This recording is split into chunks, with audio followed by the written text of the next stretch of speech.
Hello. So, you may or may not have seen that I was going to play the Outer Wilds. Turns out that's left Game Pass. So I went to play something else, also left Game Pass. Turns out half the things I have on Game Pass are no longer on Game Pass. So, it took me a while to figure out what I actually want to play.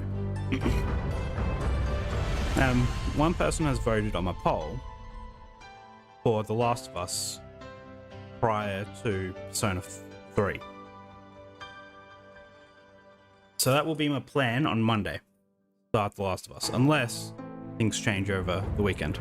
So I didn't want to start a big game today, then have 2 days off, and then come back to it. I'd rather start Monday, continue Tuesday, Wednesday, so on. Next week, I should hopefully have a lot more free time. So I'll bring out the stream to make sure it's actually working.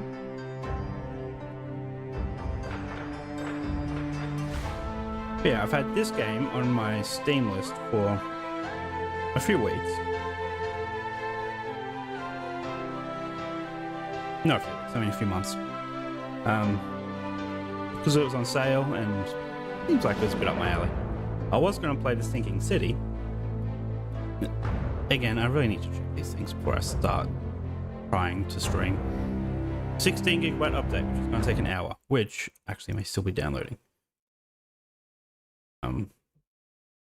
Which it is. Oops. Am I actually dropping frames? Network frames? No. Yeah, I should let that run in the background. Although I don't know when I'll actually get to that. Probably after The Last of Us, before Persona. In which case, I don't need to download that right now, just as long as I remember to download it at some point. Anyway, I have no idea what this game actually is. I just like the art style, point and clicks I enjoy. So, we'll see how we go. And I have no idea if my picture will cover anything. Let's see what this is. As a work of fiction, while based on real historical subjects, all characters and events are depicted in a fictitious manner. I was thinking of playing sorcery. You know, like the fighting fantasy games, whatever they are.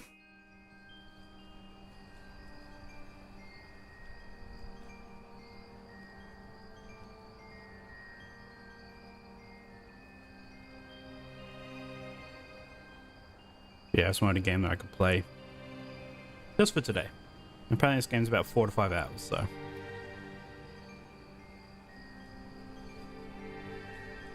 The messenger said I would find an officer standing guard. This must be the right place. Do I click? Or is it auto? Fine. No, I click. Okay. Okay, so is it just the mouse? Yes. Controller? No. Okay. Look at the statue. These mythic creatures are meant to protect this house. I have a feeling they may have faltered tonight. Look at the guard. Speak to the guard. Her name is D. Renji. Renji? I am the newly appointed investigating magistrate of Penglai. Okay, I'm gonna butcher every single word in this. Messenger was sent to fetch me only 30 minutes ago. He was named Foreign Minister Wang Hua as his employee. I understand I am meant to help with an urgent matter. You're the new investigating magistrate? Excuse my bluntness, but I wasn't expecting someone so young. You have a keen eye. I'm just recently completed my studies in the capital. This is my first appointment as a county magistrate. During my time in the capital, I gained invaluable experience serving as secretary of the Imperial Archives, and as assistant to the Imperial Council before that. Front-loading a lot of stuff. But I believe the minister requested my presence urgently. We must not keep him waiting. Of course, apologies for my indiscretion. But not like this. One can't be too careful. I am Sergeant Feng Chenglong, Minister Wang's private guard. Please, may I see some proof of your title? Let's look at the tree. Weeping willows are believed to help ward off evil spirits. Okay, so there's no hints or anything, so that's interesting. How do I bring up my inventory? Up the top. Imperial Edict. Look at it. I hereby bestow upon you, Renji, the right and responsibilities as prescribed by Imperial law of investigating magistrate of the District of Penglai. The Dragon Seal. My official mandate as decreed by the Imperial Court, authenticated by the Royal Dragon Seal. Right, let's give that to him.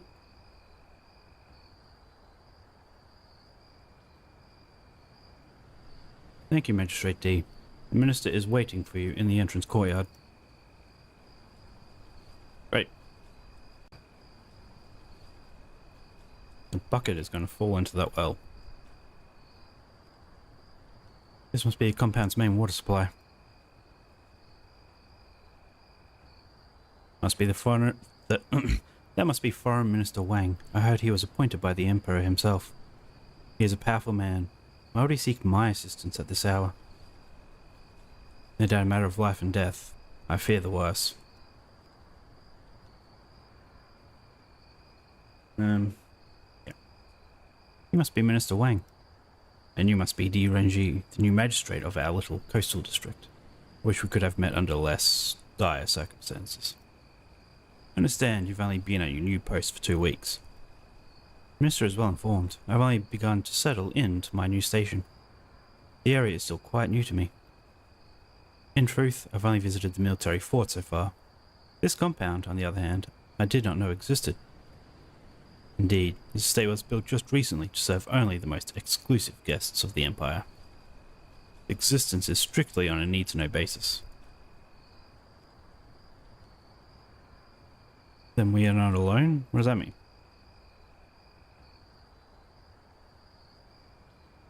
Why do I need to know? So it appears you've put me in a privileged position, but why? Of that you are correct, Your Magistrate. But one word of advice, that position you speak of is fraught with danger. Knowledge, after all, comes without a price. As it comes with a price. But you seem keen enough. Good. We shall start from the beginning. As you know, this district borders a coastal region that is under constant threat by the Korean Navy. I was sent here and tasked to conduct secret negotiations with my Korean counterpart, Ambassador Choi. The Emperor himself summoned me to help deliver his proposed border treaty, a move that would undoubtedly help him regain favor in the eyes of the court and the kingdom. Needless to say, there are factions that would love nothing more than to see the Emperor fail. Father served under Our Majesty. He is a capable and beloved ruler. Father served a young and vibrant man. Today, the Emperor is an old and feeble leader, mere shadow of his former self. Well, you just called him feeble. I don't know if that... As his health wanes, his wife, Wu Zetian, grows with influence. As his favor falls, Consort Wu gains power behind the curtains. The kingdom is prosperous. Who would dare defy the Emperor? The Imperial Court is full of usurpers, waiting for their chance. Waiting for their chance to strike. That is why this treaty is more than a simple diplomatic calculation. Symbolic value is immeasurable. The Emperor must show his strength, now more than ever, or I'm afraid his legacy will end badly. Is the Emperor in jeopardy? Are you suggesting that the Emperor's enemies are on the move? Of that there is no doubt. 30 years of Imperial Court has taught me anything, that no Emperor can truly rest. Night after night he lies awake, anticipating the next shadow. His enemies are too numerous, too persistent. And your role? What of you, Mr. Wang? Where do you stand? Barely 5 months ago, I was still enjoying the life of a retired official. But who refuses the Emperor? Clearly, he needed an outsider like me for the job, a loyalist unlikely to be influenced by his detractors, I reckon this is the bad guy. This guy right here. Yet tonight I stand at the precipice, looking clumsily at the bottom of the ravine. Perhaps you can save me? Now, come with me. So who died? Was it Consort Wu? Moments later, on the far side of the compound. Not what I was expecting. The unfortunate man you see before you is Choi Yong-jun, Korean ambassador to China. Tonight was meant to be a triumphant victory. Fate has a cruel way of shuffling the deck just as you begin to believe in your own destiny. Tell me what happened. Ambassador Choi and I had a meeting here secretly for weeks. Our work on the treaty was almost complete. We arranged to meet this evening to finalize it. It started innocently enough. Choi and his private guard arrived in time for supper as usual. After a light meal, our business began in earnest over some jasmine tea, just as it had many times before. What follows is a terrible blur. I remember suddenly becoming very dizzy. Moments later, I felt myself resting my head on the table before me, closing my eyes and unable to open them again. When I woke, it felt like I had slept hours. Someone must have witnessed this. That was my hope. When I interrogated the others, all had the same answer, unconscious, each and every one. And Choi? He was gone. No one knew what happened to him, so I ordered an immediate search of the entire estate.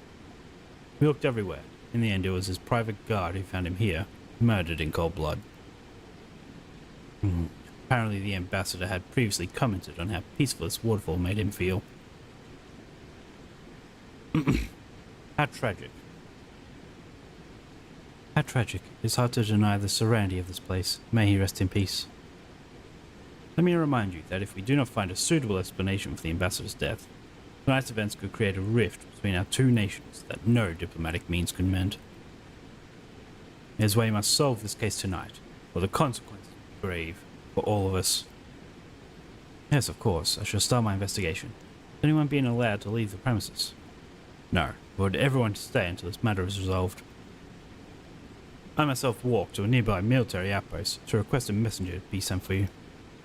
Otherwise, none have been permitted to step outside this gated compound. Very well, I shall interview each person and search the area for clues. I mean, so it was the jasmine tea, clearly. What's this? Looks like a partially used candle. Take that. Look at his cap. Looks like a hat. Take that. A bloody cap belonging to the ambassador.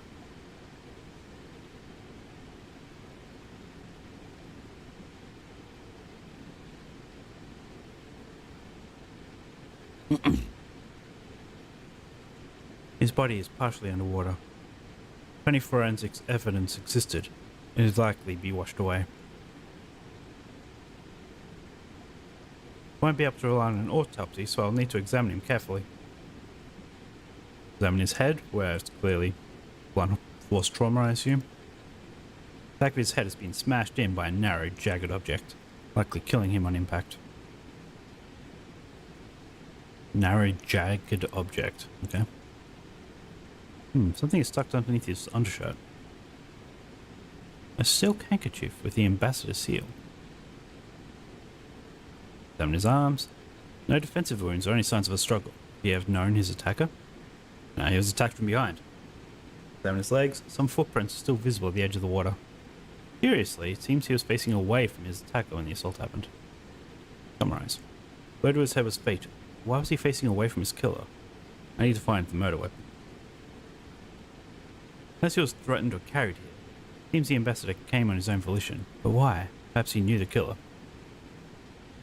Because he's usually meeting him here. Okay, that's...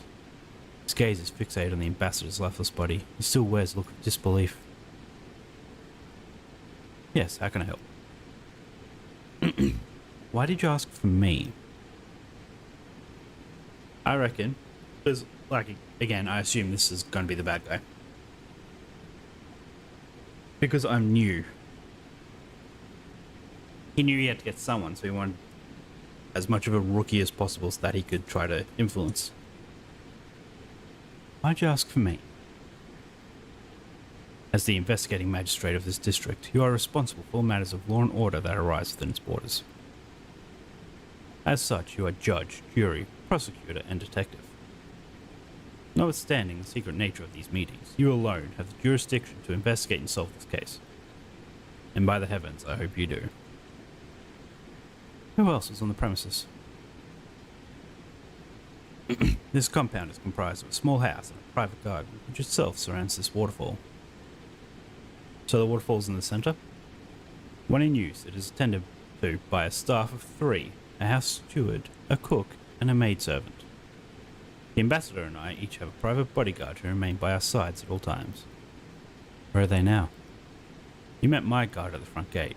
Ambassador Choi's guard is standing outside this very cave. The house steward is trying to keep himself busy in the main courtyard. You'll find the cook and the maidservant in the house. How'd you fall unconscious?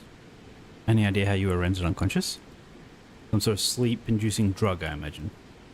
First I thought our food might be tampered with, but since dinner was served to only the ambassador and I, this would hardly explain why the others succumbed as well. After waking, I examined the candles that were lit early in the evening. Judging by their condition, it seems we passed out for just half an hour.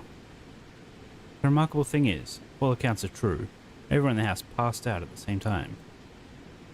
When I worked as secretary of the Imperial Archives, I once read of a case in which a powerful sleeping gas was introduced in a closed room. All within it were knocked out minutes later. If what you say is true, it's highly possible a similar method was used here. Maybe that's the candles. Matter of fact, it's time for dinner. No, it's time for dinner. As a matter of fact, at the time of the dinner, all doors and windows were indeed closed. Notice anything strange? What happened before you passed out? Do you notice anything out of the ordinary? I've replayed the events leading up to his disappearance over and over, but alas, nothing suspicious comes to mind. Were you the first to regain consciousness? No, the house steward and Choi's guard were already awake. They claimed to have come to only moments earlier. The others woke shortly after I did.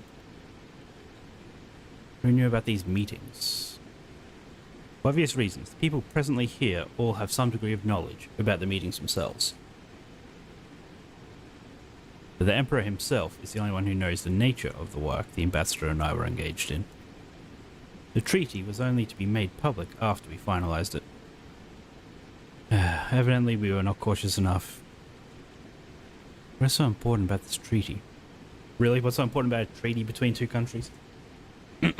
Sure. Our work here would have ensured a decade of prosperity between our two nations. Who do you think that benefits the most? The Koreans? No, they have no stomach for war against the Empire in the first place. Make no mistake, our Emperor is the one who would have gained the most from this agreement, allowing him to recapture the hearts and minds of the people in the twilight of his reign. But he'll be the one paying most dearly for its failure, like vultures circling a weak prey. His enemies will advance, mark my words. You have much to learn, young magistrate. We live in uncertain times. Each move we make now either secures the Empire or precipitates its demise. Any suspects? Do you have any reasons to suspect anyone here? Sure, I could say I do. But to my knowledge, no one here had any motive to kill him. Okay, let's have a look at the... Okay, never mind. I was going to show him the handkerchief, but... guess not. Let's have a look at that. Handkerchief made of an expensive silk. The ambassador's seal is embroidered into the bottom right corner. Okay. So we can't go this way. We can only go left. Need to inspect the crime scene. Have I not? What more do I have to do? What's this down here? Ah, okay. Solve Ambassador Choi's murder, collect evidence to fill out this deduction board. Oh, that's a deduction board. Okay. Interesting.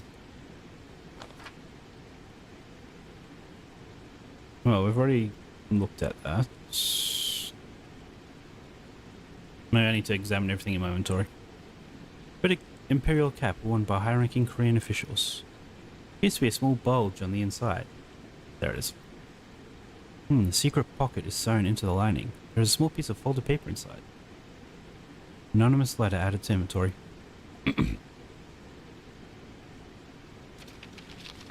How long will this charade go on? You'll not get rid of me so easily. I will have my answer tonight. Someone threatening the ambassador? Found the letter in Choi's cap and learned of a potential threat. Okay. The death of his master will undoubtedly carry severe consequences upon his return to Korea. My name is Di Renji. I am in charge of the investigation. Are you Ambassador Choi's military guard? Yes, sir. I'm Captain Bei of the Korean Royal Guard. There is no need for any further formalities. I do not wish to speak to any Chinese officials until an investigative team from my country is present. What do you mean? Why should I trust a Chinese detective when it is under Chinese care that the ambassador is being assassinated? Do you think me naive? I can help. I can help you find answers, but you have to trust me. Trust you? How do I know this wasn't a plot concocted by your own government? How do I know you are not part of the act? I understand your reservations, but if we do not act tonight, the trail may be lost, and we may lose our only chance to apprehend the killer. How can we just do nothing and wait? I'll make a bargain with you. Show me that you are truly here to find the truth. Show me your skills as an investigator, and I will cooperate and answer your questions. Very well, you have a deal. I'll return when I have uncovered more about the case. I shall expect your cooperation. Well, considering he was the guard, surely he would think... Okay, does not think that's a good idea.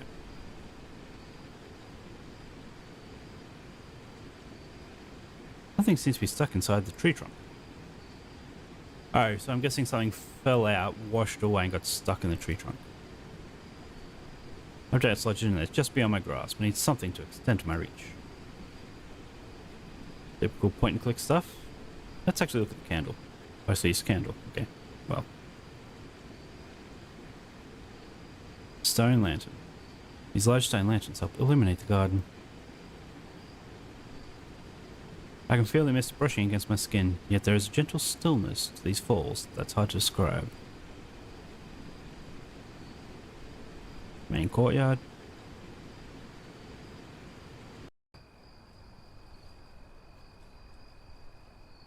Cherry blossom.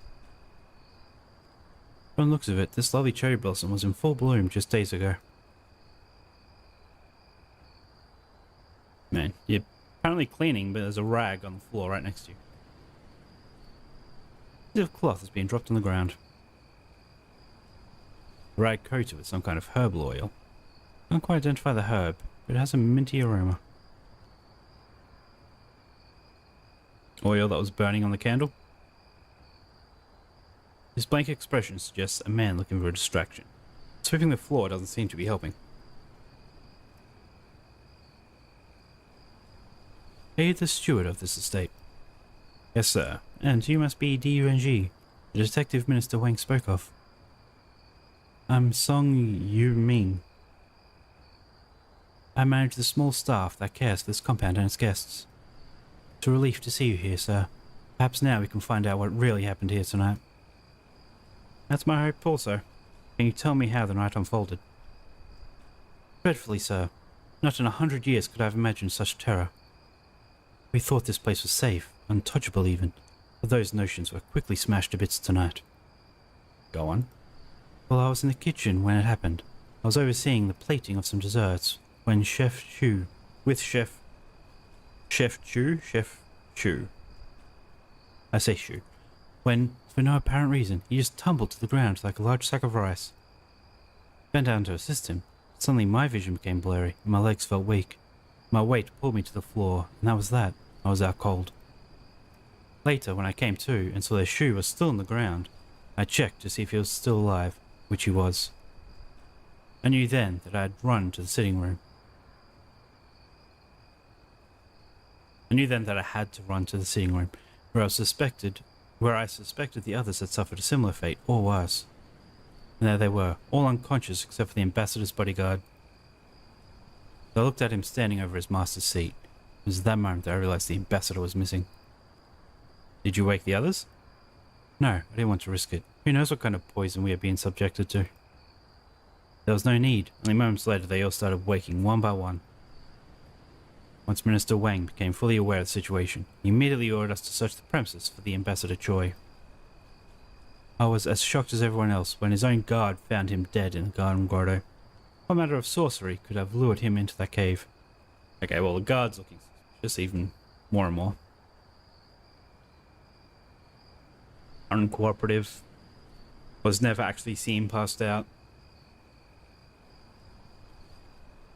It is indeed a vital question, but for now. Think about yourself and your staff. Well, the staff here is small, but we manage. Chef Shu and I have been working here since the beginning. Sun Ying, the maidservant, came on board last spring. We had to replace the first maidservant because her mother was sick and she wanted to return home to care for her. The rules and routines around here are very strict, with all the secrecy and all. There's little room for error or improvisation, and tonight was no exception. How did you prepare for tonight? Did everything go according to plan? Yes, sir. Our preparations were meticulous as always. We first greeted Minister Wang, followed by the ambassador shortly after sundown. I set the tables and lit the evening candles, and we promptly began serving supper and then tea. That's when I headed back into the kitchen to help prepare the desserts. Well, you know what happened next. Did anyone else eat besides the minister and the ambassador? No, sir. The staff isn't allowed to eat until long after the guests have left. They've been instructed to eat before they arrive here, so it's usually no concern. Same goes for the bodyguards. I'm right to assume that all the food is prepared on site. That's right, sir. Everything's prepared here by Chef Shu. We don't allow any food from the outside. About the candles. You said you lit the candles in the house at the start of the evening. What kind of candles do you use? Ah, for that, yeah, I'll have to ask Sun Ying, the maidservant. He manages our candle supply. Okay, so a new servant comes in, brings the candles. So maybe the maidservant and the guard are in on it together. And did anyone change or handle the candles after you initially lit them this evening? No, sir. The candles usually last well into the night. Even now, they still burn in the house. Yeah, there was like still a layer in there of the oil. Why are you sweeping? Under the circumstances, the minister has surely given you leave of your regular duties. Oh, yes sir, this is just me. Rather for my nerves. Keeping busy helps me stay relaxed. Besides, after all these years doing this job, I'm not used to sitting and waiting. Old habits die hard, I guess. Thank you, I'll leave you to your work. No trouble, sir. Okay, so if I show him candle.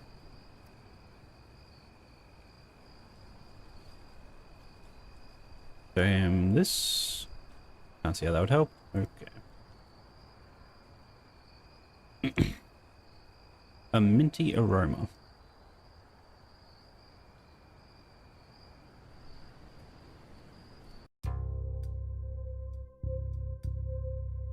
Kitchen. Painted vase. Fine painted vase featuring a dancing dragon.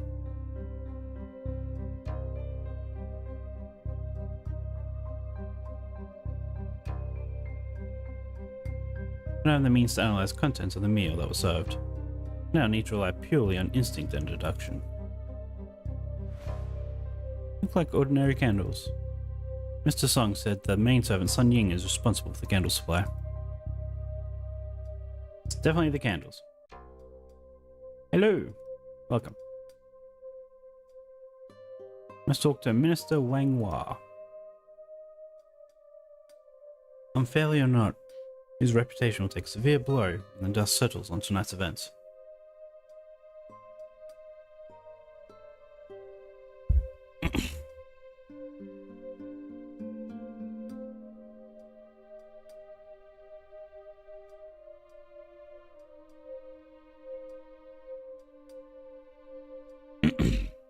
Okay. If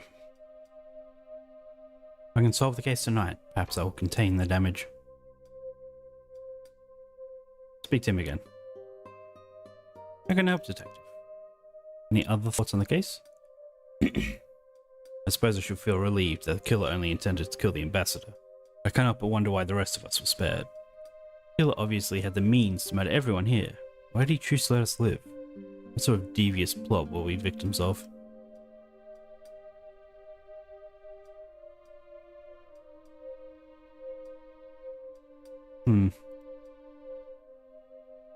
Okay, well, I'm trying to combine things. Or use things. Guess nothing as of yet.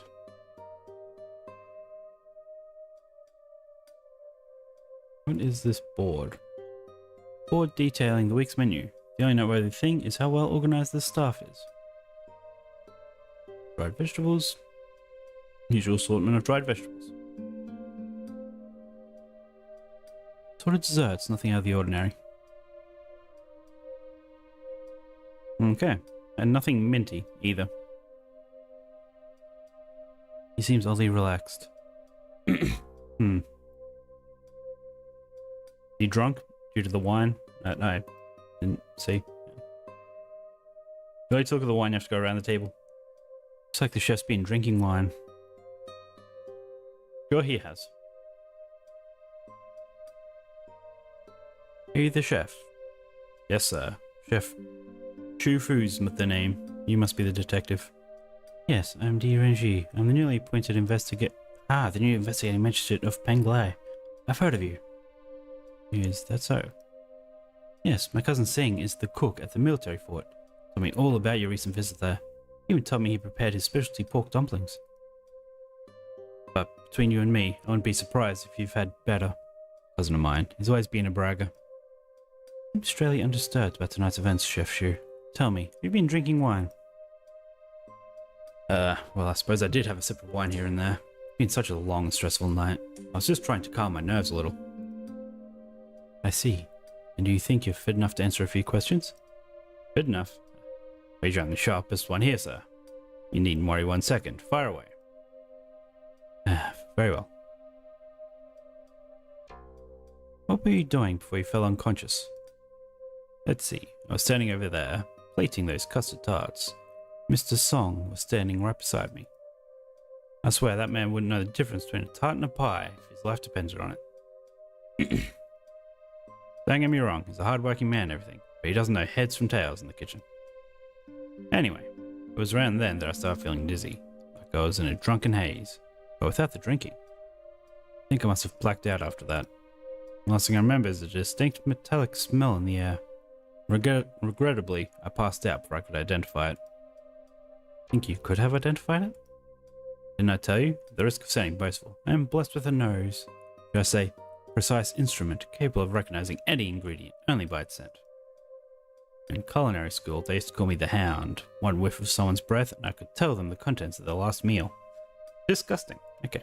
Would you like to give it a try? Why not? Smells like you had some steamed chicken. Paired with ginger and chives, am I right? That's correct. That's quite a talent you have there, Chef Shu. Aha, I knew a man like you could appreciate such refined senses. If you would like me to demonstrate it again, feel free to bring me anything with the slightest hint of an aroma. I'll identify the source. Okay, so this is a bit more tutorial-y, where they just outright say what you need to do. That's quite useful. Keep that in mind. About dinner service. What can you tell me about tonight's dinner service? The minister prefers his meals light and simple. Tonight's menu was no different. I prepared a sweet duck soup, followed by some fried fish, cakes, and white rice. Custard tarts were next, but as it turns out, we never got around to serving those. Do you prepare the food yourself? Of course, unlike my cousin who relies on his assistants, I don't let anyone else touch my food. So there's no candles in here. I wonder why they passed out. I mean, I guess if everything's closed, the scent of the candles would still reach. But tell me about yourself. You want to know about me? I see where this is going. Suppose we're all suspects here, aren't we? No need to be tactful around me, sir. I know how this works. You pretend your questions are harmless and routine, all along setting a trap for the unsuspecting wrongdoer. Isn't that right? You got me. No sense of trying to trick a clever man such as yourself. In fact, I'm beginning to think that your superior intellect fits exactly that of our killers. I think I'll send everyone else home now, but I suppose you saw that coming as well. I'm terribly sorry, sir. I was just jesting. I don't mean to offend. Must be the wine. I'm not usually this talkative. As I was saying, I come from a long line of chefs. 4 generations, if you can believe it.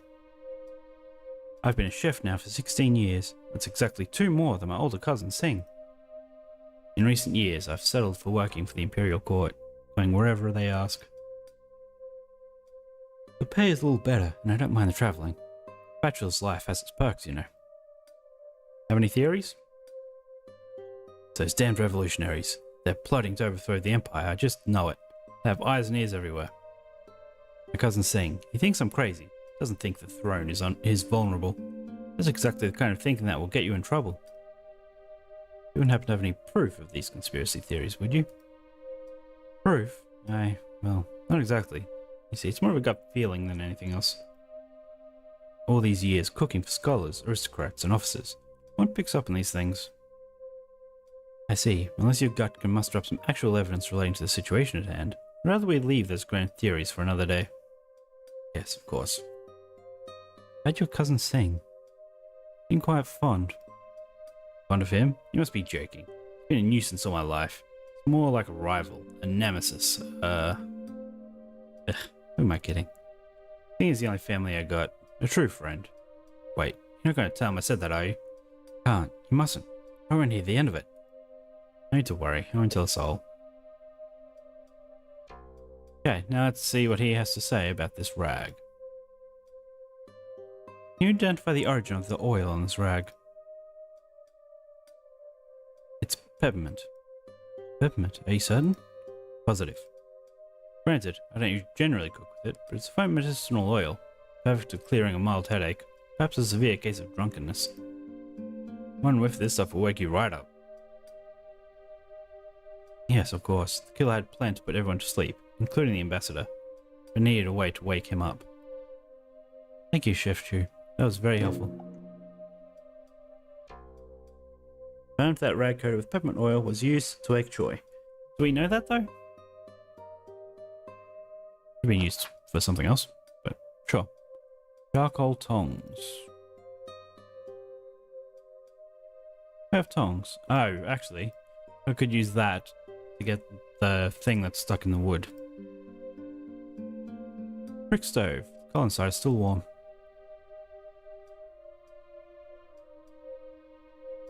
Okay. So there's still one other person. Where's the maidservant? Is there another place to go? Oh, there she is. What else do we have around here?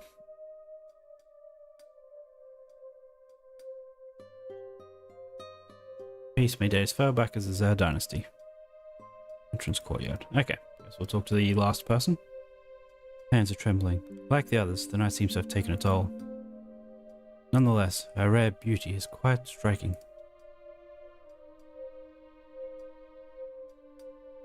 I Magistrate D. Renji. Is it D or is it Die? I have to assume it's D. I'd like to ask you some questions. Yes, sir, of course. My name is Sun Ying. I am the maidservant.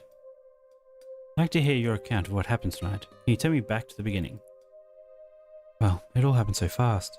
Remember the minister and the ambassador arriving one after the other, just after nightfall. Remember them settling into the sitting room. The minister sat here against the wall, and the ambassador was over there, to his left. We began the dinner service soon after that. Later, I remember Mr. Song saying he was going into the kitchen to check on the desserts. That's when things took a terrible turn. One moment I was serving tea, and the next I was lying on the floor, confused and disoriented. When I realized we were being drugged and that the ambassador had been killed, I was so afraid. I didn't know what to think. All I know is that he didn't deserve to die that way. But our destinies are often beyond our own control. We bend and break at the mercy of their higher power. I'm sorry, I didn't mean to ramble on. I need to apologize. What's taking place here tonight would unnerve the best of us. Thank you for your kind words. I hope you find the person who did this and bring them to justice. Tell me about yourself. I'm just a simple servant girl. Yeah, I'm sure. I've been since I was little. My parents died when I was very young, so I had to learn to fend for myself. Sorry to hear that. Are you treated well here? That I am, sir, very well. Minister Wang is a good man, and Mr. Song, very demanding, but I've never known him to be unreasonable. But now that this has happened, I wonder if they'll continue to let us work here. How'd you end up working here? I applied to an agency. They put my name on a wait list and told me they'd contact me if anything came up. I heard the girl who worked here before me had to leave because she had to take care of her sick mother. Guess I was just next in line. After that, I was happy to pay them the finder's fee. Who supplies the candles that are used throughout the house? I buy a new batch every week from a local candle maker.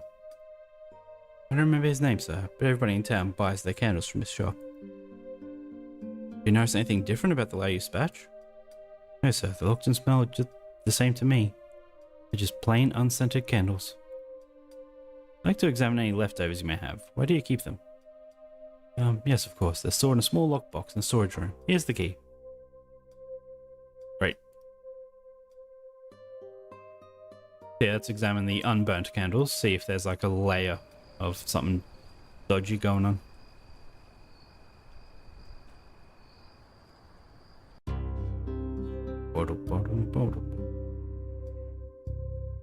Antique chest. My grandfather had a chest just like this one. I'd say it's easily 200 years old. Oh. Okay, so I'm guessing that's the answer.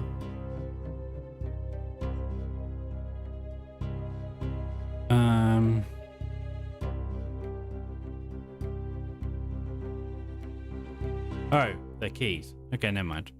I thought it was... I had to rotate them. Sure.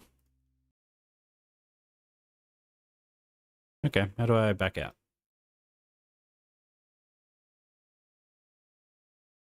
Just ordinary supplies for the house.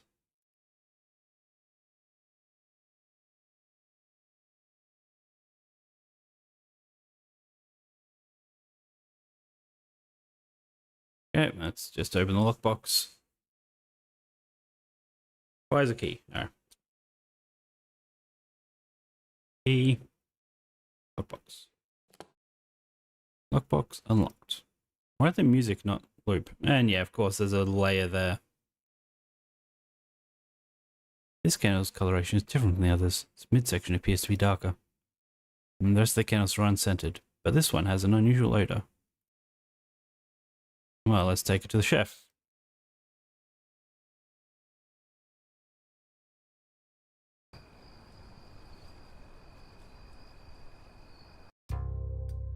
Boom.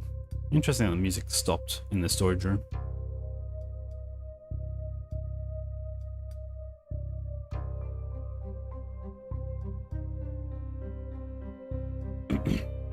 You recognize the scent of the discolored part of this candle? Yes, that's the same faint metallic scent that I detected in the air just prior to falling unconscious. That's pinpoint since the substance is meant to be burned. But I wager a full purse that we're dealing with some form of opium. Opium? Can that be used to induce sleep? I suppose in the hands of a skilled chemist or a herbalist, could be harnessed in such a way. Thank you for your assistance, Chef Shu. Items that the candles were tampered with to induce sleep. Okay, so that's... We've done pretty much every obvious thing now, except for one. So I wonder what this one thing is that I'll be grabbing.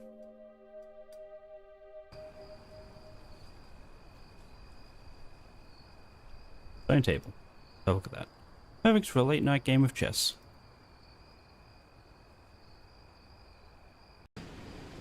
Okay, now let's use charcoal tongs on the tree hollow. See what got washed out from the murder scene. Candlestick. Of course it was a candlestick. She was just assumed it was a candlestick. A bronze candlestick must have been dropped into the water and carried by the current into the tree trunk. There are small traces of blood, and its shape matches that of the wound on the ambassador's head. This must be the murder weapon.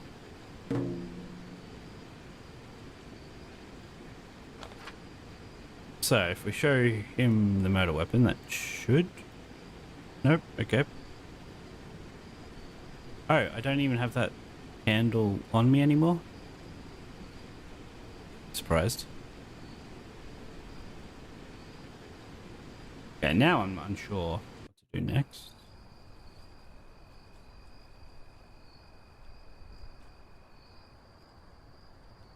You can look at it. Traces of blood on the tip.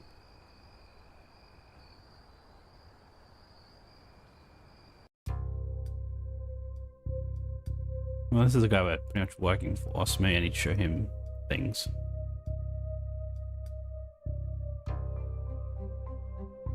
Or not?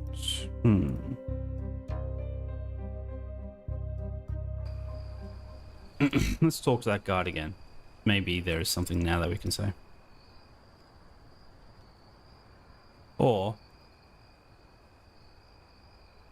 I mean, we did figure out that the candle was tampered with. Let's talk to the maidservant. See if she'll confess to anything else.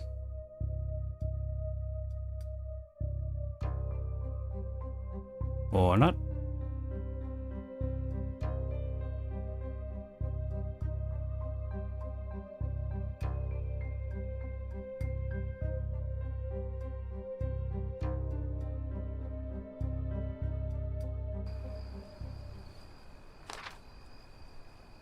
So there's two more things I need to find.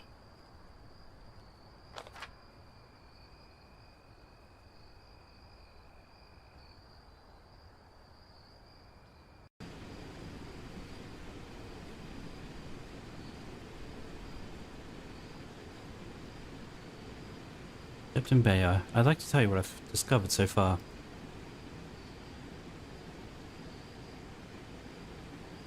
Here's I've misjudged you, Magistrate D. And I trust you understand the gravity of the situation. I certainly do, sir, but the truth is I failed at my job. Now the ambassador is dead. The ambassador was a strict man, but he always was fair and honourable. But I've failed him. I've failed my country, and now my family will know the shame for a generation because of it. I could face the killer right now. I would surely. Now is not the time for temperamental outbursts, Captain. If you wish to help, only a clear mind can be of any use. I'm sorry. I shouldn't have let my emotions take over. Tell me what you remember. Truthfully, I'm as confounded now as I was when I first fell unconscious. Standing in the corner of the sitting room, observing the ambassador and the minister, suddenly I could no longer support my own weight.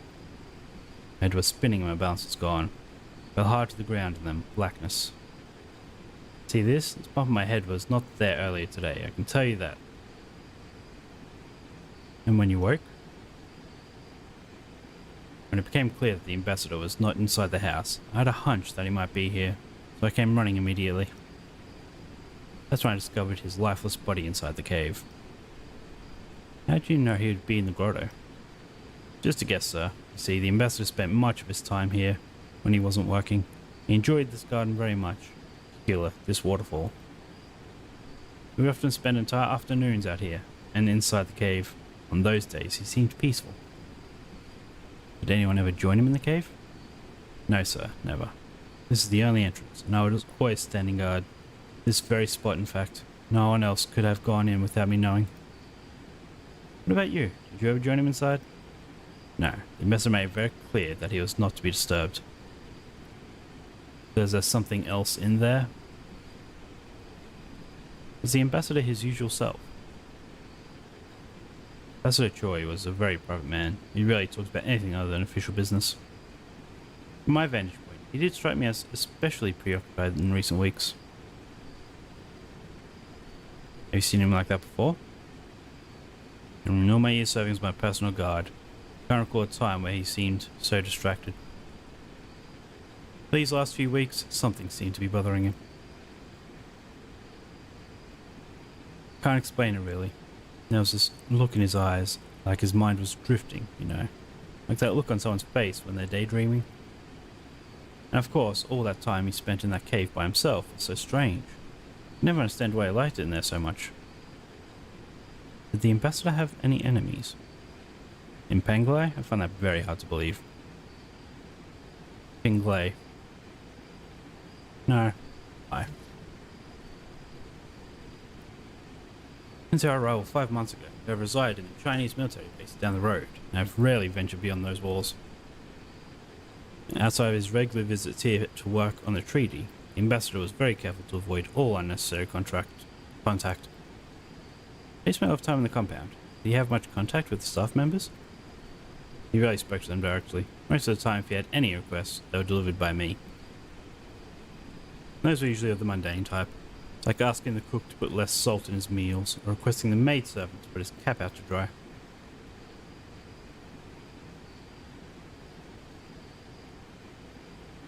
So the maidservant also had access to his cap that had the threatening letter. Well, that reminds me, I need to retrieve the cap from the main courtyard. There's already a cap by his body. Are you sure you're not mistaken? There's already a cap near the ambassador's body. How can it be in the main courtyard? Ah, yes, well, you see, the ambassador is a rather portly man. On human nights such as this, he has a tendency to perspire, causing the underside of his cap to become damp. He used to complain about the discomfort, so he usually carried a spare cap with him. It's customary for him to switch to the fresh one for a meal.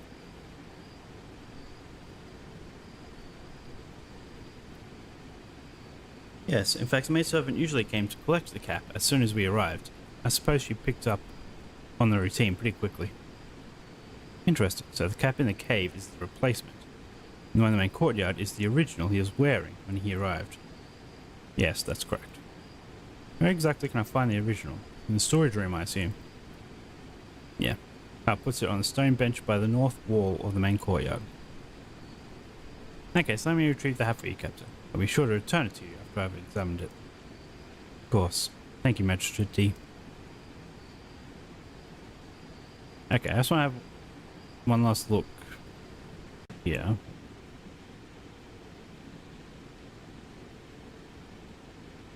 I feel like there's like a secret here.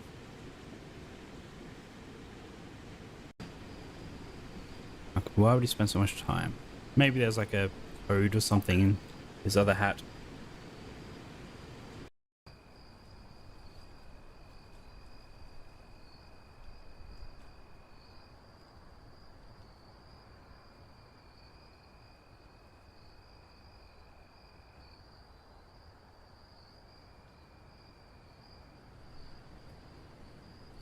Okay, so on the stone bench. Another stone bench?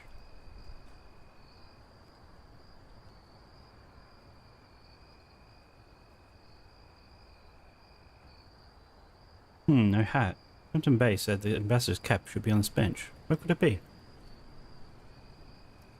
Time to ask the maidservant.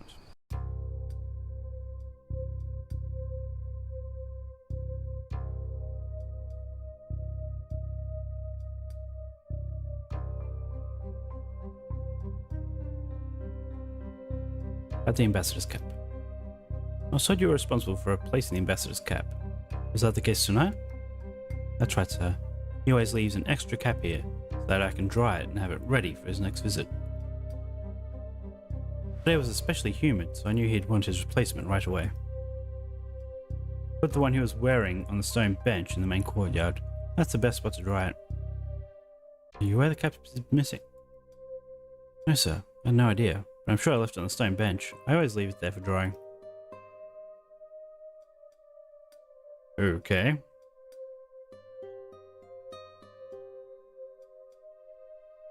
Does anyone else have anything else to say?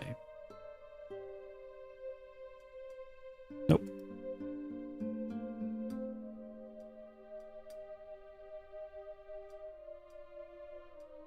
Make sure I cover all my bases before I leave.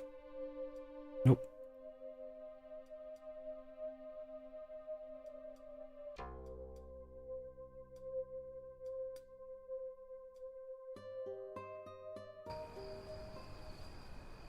Oh yeah, maybe he would know.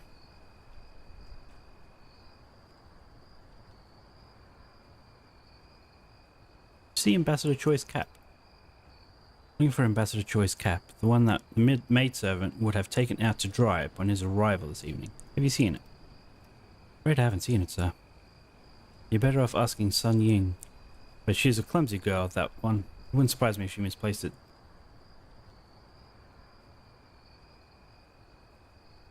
Well, okay, well, there's something going on with this guy. Makes you say that? I suppose seeing her come forth, sir. Careless and too cunning for her own good. I can tell the good ones from the bad ones, you know. I've served in many distinguished houses, like the Liangs of Duji province.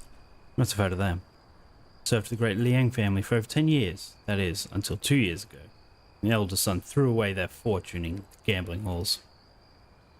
I thought then that my fate had been sealed, destined to wait tables in tasteless inns and winehouses.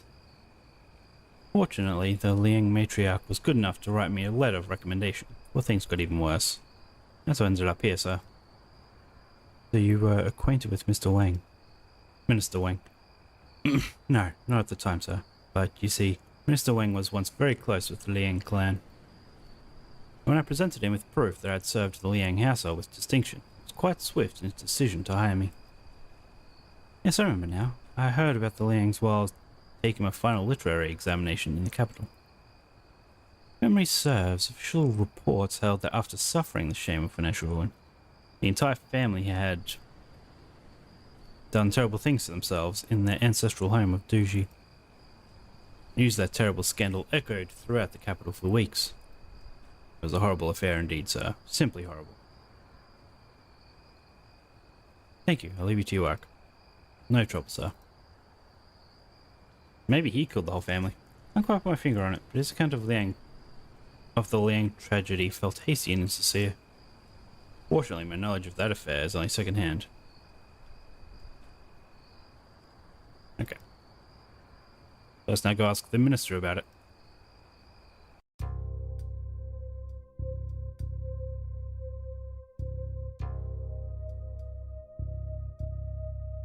At the house steward. Mr. Song told me an interesting tale about how he became steward at this estate. He credits a letter written by the late Madame Liang of Duji.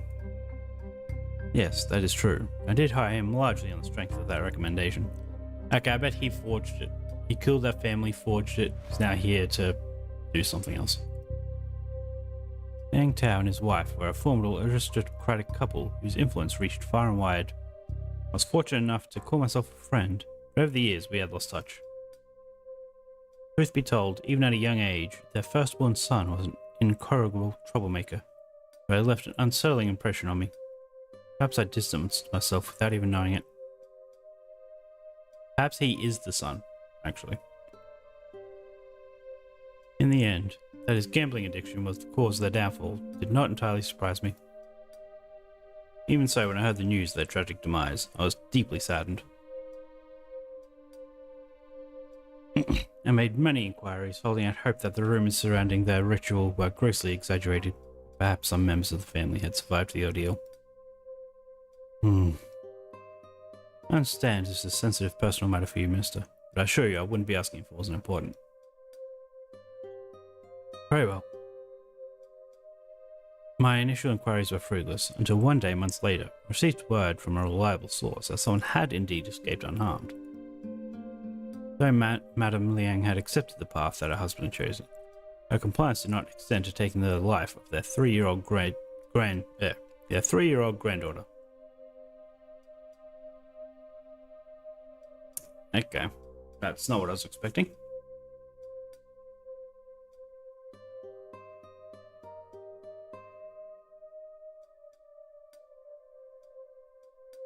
She secretly made sure the young one was spared the lethal dose of poison that killed the rest of them. How remarkable. Indeed, a little girl, she is nothing less than a miracle. With luck, she'll live out the rest of her life peacefully in Chengdu, where we were able to locate a distant relative willing to take her in. They see, when Song came to me with that letter of recommendation, I took it as an act of providence, one last opportunity to do right by my old friends. Now that I know more private details about that. In front song to see if his story holds up.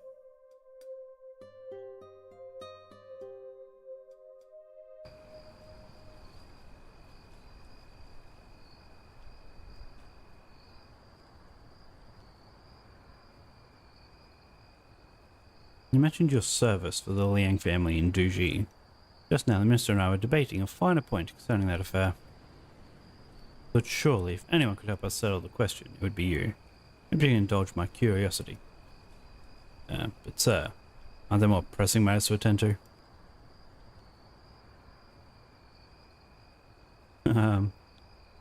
You misunderstood me. This was not a request, it was an order. I'm very sorry, sir. I didn't mean to suggest.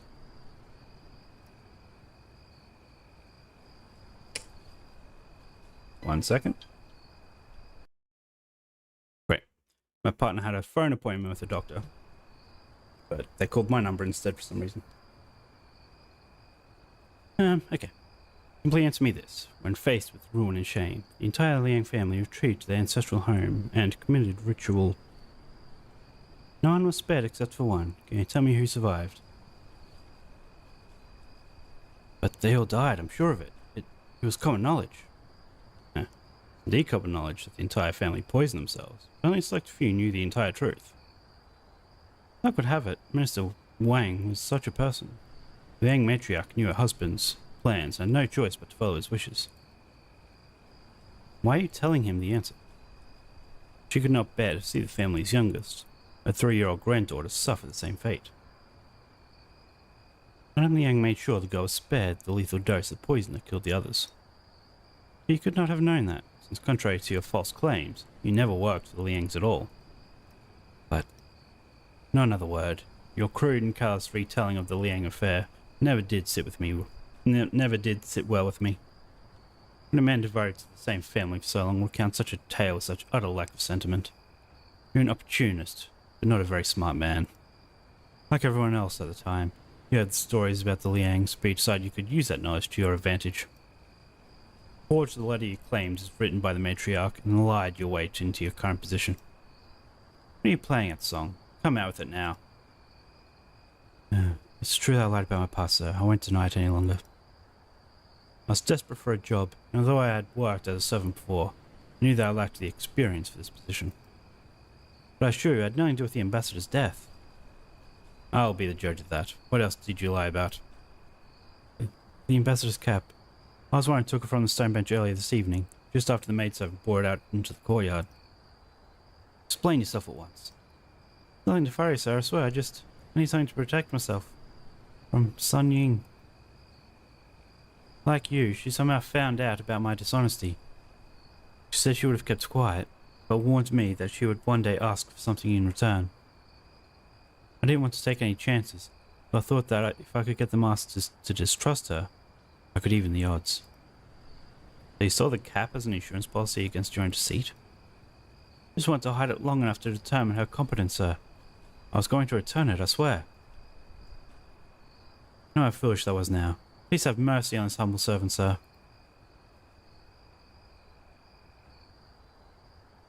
Your punishment will be harsh. There are more pressing matters. The petty squirrels of little concern. As you said yourself, there are more pressing matters at hand. And tell me where you hid the cap. In the storage room. Placed it in the locked wooden chest. But, in all the commotion, I seem to have lost the only key. That's why I've been sweeping the floors all night, sir. Been searching all over for it. I was able to find a piece of it. You mean a piece? Our chest has a very unique locking mechanism, sir. This key is actually made up of 3 discrete pieces. It's an old Han Dynasty relic. But Minister Wang is fond of antiques. I must have dropped them earlier, but I've only managed to recover one of the 3 pieces. Looked everywhere, sir. An explanation is that the other 2 pieces must have been picked up by 1 or more people here. Okay. So, we have 1 piece.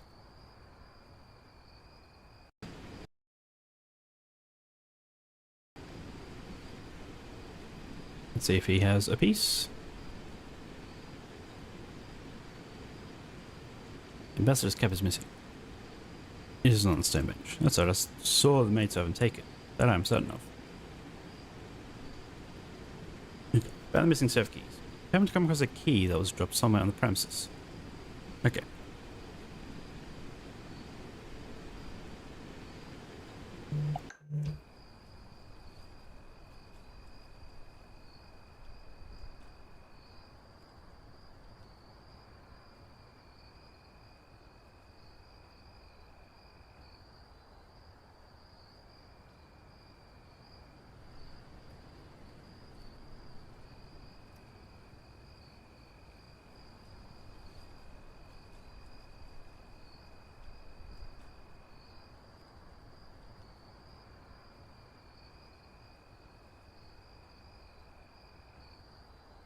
Okay, so oh, well, of course he wouldn't.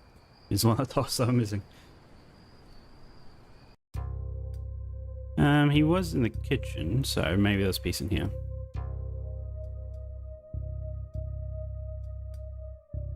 I haven't come across a key that was dropped somewhere on the premises earlier tonight. Key? I don't think. Wait, do you mean this thing? I don't in the courtyard. Or was it the sitting room? Anyway, you can have it. Great. Bum bum bum bum bum bum bum bum.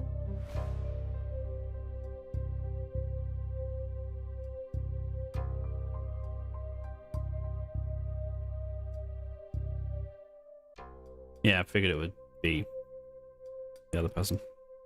And she probably won't give it to me unless I do something. No, she'd want the cap replaced. Wait, where is she?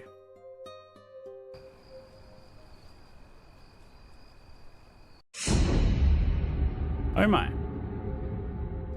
Okay. Heavens, no. That was unexpected. Can we get her down? Dead, yet her body is still warm. She was alive only minutes ago. Clearly, but why?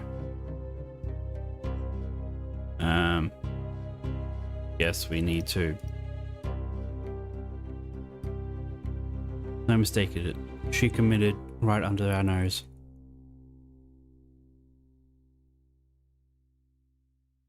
Hope she wasn't the daughter. Or wasn't like the others of Sun Ying's death, so I have a clear idea of what happened.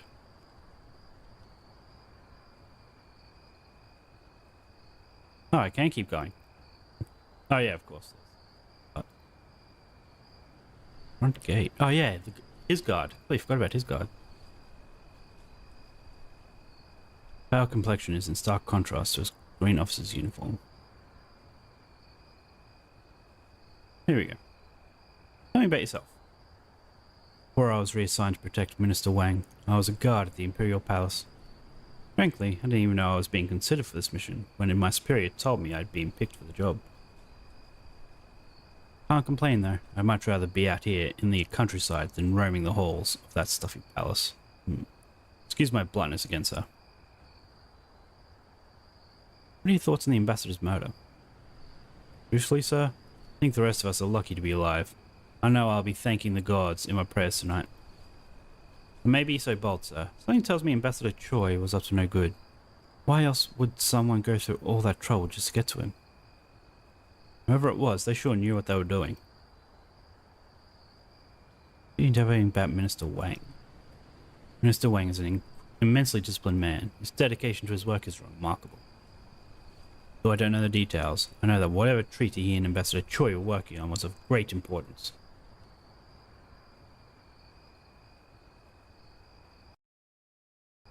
And he poured himself into it.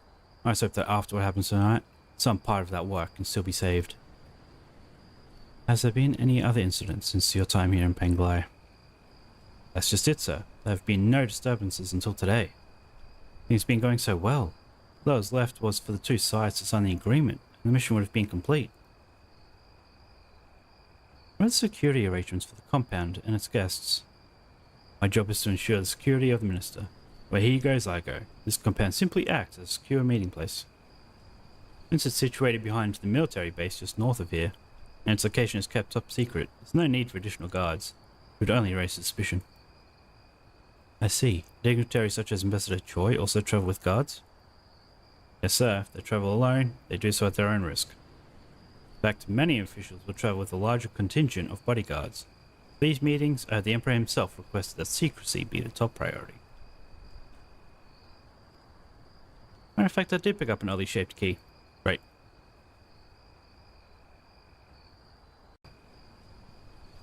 Well, let's go see what this so special about this cap.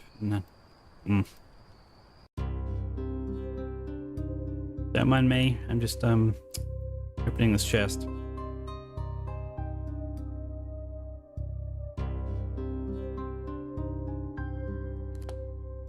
Alright, okay. All three keys are in place. Still locked. Okay, yes, they do rotate. Figured as much. Okay. Maybe. Yeah, that looks right. This one.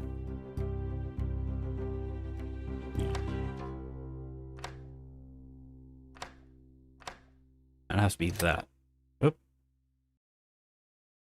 So it resets itself if the position of the dials aren't correct after a total of 6 turns. Ah, okay.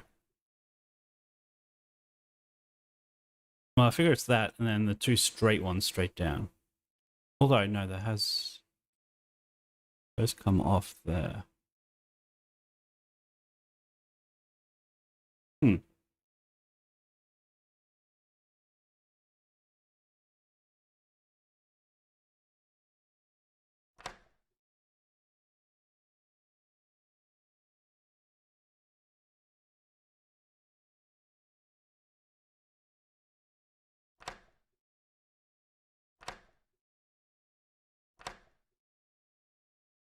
Okay, so no, that one's actually correct. What would this one be? Oh, it might be correct. So I don't even touch this one. That's what I'm seeing now.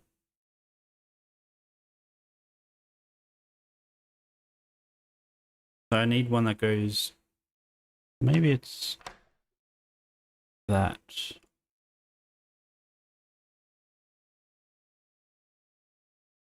Let's rotate this one until it's correct.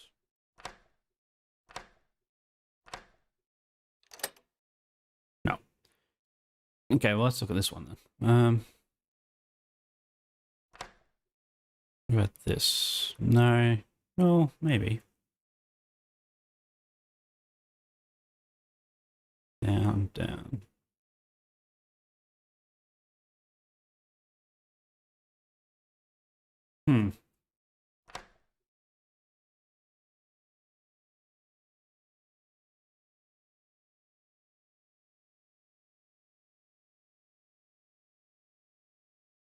No, so there's nothing in the bottom right corner. So I pretty much need to make squares in each corner.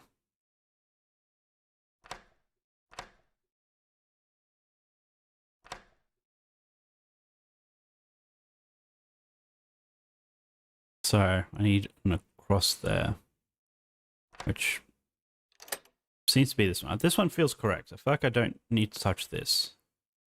This sort of seems accurate. And then cross up.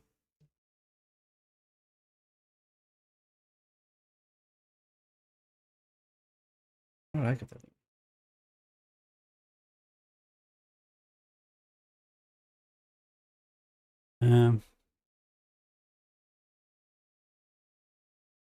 Well, that one's definitely wrong. This one.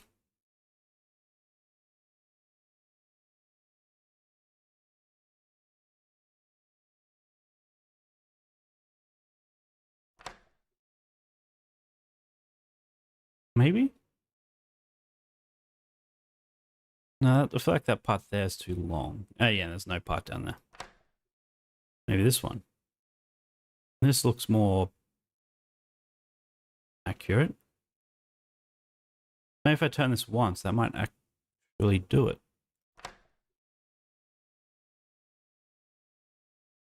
Maybe? Maybe not.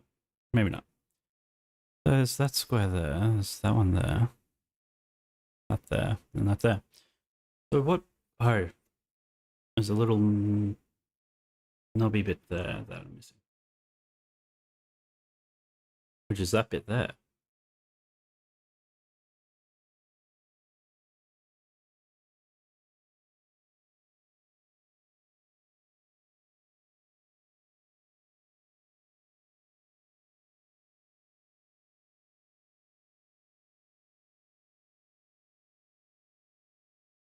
Actually, no, I think this one might be correct now.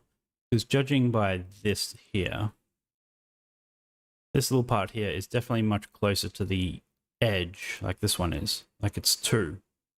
There's 1 nook there than that. Whereas up here it's 3. So that's 1, 2, 3.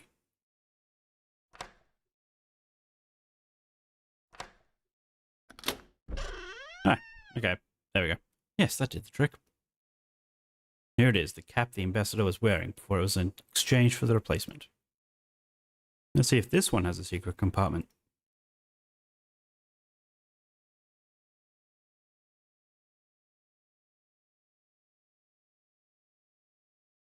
There's a small bulge on the inside. Suspected a secret packet is sewn into the lining.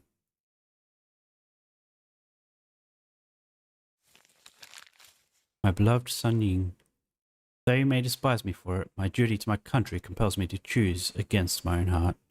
These past few weeks by your side have ignited a fire within me that will never die. But now I must return to Korea. It is with great regret that I cannot take you with me. I hope you can someday forgive me. Yours, Choi Young-jun. Ah, so they kept exchanging hats because there were notes inside each one.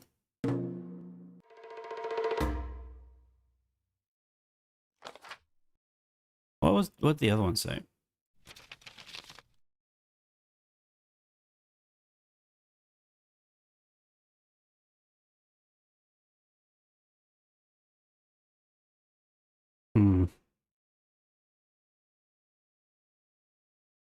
You'll not get rid of me so easily. I will have my answer tonight. That doesn't sound like it's a response to this.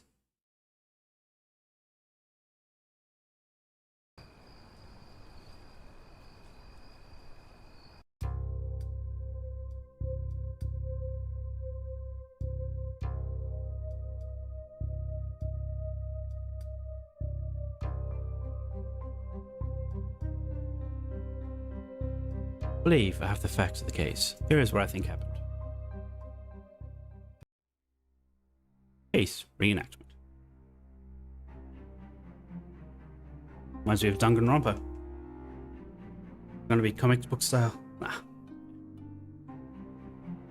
At first, what took place... he's walking through the reenactment. At first, what took place here tonight seemed overwhelming. Secret diplomatic mission, mysterious sleeping gas, a cold-blooded murder. In the end, an inexplicable. But at the heart of the matter was but a simple connection between 2 people. Ambassador Choi and Sun Ying. Unbeknownst to even his bodyguard, the 2 of them were exchanging letters upon each visit to his compound. To accomplish this, they used the cap exchange. That was odd. Using the pretense of switching caps for the ambassador, 2 of them managed to create a private line of communication.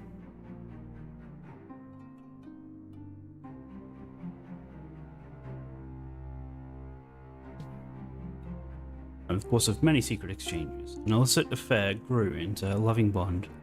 I suspect many of the messages exchanged contained directions for each time the pair would meet. All that was needed was an agreed upon time, as the place was surely always the garden grotto. Knowing his guard would stay outside, the ambassador asked his lover to wait patiently inside. Their love story was doomed to fail. After all, how could a high-ranking Korean diplomat turn to his homeland with a Chinese servant girl as his mistress? There's a bitter truth, an all too rigid view of love, but a truth the ambassador had come to accept. But Sun Ying had no intention to comply. Instead, she set in motion a cunning plan for one last meeting. 1 second, I just need to check something. Anyway, continuing on. But Sun Ying has no intention to comply. Instead, she set in motion a cunning plan for one last meeting. If still he refused her, he would pay the ultimate price. If he chose to be with her instead, they would have simply returned to their house to perform a bit of theatre. Everyone in the house would have woken up with a mild headache, but none the wiser. Ambassador Choi did not have a change of heart, and so she carried out her vengeful killing. While his back was turned, she struck him with a candlestick. Already carrying a candlestick, Sun Ying waited until the opportune moment to strike. The ambassador never had a clue.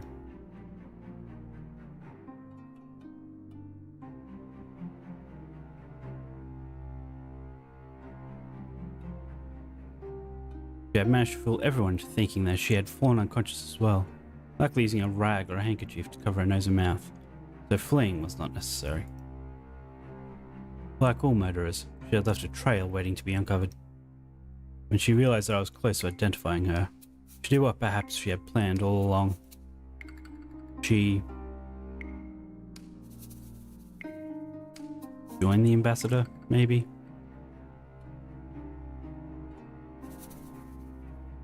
I'd say avoid getting caught, but I'd join the ambassador. What took place here tonight was a love affair gone wrong. There were no political machinations at play, no revolutionary plots to unravel. A simple tale of passion and rage.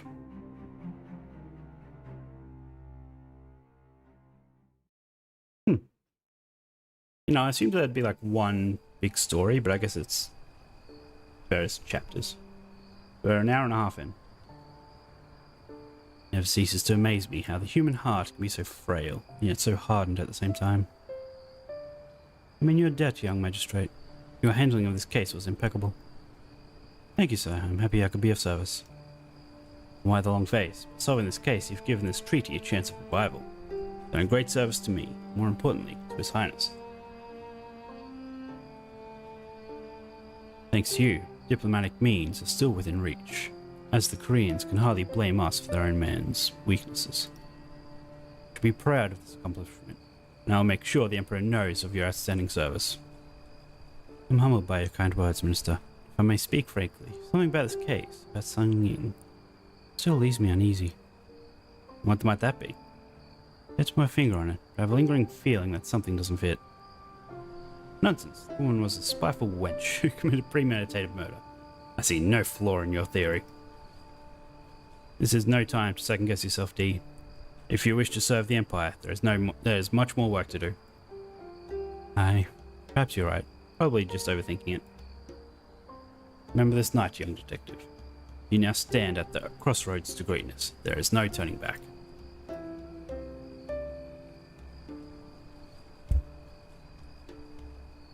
So is that going to be connected to like future cases? And it's all going to connect in the end? It's all about the treaty and the highness, the king, or whatever. Chapter 1, The Stranger in the Dream. Oh, what was the prologue called? I sort of missed that. 10 months later.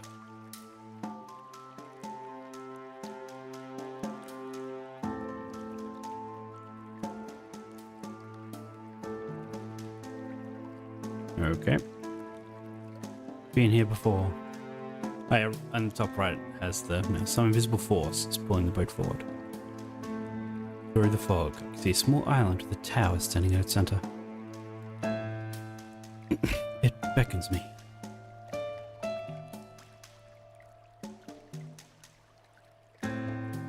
Okay. This is a dream.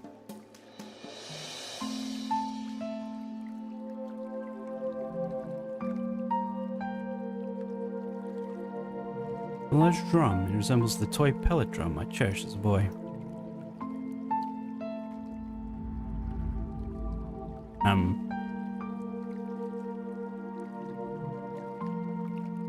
Use my hand on the drum and produce a faint, indistinct sound.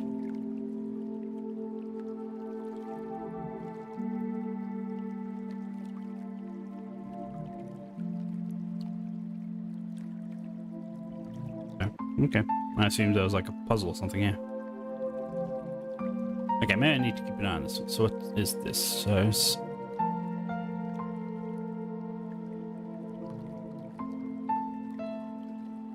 Hmm.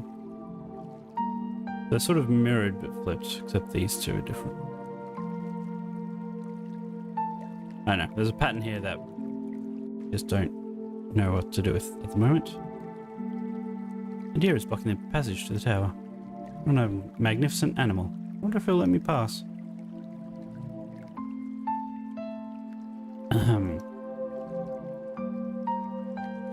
The song. You speak? Flawless deduction, detective. Can you tell me why I'm here? The song. You must play the song. I don't understand. What song? Your song.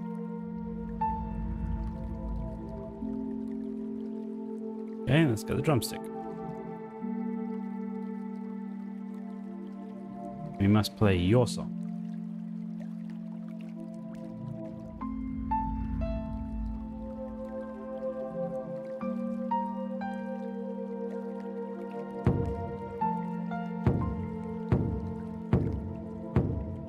Okay, so obviously being one big drum, it all makes the same sound.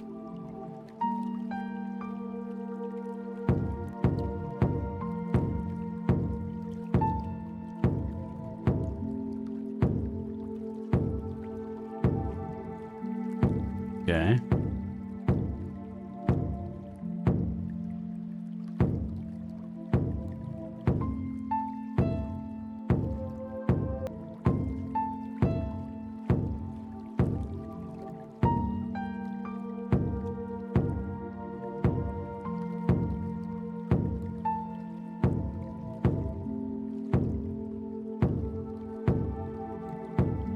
We already did that one.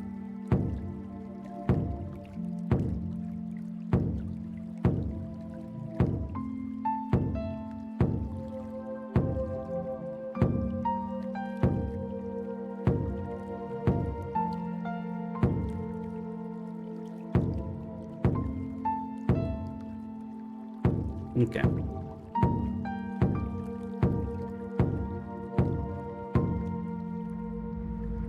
Sure.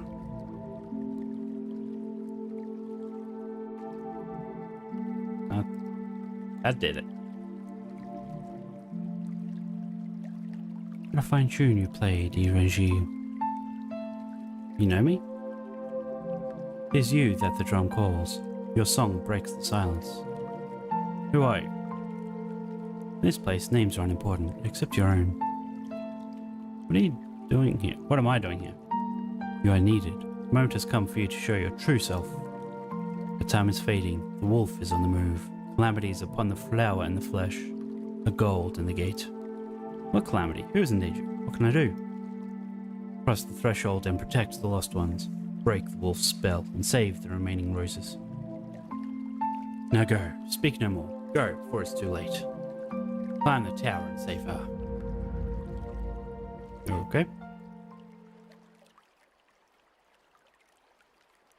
I have a bad feeling about this.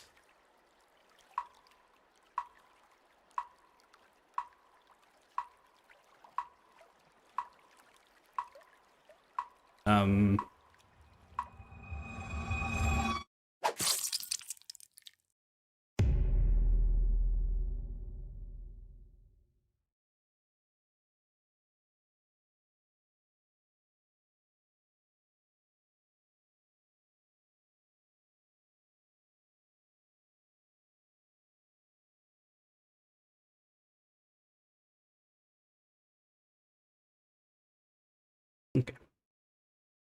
Same dream, again. No matter how many times I run up that tower, bloodshed is all that ever comes from it. More of the talking deer who seems to speak in riddles. Let's not dwell on that now. My new assignment awaits.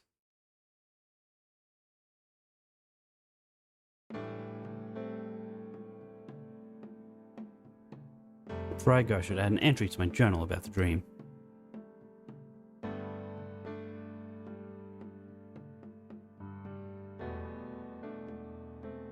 Okay. Late spring, 689. I solved my finest major case. My finest. Late spring, 689. I solved my first major case in Pangai. At first confounded, I need to peel away the onion's many layers to find at its center a simple story. Prideful man murdered by a scorned lover. Yet again, I'm reminded of the fragility of the human heart. But it seems the minister took notice of my work. Spoke of how it would gain favor with the emperor. Now that I have resurrected the border treaty, he even spoke of greatness in me. A silly notion, I thought. I'd only done my job. And perhaps, had I done it better, Sun Ying would still be alive. She remains in my thoughts, ever mysterious.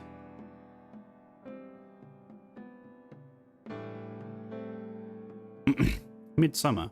The Emperor is dead. Well, that took a turn. So now is his wife in power. It is the saddest of days.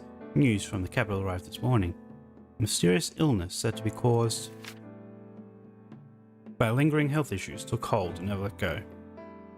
Now, with the outcome of the Korean treaty on hold, his legacy will surely suffer. Generations of my family have served the Emperor and his forebears. His royal mandate woven into my own sense of purpose. It is a time of deep reflection, a time of mourning.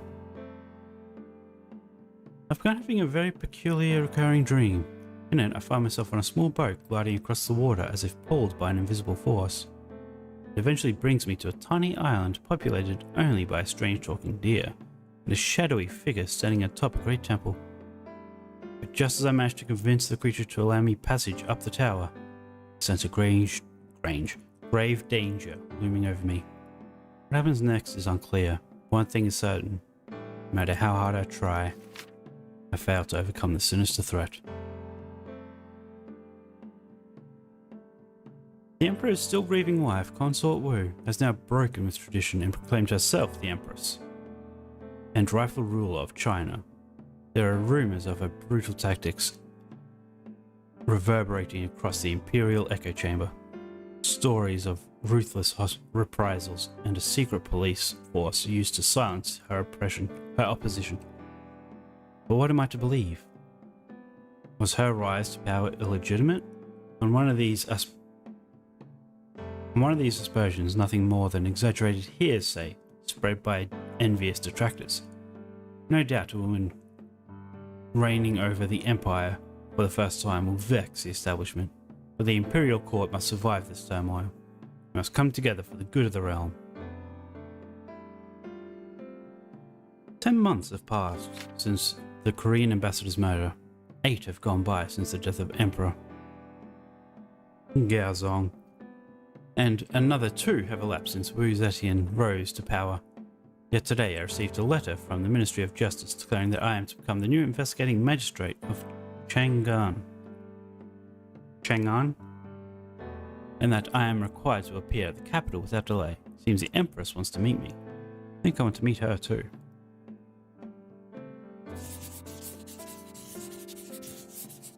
I arrived last night.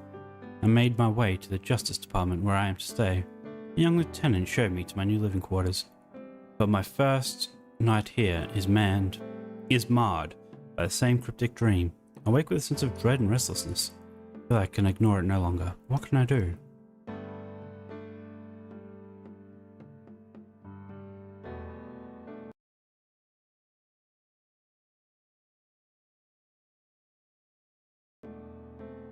My lucky jade horse. It was a gift from my father. I take it with me wherever I go. I don't have much time to pack my things, but the essentials are in there. Okay. Well, actually, window. Capital City. I am fond of the time I spent here during my imperial examinations. Father served here as an imperial counselor for some years, but despite all that, the city never quite felt like home. Promotion as the magistrate of such an important region will come with a lot of responsibility. If I can live up to my father's good name. Hasn't he like done one case and it's 10 months later?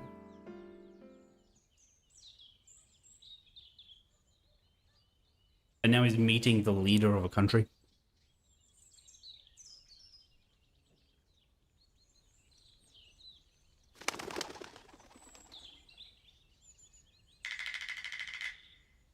Chang'an. Tang Dynasty, China. The Tang Dynasty.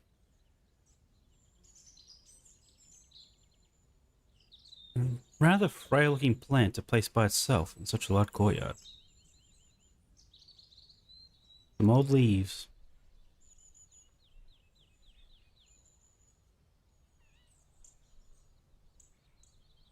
Exit to map. Oh, there's a map. Interesting. So you're looking hammer. I might have a use for this. Okay, I'm glad you can grab things prior to needing them. So that you don't have to like backtrack. No idea what I need the hammer for. Oh, I thought the Empress was... Okay. But I'm sure it'll come in handy. Interesting. Alright, so I'm at the Justice Department. And I have to go to the Imperial Palace.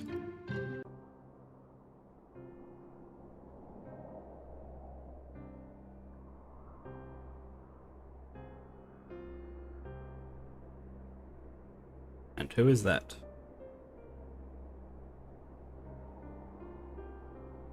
We found and captured the rebels responsible for the attack on the Royal Temple. Good. By attacking the sacred temple, they are trying to undermine the symbol of my heavenly mandate. No quarter is to be given to these agitators. Do you think General Zhang will have something to do with the recent disturbances? Zhang is a hardline traditionalist whose opposition against me is as clear as a stake in a barren field. But I know how to catch snakes like him. Where is Di Renji? He's here, Your Majesty, waiting in the antechamber. Are you sure he can be trusted? That is what I intend to find out. Bring him in.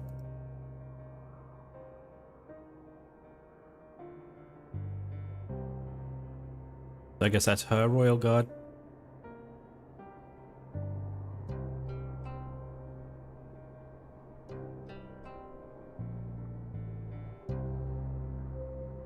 The Empress will see you now.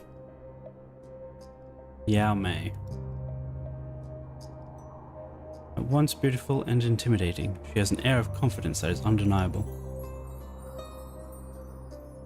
I am Commander Yao Mei, Captain of Her Majesty's Imperial Guard.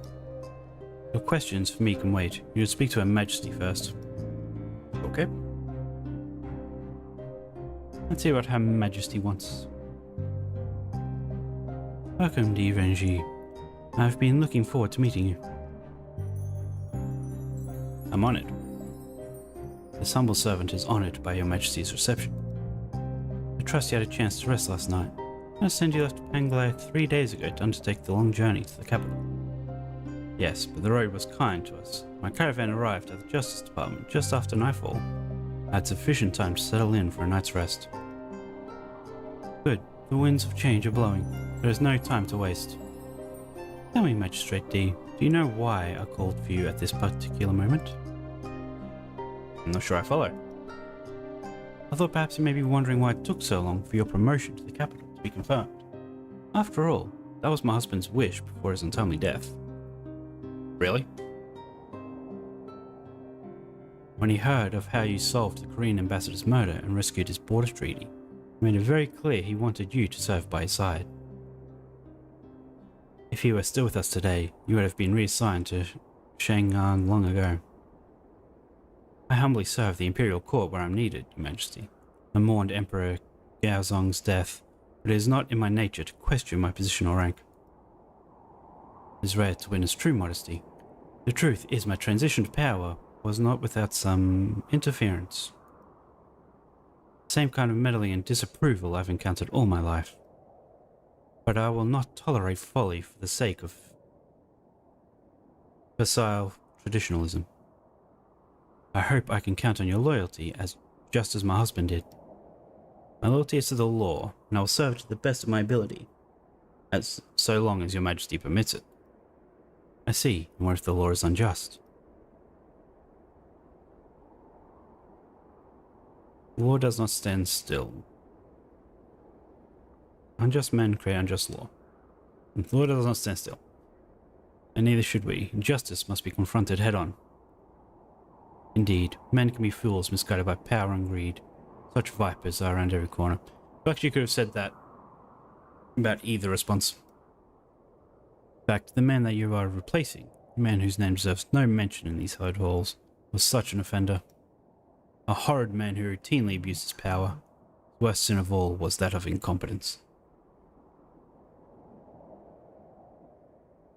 But enough about the past. You are here because I need someone to succeed where he failed. Yurenji, I hereby name you the new investigating magistrate of Chang'an. I'm going to butcher that every time. What say you? It will be my privilege to serve the people in the name of the Dragon Throne. And it is done. Rise now as my chief agent of justice.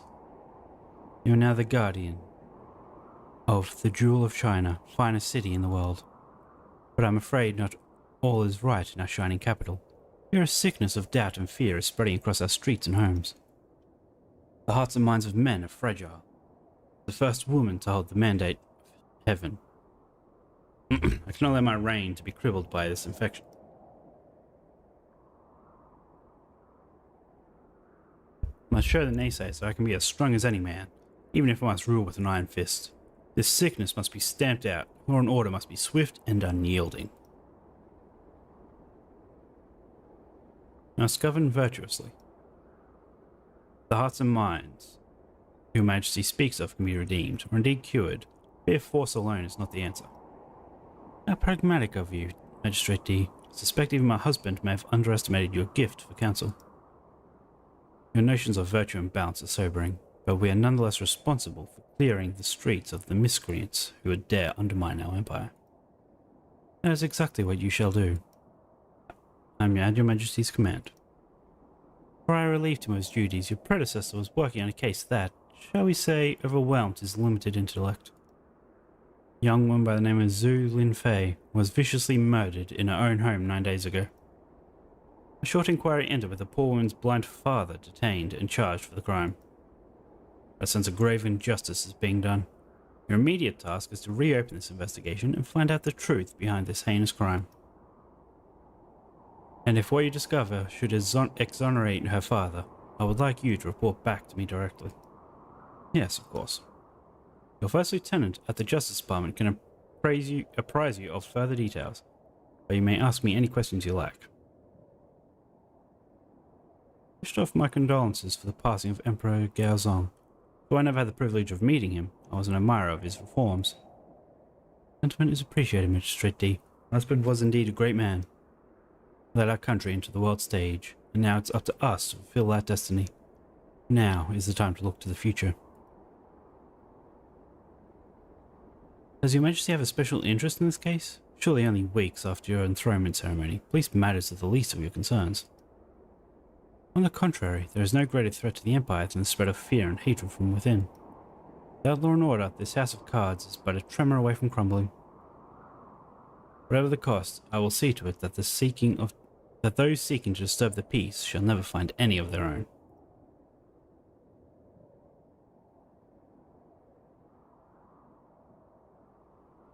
What can you tell me about the victim? Zhu Linfei met a horrible end. At first strangled to death. Her misery did not stop there, oh god. Taking her life, the murderer went on to mutilate her, carving out her heart and taking it from her lifeless body. I ask you, what manner of barbarism is that? Barbarism. Such hatred would suggest the killer may have known the victim, perhaps someone close, someone seeking revenge. Whatever the motive, I want to see this wretched killer captured and punished for what he has done. I will not stand for such depravity. The whole of the country watches my every move. I will not have my mandate tarnished by a deviant. About the accused. Your predecessor believed that the victim's father, Zhu Dan, came to resent his daughter for abandoning him for several years. He eventually returned, but by then his heart had soured and filled with hate, igniting this violent outburst. Your Majesty doesn't not believe this theory? Not for a second. Setting aside the fact that the father is an old blind man, only a fool could theorize that a woman so obviously devoted to her father could deserve such retribution. Even enduring all these years away from his side, she made sure to send money for his care. Besides, your predecessor would have sooner forced a square peg into a round hole than do any real police work. Okay. You may speak to Commander Yao if you need any additional assistance. She is my most trusted officer. Okay, well, I guess we'll go speak to her then.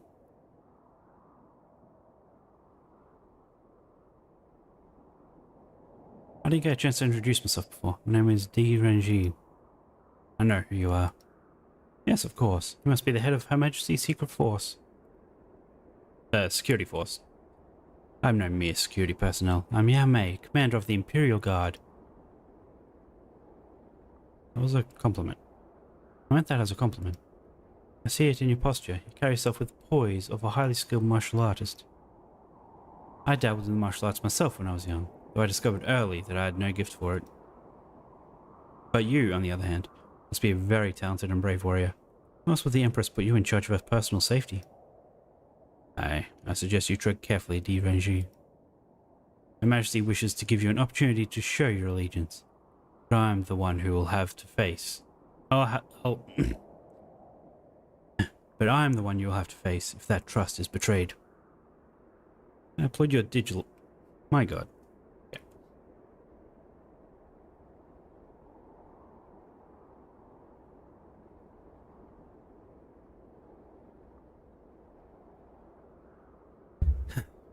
I applaud your diligence, Commander Yao. My intentions are pure. I'll be the judge of that. What do you want? Tell me about yourself. I have no time for small talk. If you wish to know more about me, suggest you seek out the answers for yourself. About the Empress. Her Majesty is a strong and fierce leader. What she has endured and overcome is a shining example for all of us. But I would think a detective of your stature could easily detect such qualities. You know anything about the Zulin Fei case? Yeah, the man who did it deserves to die 1,000 deaths. Man, you believe the father is guilty? No, that's not what I said. Simply meant that I've never known a woman capable of such brutality. Have you? No, can't say that I have. Listen carefully, Di Renji. I do not trust you. I have no reason to trust you. I do not know you. And from my perspective, nor does the Empress. What you do from this moment forward will signal to me whether you truly are a trustworthy ally or an adversary to be dealt with. Fierce loyalty is commendable, Commander Yao. With time, I do hope I can gain your trust.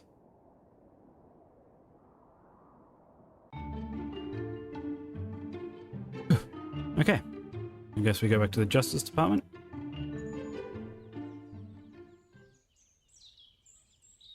To get what information we have on the case, and then go to the crime scene. Even though it was 9 days ago, maybe there's still something. Magistrate D, you're back. I'm your first lieutenant, Ma Dewey.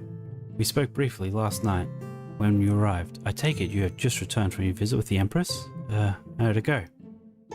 Meetings like that make me so nervous. I just start babbling. You know, one moment I'm more quiet and the next I'm going on and on about heaven knows what. Doing alright now, aren't I?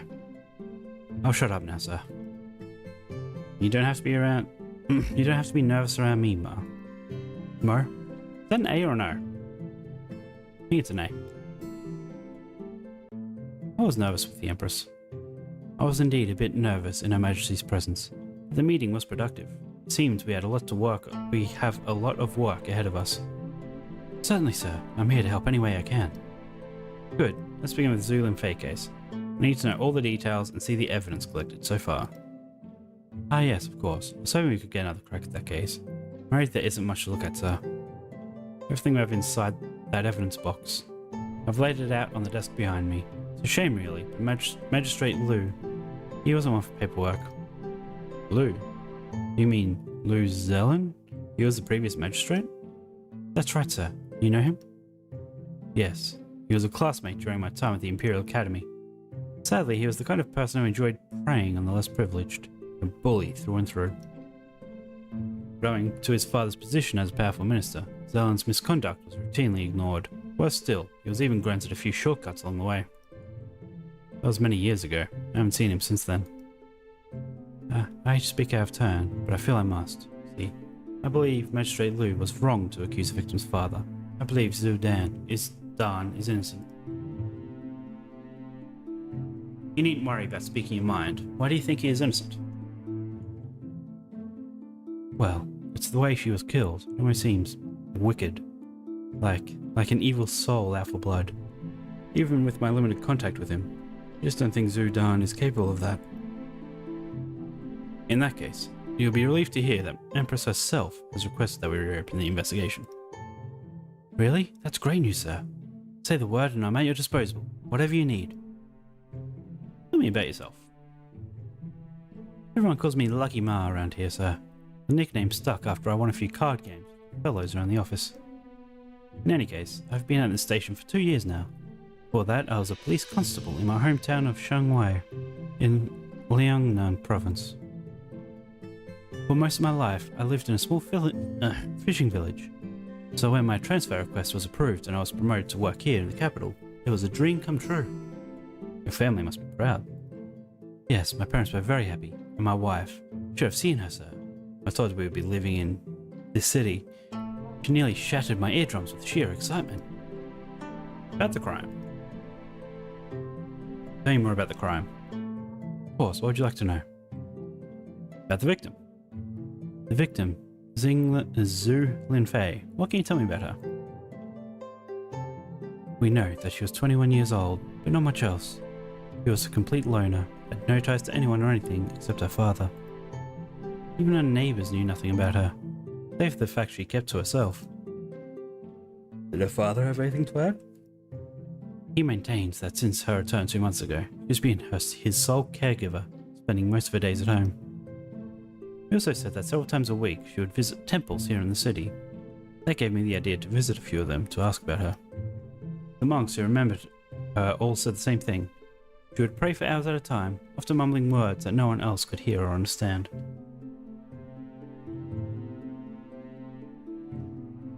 She said she returned 2 months ago. Where was she before that? All that we know is that for 5 years, she worked as a maidservant for a wealthy family living outside the city. During that time, she sent money back to her father through a messenger, but she never visited him herself. We're holding him in the lockup if you would like to interrogate him. Well, I'd like to talk with him, not interrogate. I can tell you about the victim's father, Zhu Dan. Zhu Dan served in the Imperial Army for many years until his wife died in a fire. That same incident cost him his eyesight, but despite that he managed to take care of his young daughter for many years.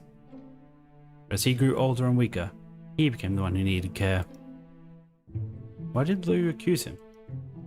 Magistrate Liu believed that Zhu Dan felt betrayed when his daughter went away. Alleged that Zhu Dan had gone mad and killed her in a fit of rage. Zhu Dan confess? No, sir. Very opposite, in fact. He strongly denies any wrongdoing. Cause of death. Strangulation, sir. She was also mutilated posthumously.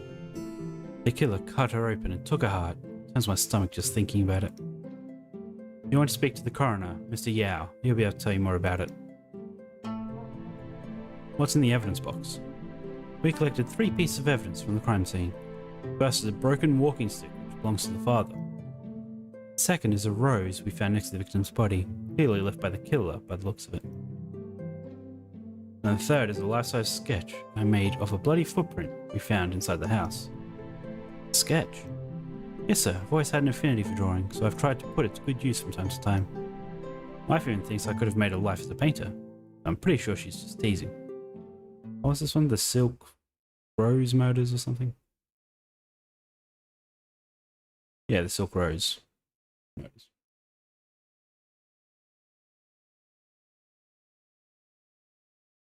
Yeah.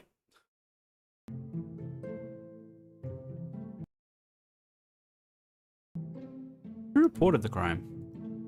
The night watchman was making his rounds in the neighborhood when he saw Zhu Dan running out of his house in a mad panic. Zhu Dan was calling out for help and screaming his daughter's name all at once. After the watchman peered into the house and saw the carnage that had been done, he came directly here to report the crime. Okay. I gather you must have worked for Liu Zelen for a period. What can you tell me about him? Liu. I suppose... No need to be timid, Lieutenant. It is not gossip I'm after. I'm only interested in how he performed his duties as an officer of the court. Well, to put it bluntly, Magistrate Liu did not seem to care much about his duties at all. He seemed more interested in his reputation than maintaining law and order. Most of the time, he delegated his work to us subordinates, though I doubt he even knew any of us by name. Shudder to think of the misery he left in his wake. Hopefully, if Zudan is innocent, we can at least right one of his wrongs. Yes, sir. Tell me about the Justice Department. Of course, sir. This Justice Department is the beating heart of all law and order in Shanghai. Since the Empress enthronement, we have officers patrolling the city at all times. Even the Night Watchmen report to us. This compound itself serves many purposes. The East Wing, where we currently are, is home to the investigative branch. Directly behind you is the way towards the lockup. Behind me is a hallway that leads to the morgue. Oh, I almost forgot. I hope you found your private quarters to your liking. Ask my wife to help me make it as cozy as possible for you. I'm terrible at that kind of thing. Indeed, the room is quite lovely. Please say thank you to your wife for me. Things are going to change around here. I've marked victim's house on your map. Great. But you'll probably want to speak with Zudan and the coroner before you head out. Okay, well, let's look at the evidence first.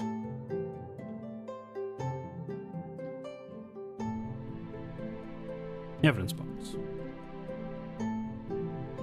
Rose, walking stick, footprint. Strange, this rose should be wilting by now, in its vibrant colour and soft petals defy its age. This didn't belong to Zhu Linfei, then the killer purposely left it behind. Is it a rose made of silk, maybe?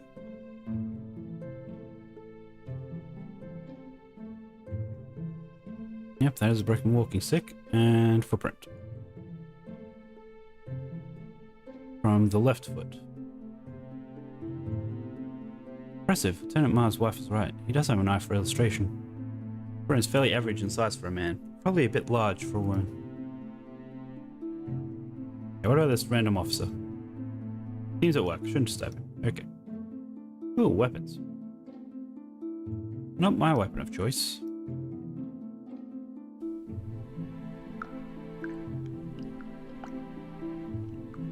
What's that dripping noise?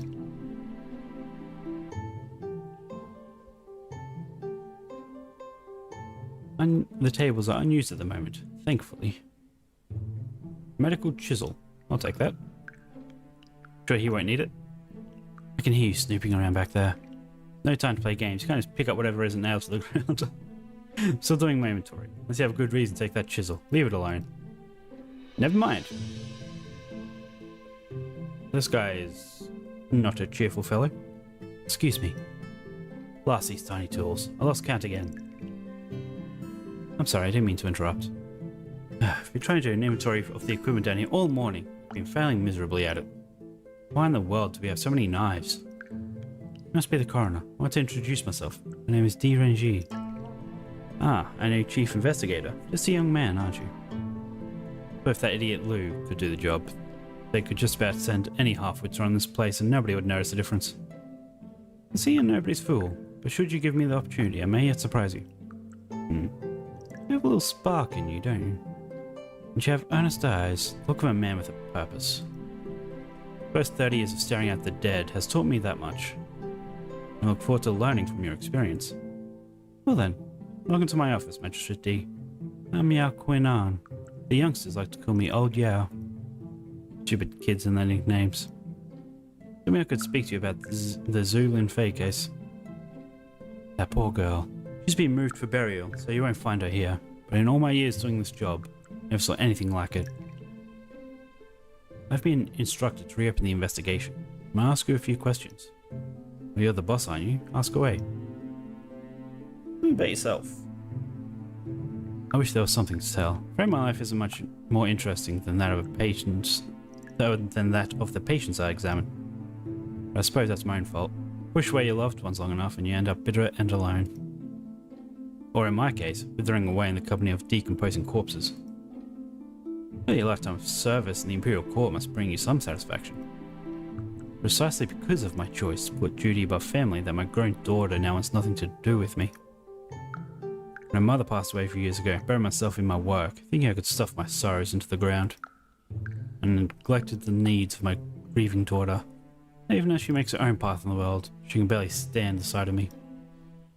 Don't make the same mistakes I did, young magistrate. Hold on to those you cherish. Let them know what they mean to you before it's too late. Not too late for you. Speak to your daughter, she'll listen. Wish I could be so naive as to believe that. My time has passed. No matter. At least down here I can perhaps still make a difference. I can tell you about the victim's wounds and the cause of death. The cause of death was asphyxia by strangulation. Deep ligature marks around her neck suggest the killer stood behind and slightly above her. Strangled from behind. Okay. No murder weapons found at the scene. If I were to venture a guess, I'd say the killer used likely a long piece of cloth to strangle her. The victim also had a large laceration on the left side of her chest. Further examination revealed that her heart was surgically removed shortly after she died. Though I wouldn't go as far as saying the killer possessed the skills of a surgeon, I'm certain we're dealing with someone with a cold and steady hand.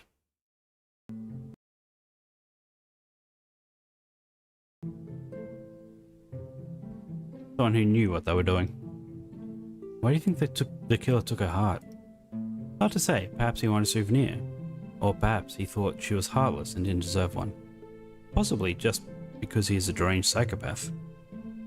We may never know why he did it, based on the depth of the abrasions on her neck. I'd wager good money a killer is a man. Was the victim violated sexually? No, I found no evidence of sexual assault. In fact, she had no other bruises or injuries at all, which I found odd. What do you mean by that? Well, usually in the case of strangulation, you often find some signs of struggle between the victim and the assailant. Signs such as traces of skin under the fingernails or bruises caused by resistance from the victim. But from what I can tell, Xin Fei did not fight back. From your previous comments, I take it you and Magistrate Liu did not get along? 30 years I've worked for the Justice Department. Magistrates come and go, and I've seen them all. Some were born enforcers, others born negotiators. A rare few had a gift for detection, while others preferred the path of least resistance. Liu Zelen was in the category of his own, corrupt yet inept man, willing to do anything to advance his career. All of us knew it, but none of us could prove it. What do you think he was guilty of? Abuse of power, coercion, blackmail, you name it. Someone more powerful than him finally took notice, and now he's history. You can thank the Empress for that. Great, now let's go talk to the blind father who was arrested for a brutal murder.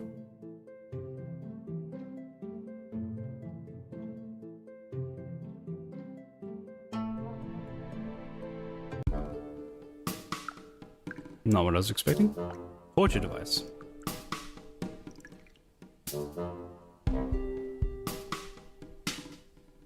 Who goes there? Is that you, Liu? You'll not break me with your threats and beatings. I'll never admit to killing my own daughter. Never. You hear me? I was just waiting to look at the torture device. There we go. Some believe that torture can help reveal answers. But can this so-called truth be held up to the light of day? It's coerced out of them? Probably not. Okay.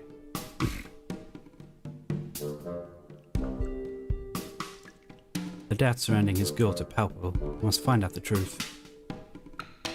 Calm yourself, Zhudan. I am Magistrate Liu Renji. Liu Renji, I'm to Liu.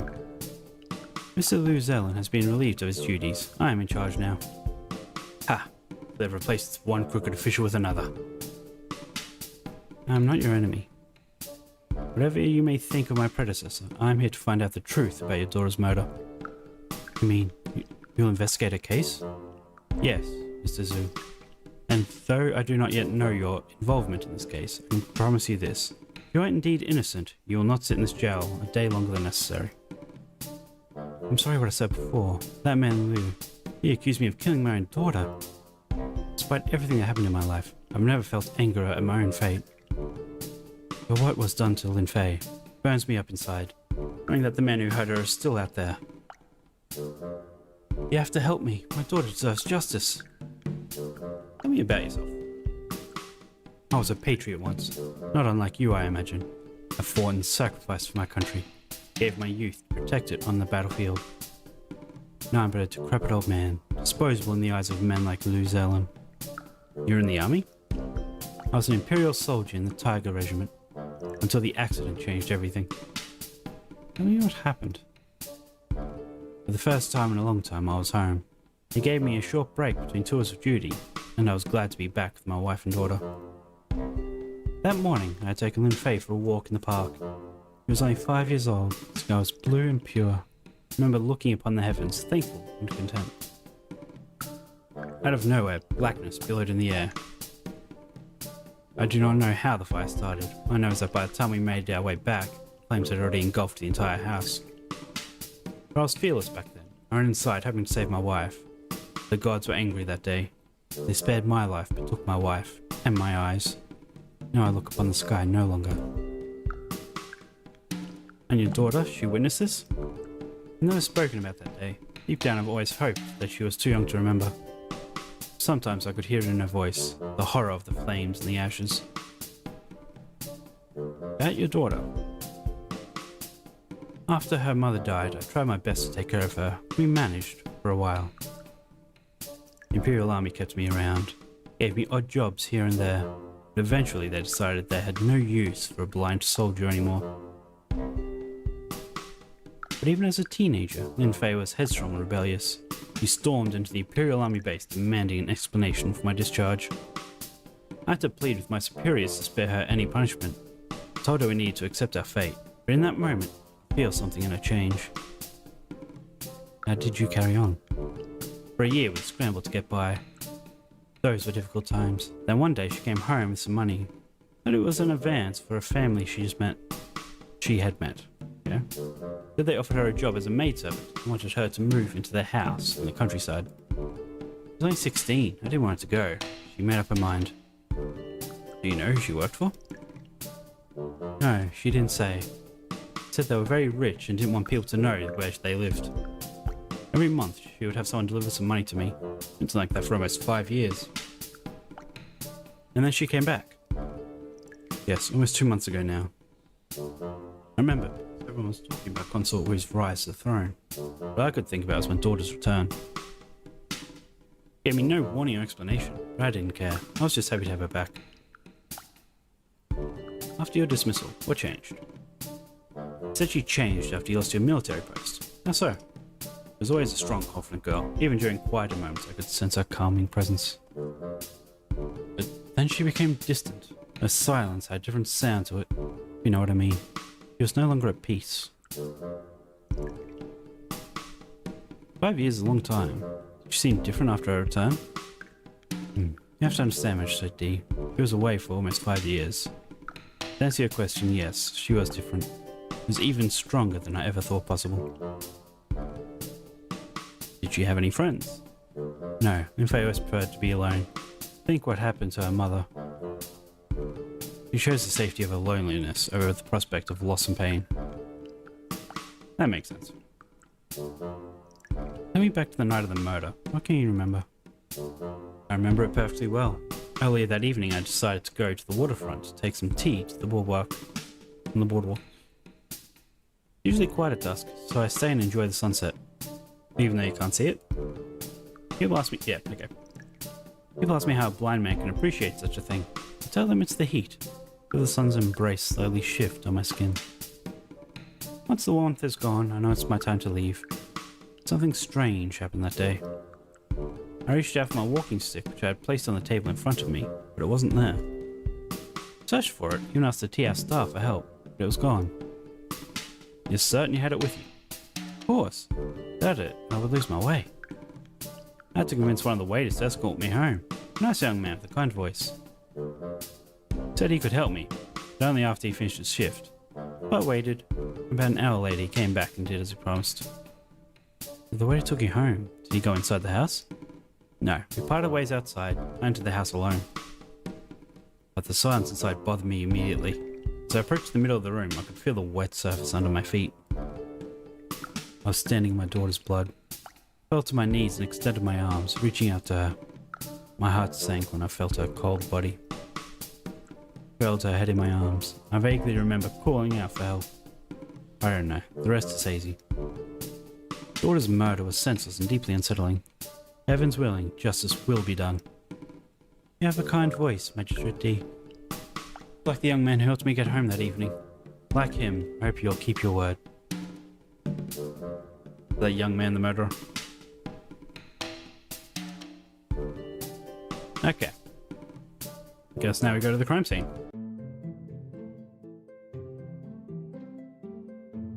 Or, yeah. Let's see if he has anything new to say after I've spoken to the other two. No. Okay. So someone took the walking stick while he was at the waterfront.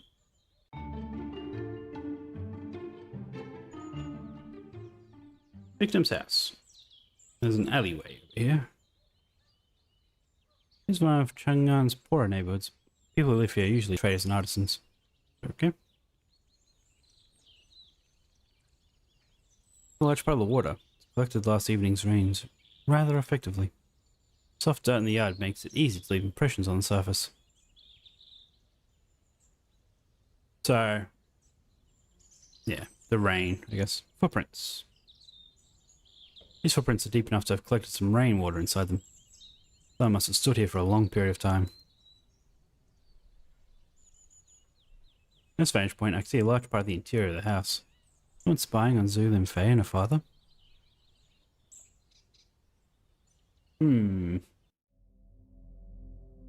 so no one's been here since then, I guess? A dinner table.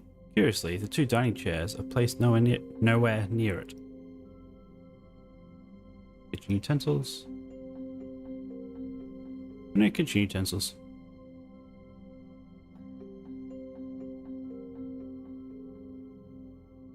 Area of interest. It's unmistakable. This is where the murder took place. Examine the bloodstains.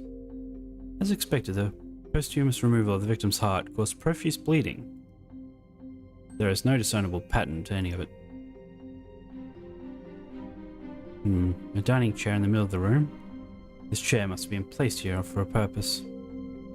Nona Yao said that the killer was likely standing above and behind Zhu Lin Fei when she was strangled. Perhaps the killer forced her to sit here before he strangled her? Why would she cooperate? What's this? There's a small fragment of wood under the chair.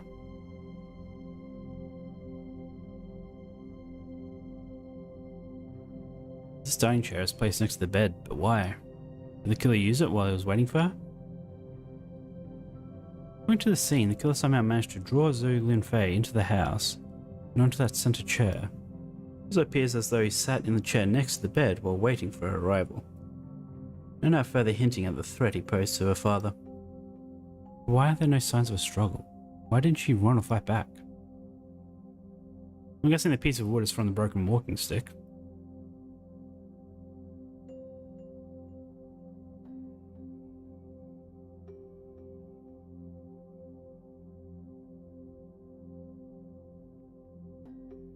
Yeah, it's a perfect fit. This strand of wood must have splintered off when the walking stick was broken. That means the walking stick was broken in the house at the time of the murder.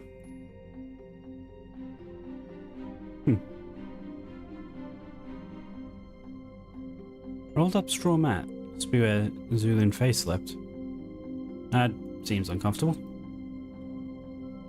Not gonna look at the dead plant. Okay. Only one bed in the house. Must be where Zhu Dan lives. Sleeps. Blah. Window. See part of the front yard. Cabinet. Okay, so is that everything? I think that's everything. What else do I have? Oh. I'm meant to use the footprint from those footprints, maybe, to compare.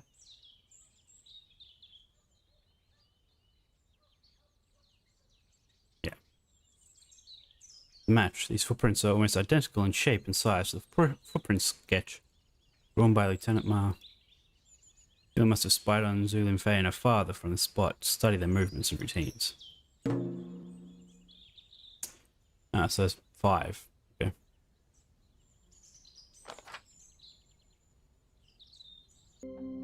Already looked at everything.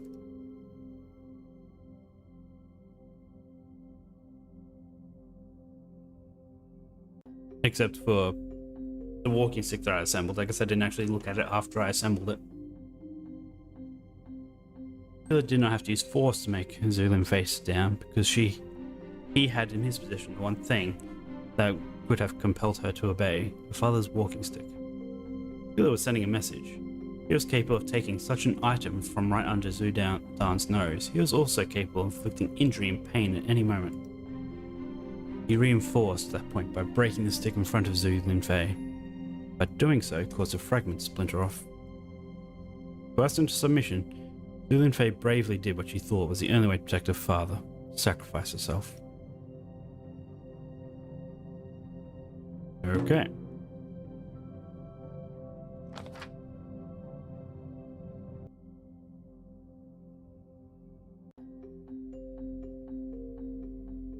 Not like under the cabinet or something, is there? Under the bed, maybe? Nope. What?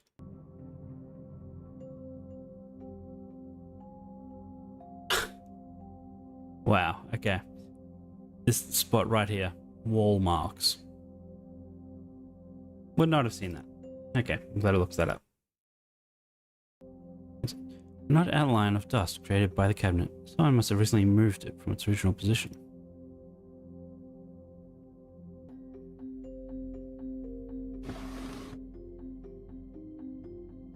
What is this?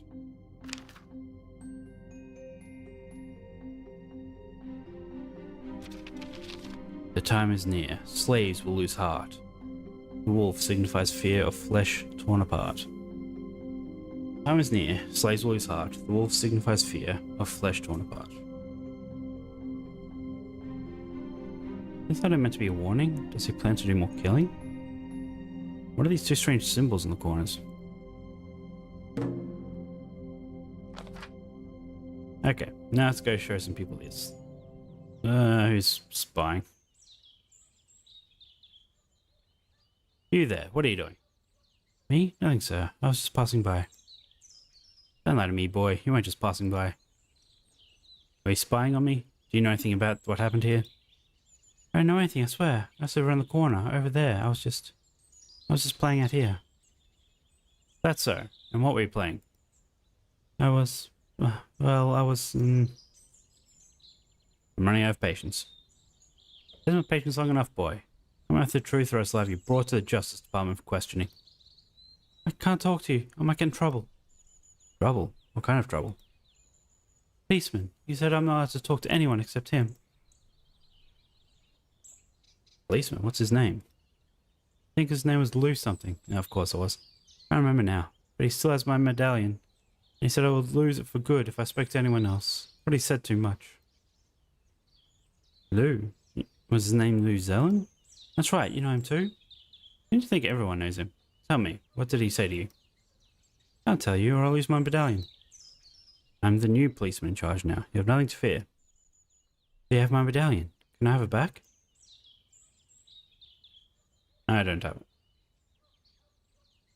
I don't believe anything you say. All grown-ups are the same. So boy, how about make a deal? If I can find your medallion and return it to you, you will answer all my questions. Hey, you're not trying to trick me now, are you? Mr. Liu tricked me when he said he wanted to see my medallion. Then he wouldn't let me have it back. No tricks. That's a promise. Guess I'll be alright. The deal then. Wait for me here while I look for your medallion.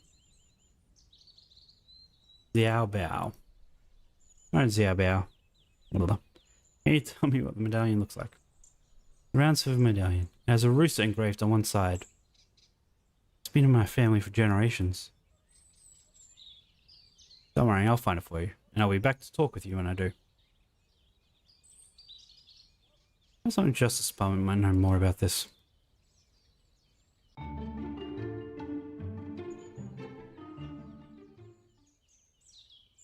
So I guess I shouldn't leave an area until I know I should leave the area.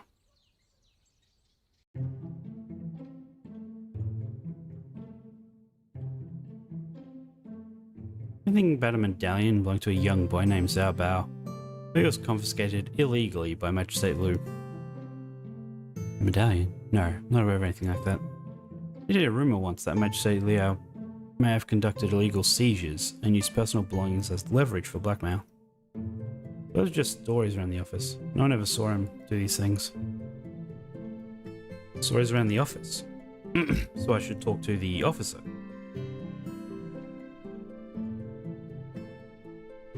No, okay. Guess I'll talk to the one other employee.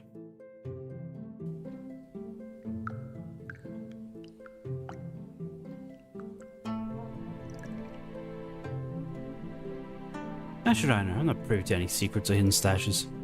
Like I said before, the man was a vile leech. It wouldn't surprise me if all the corruption rumors about him were true.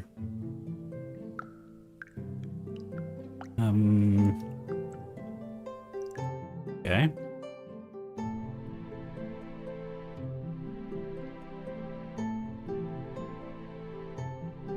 Why would anyone else know about this? Isn't that the same bluebird from this morning? There he goes again. And that bird just likes hanging around. Don't think anything of it.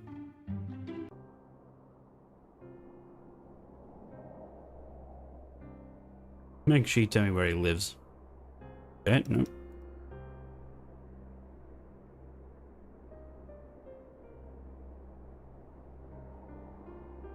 Really?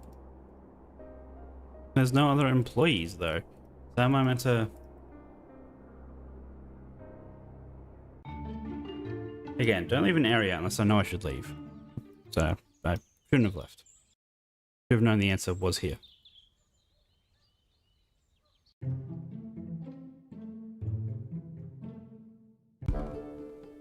I mean, surely he doesn't know about it. Yeah.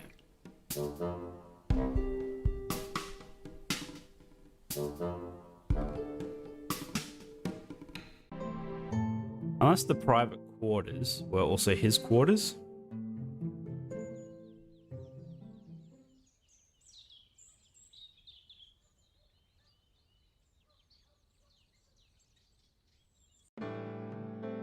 Like, maybe it's hidden somewhere. Maybe not. That bird was out here, so progress was made. Let's go to the other outdoor area. Victim's house. Nope. Well, let's talk to him again. Sorry, no luck. Okay.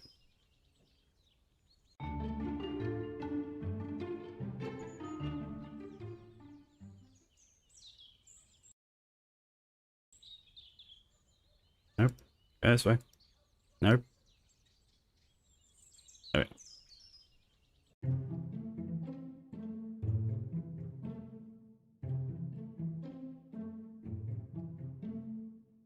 Oh yeah, the note. We're showing the note to people. I know you don't think that's a good idea. It's literally your number 2.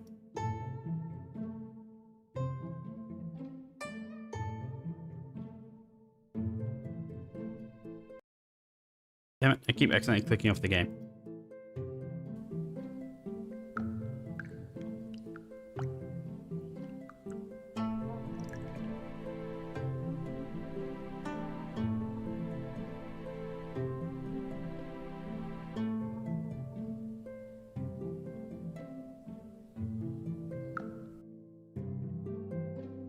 Okay, well now I really feel like I might actually do need to leave. There isn't anything else to click on or interact with. Because it's like... Nope.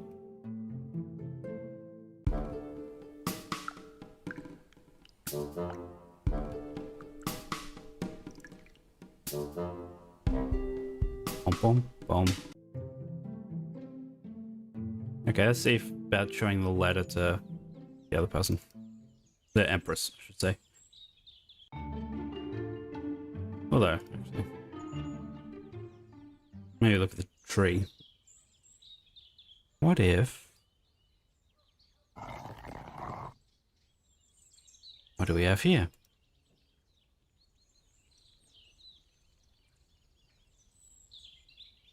Okay.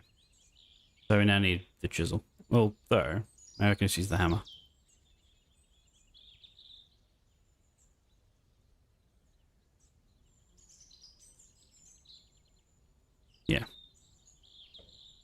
Okay, let's go get the chisel.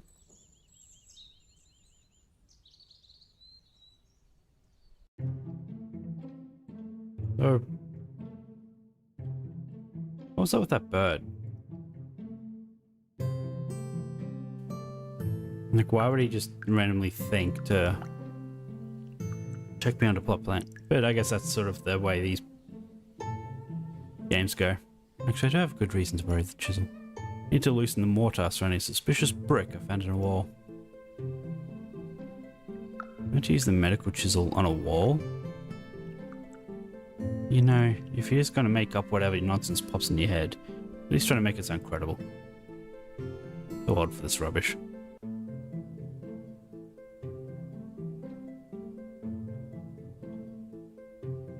Yeah, I'm sure there's probably other tools I could take rather than medical stuff from the morgue, but hey, we'll take what we can get.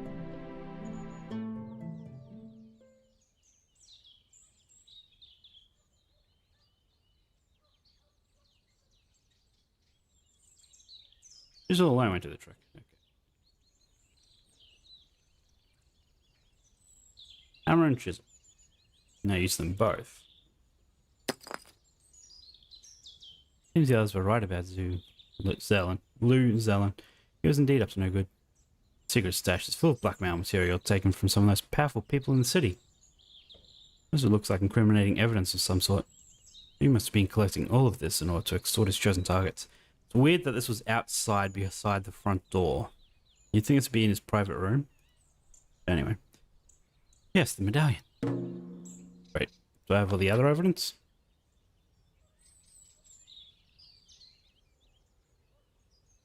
Guess not.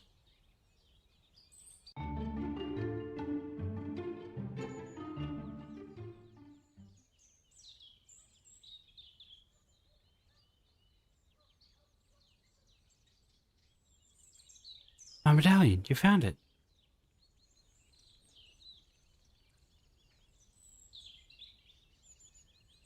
Thank you, Officer D. A promise is a promise.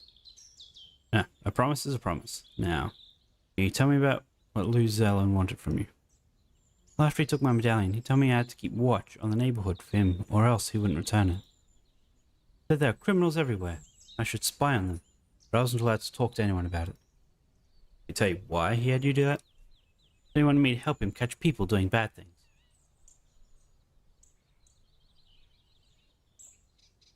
He said this area was known for its gangsters and ruffians, and he needed someone like me to keep an eye on them. He came to me every week to ask me about what I saw or heard. But every time he refused to give me back my medallion. I see. He was using you as an informant. He asked you to spy on Zulu and Faye? No. Never asked me to do that. I did that on my own. On your own? Faye was a friend. I was worried about her. How old did you know her? We became friends not long after she moved here. She was kind to me. She used to buy steamed buns from the market, the fresh kind, you know. She would share some with me all the time.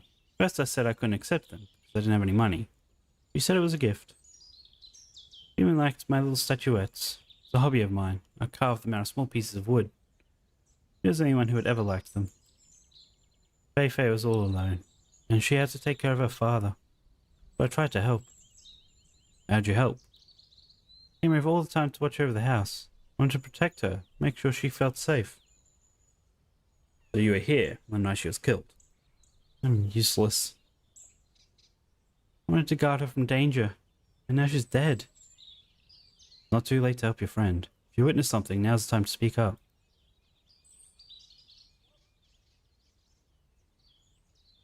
Tell me what you saw on the night of the murder. I was coming over to visit Faye. I wanted to show her my new wooden statuette. When I arrived, I saw someone walking out of the house. I was hiding there by the fence, like I always do. It was too dark. Couldn't see who it was. As he passed by, I thought of the evil spirit from my nightmares. Too afraid to do anything. I just ran away. Only later that I found out Faye was murdered. It was right there. The killer was right there. And I did nothing. I should have done something. Can you describe the stranger? It was dark. I couldn't see his face. He was tall, and moved very fast, almost like he was gliding. See what he was wearing? He was black all over, like some sort of shadow. Didn't even seem to have any legs. Okay. Was Zudan the stranger? Suzu? No, sir. The person I saw was tall and fast. Suzu can barely walk without his stick. Couldn't have been him. Besides, Mr. Zhu loved Feifei. He'd been so happy since her return. He would never hurt her. Don't blame yourself for what happened. Take solace in the fact that your testimony will help free Zudan. Were you spying on me earlier? I wasn't spying on you, sir. I've been coming here every day since Feifei died. I just wanted to say goodbye. When Lu Zelen came here to investigate the crime scene, did you tell him about what you saw? No, sir. I tried to speak to him, but he kept telling me to leave. There were too many people around. Didn't know what else to do, so I just waited for him to come back, but he never did. Okay. Black from head to toe, gliding across the darkness. Still could have been wearing a long black cloak. Could have been.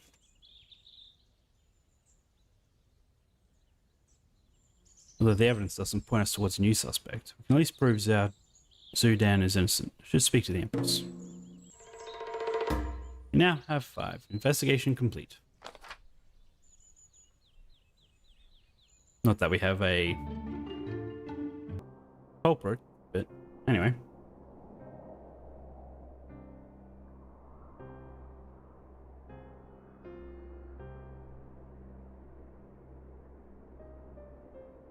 You have an expression of relief in your face, Magistrate. I expect you bring good news? Yes, Your Majesty. My investigation has indeed shed new light on the matter of Zhu Linfei's death. In that case, tell your tale. I do not wish to be kept in suspense another moment.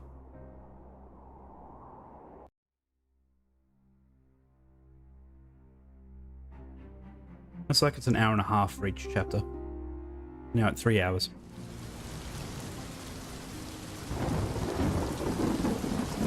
Whoever killed Zhu Linfei did so with ruthless premeditation. He stalked his prey with patience and purpose. He knew their routines, their habits, he knew their weaknesses. He was aware of Zudan's customary visits to the waterfront for late afternoon tea. He familiarized himself with Zhu Linfei's schedule and knew when she would return from the temple she often visited. He obtained this knowledge by spying.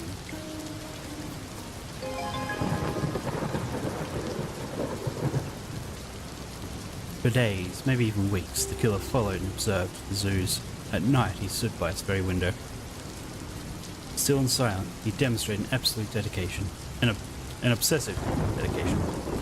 In this state, darkness and rain were his allies.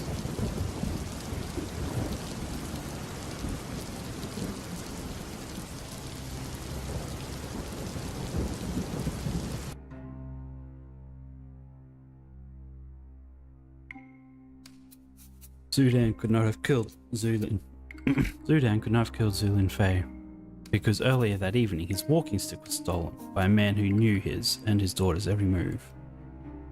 Once he had left Zudan stranded, the killer made his way here to await Zhu Linfei's arrival. Upon entering the house and seeing the cloaked stranger, the young woman did not flee. Astonishingly, she stood there and did as he ordered. The killer accomplished this by breaking Zudan's walking stick.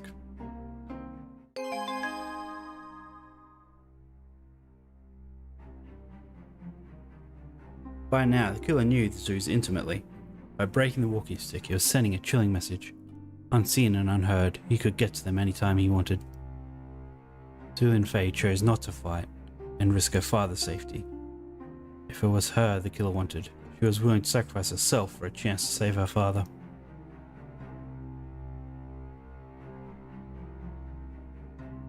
Zhu Linfei understood the threat.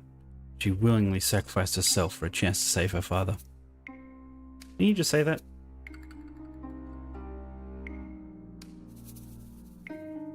The killing of Zhu Linfei was a calculated move, but I fear it is only the first of many. I believe our killer is only at the beginning of his grand vision. It wasn't enough for him to taunt us by leaving a rose, or even by taking his victim's heart. He wanted us to know precisely that his journey of destruction had just begun. The note he left behind was designed to be a warning? I mean, it's clearly a poem, but it feels like a warning.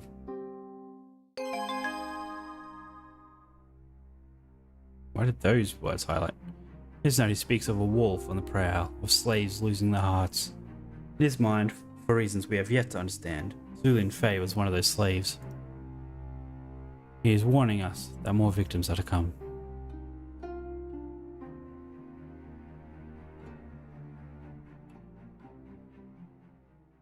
Boom, boom, boom, boom, boom. Afterwards.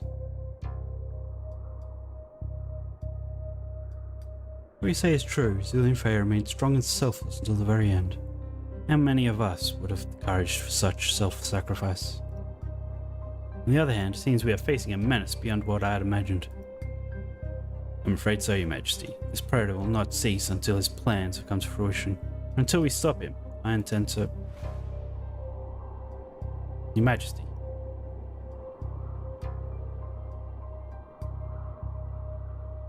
Majesty, I have news from a night watchman in the Central Quarter. Another woman was murdered in her own home just 1 hour ago. But it's true. Predator is indeed among us. What else have you learned? Not much at the moment, only that she was the newly wedded wife of Lam Haifeng. The late General Lam's son? One and the same, Your Majesty. General Lam would have been a strong supporter of your regime had he not succumbed to pneumonia last winter. His only son, Lam Haifeng, was also a gifted army captain who still commands the loyalty of his father's troops. Yes, I recall hearing of his abrupt wedding last month. He retired from his official post and vowed to lead the life of a civilian. Now his wife is being murdered? There's more, Your Majesty. According to my sources, the treasonous General Zhang has recently courted Lam Haifeng's allegiance. Zhang is no doubt attempting to strengthen his rebellious coalition. Could it be that Zhang is trying to terrorize the young captain into obedience? That thought has crossed my mind. If that is true, Zhang is even more despicable than I gave him credit for.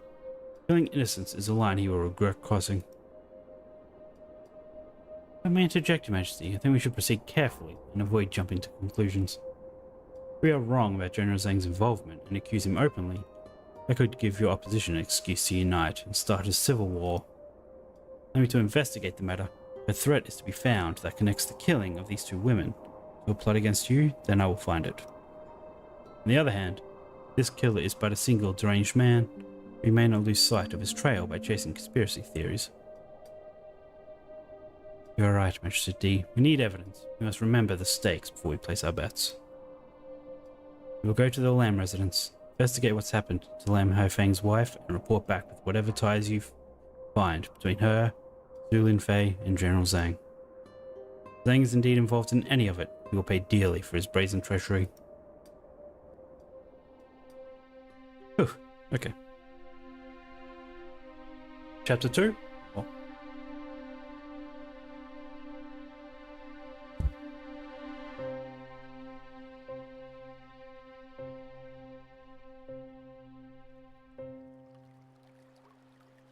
Chapter 2, When Deaths Align.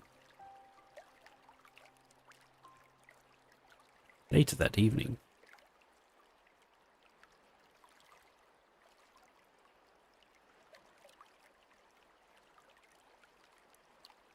Okay, so where am I? Why is there just a random safe over there? Slot? Gap? Where was the slot?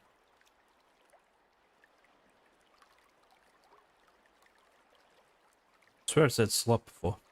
Maybe not. What? Oh, there. What is this? Mr. D, I'm so glad to see you. You've not heard by now. It happened again. Sometime between 2 and 3 hours ago, the lady of this house was brutally murdered while she was reading in the study. Go on. A horrible mess, just like what happened to Zulin Fei. Took me a moment just to gather myself after I saw the body. It was like a flashback. It wasn't. These two women have been murdered in the exact same way. What else have you found out? The place belongs to Lam Hai Fang. The victim was his wife, a young woman named Shi Wen Yan. Apparently, they've been married less than a month. The Lambs employ an elderly house steward and 2 servants, but all 3 live on a small adjacent residence south of the main compound. As far as we know, the 3 of them had completed their tasks for the day and had returned to their residence when the murder took place. The front gate has a rather flimsy lock, which our killer seems to have picked without difficulty. Coroner Yao is in there examining the body now. He can tell you more about the crime scene. Did you speak to the husband? Only briefly. He seems quite shaken. He seems to have a solid alibi. He's in the study now, waiting to speak to you. Thank you, Lieutenant. You stay here and make sure no one goes in or out. What's this slot? There's a small opening here. Something's missing there. Perhaps a handle of some kind. Okay. Oh, there's a gap in the railing. There's also a matching gap on the other side. Is there? Ah.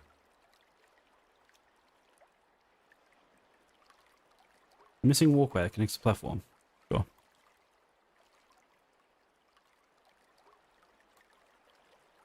I need to find a handle of some sort.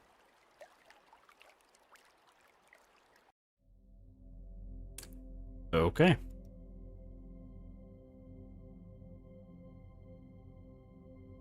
Talk to the husband first. Excuse me, Lam Hai Fang. Mr. Lam?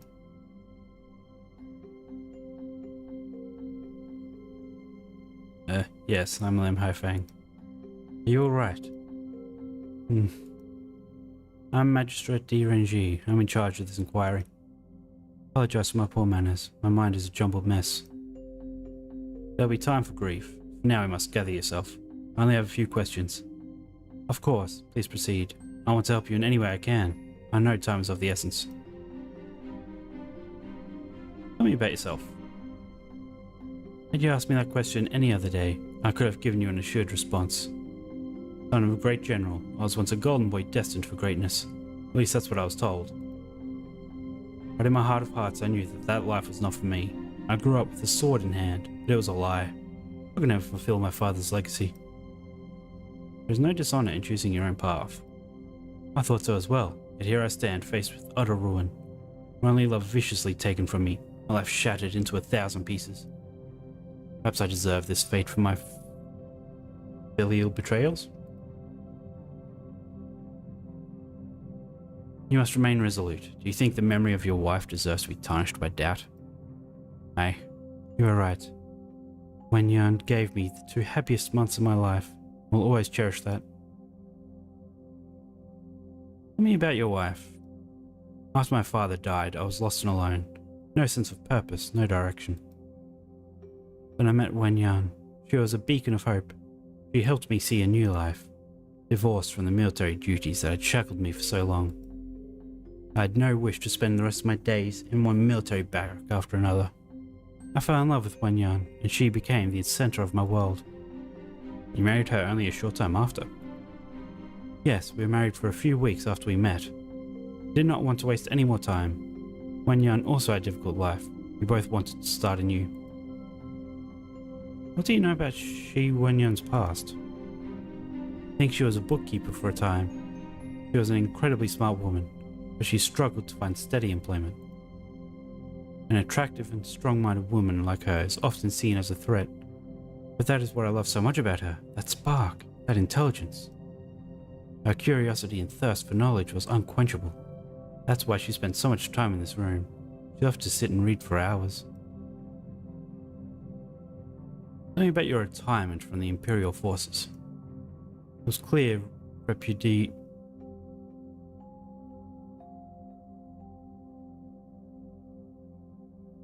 It was a clear repudiation of my father's wishes, but after his death I could no longer continue the charade. I grew tired of the political machinations of a perverted military upper class, like General Zhang, who would abuse their power simply to perpetuate it. I found peace in my new life, something I could never dream of before. Can you tell me about General Zhang? Zhang Chao is more reptile than man, if you ask me. He courted my father's backing on many occasions, hoping to consolidate the powers in the shadows. But my father resisted until the end. He knew a man like Zhang could not be trusted. Zhang attempted to contact you? Yes, more than once, but I had no patience for his odious nature. Odious. Let alone his deplorable schemes. No, there was nothing for us to talk about. His advances were squarely rejected.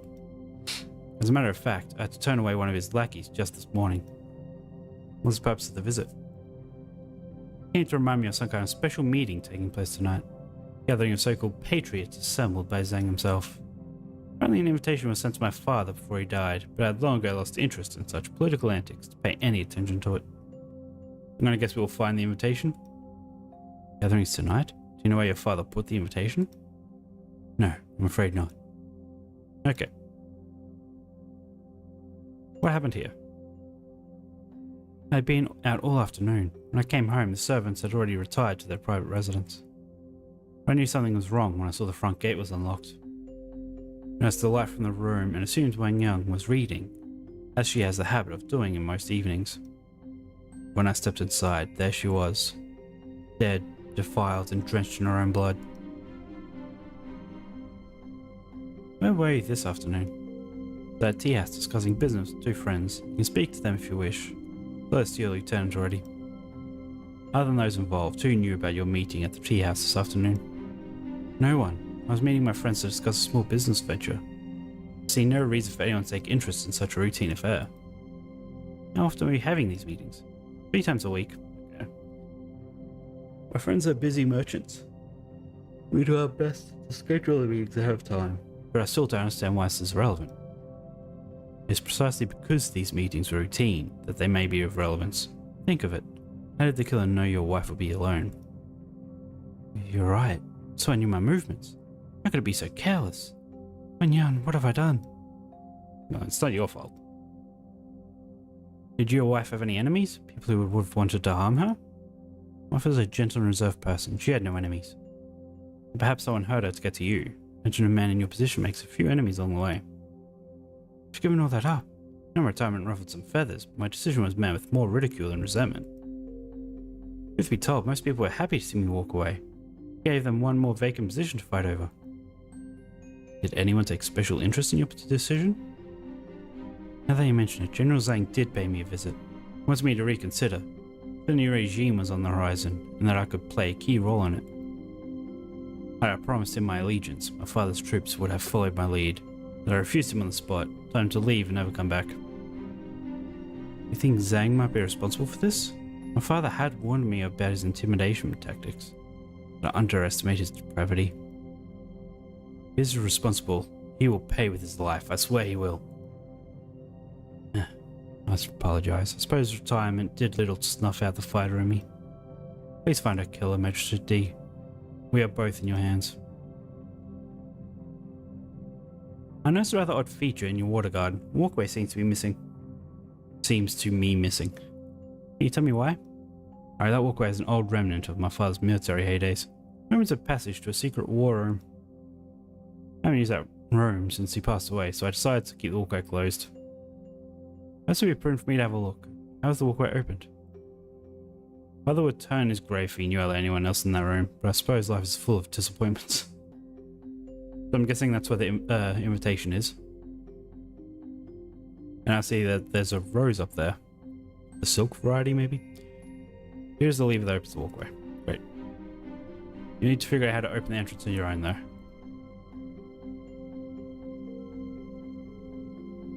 Let's get this rose. Another rose. Looks like a killer has a taste for theatrics. But why a rose?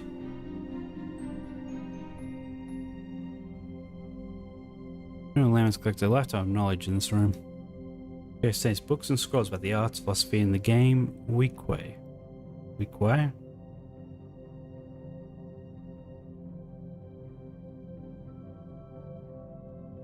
Okay, what was that? It's a book on classical literature. The interior pages have been torn up. Here's the inscription. It reads, "To my dearest beloved, may your days be filled with lovely words and even lovelier thoughts." Again, the killer exploited a personal item belonging to the victim's closest relation, in this case, her husband. It's the same method he used to coerce Zulin Fei into surrendering to him. Man, I'm just bumbling over words. Both young women were unusually brave and selfless. Who could sacrifice themselves that way? And my intuition tells me something is amiss. Why did they act so passively in the face of such a threat? The women were onto something. Okay, let's talk to the coroner and then we'll look at the body. There you are. I was wondering when you would join us. I hope you've had ample time to digest your last meal. I had to send Lieutenant Ma outside when his face started to turn pale. Thank you, Coroner. Yeah, I think I'll manage. Good. It's not every day one sees this kind of brutality. This poor girl has been eviscerated and left exposed. As soon as we're done here, I'll have some constables take her back to the morgue.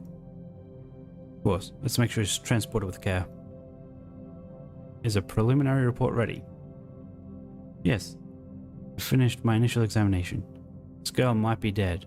She still has a lot to tell us. Hello? Tell me about the victim. She was in her early 20s, 24 according to her husband. Her sturdy build suggests an active and healthy lifestyle. Yes, just like Zhu Linfei. In fact, similarities between them struck me immediately. They share a remarkable combination of beauty and strength. So I wonder if they are retired from like some sort of police force, like the personal guard that the Empress has. Maybe she's the murderer. If the same man is responsible for these two killings, I'd say he's choosing his targets rather deliberately. Yeah, I'm gonna say that she's the murderer and she's cleaning up some sort of mess that the group did earlier. I can tell you about the cause of death. All signs point to asphyxia. The killer most likely stood behind her and strangled her with some kind of rope or cloth. But thus, no sign of struggle or the murder weapon. It was then cut open posthumously to facilitate the removal of her heart. I'd say she died no more than 3 hours ago. Any clues in the blood stain patterns? Glad you asked. Blood stain patterns themselves offer no revelations. They do suggest that our killer might be becoming more efficient. How so? Take a closer look. A large laceration in her chest has made her bleed profusely, which is to be expected. But unlike last time, the killer left no bloody footprint behind. Lieutenant Ma won't get to practice his doodling skills this time. He must have used rags to manage the initial blood loss. Most of the blood you see here was likely discharged after he left the scene.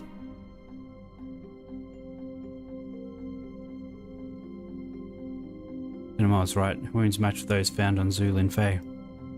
Oh, okay.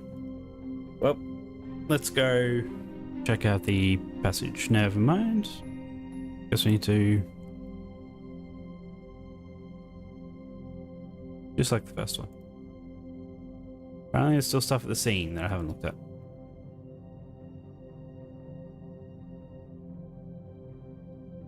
Book contains books across history, politics, and warfare. Okay, I guess I have to show him the book. Second.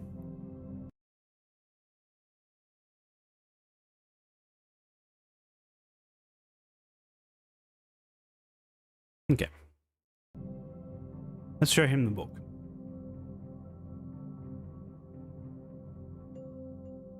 Found this book by your wife's side. What can you tell me about it? I gave her this book as a present soon after we first met.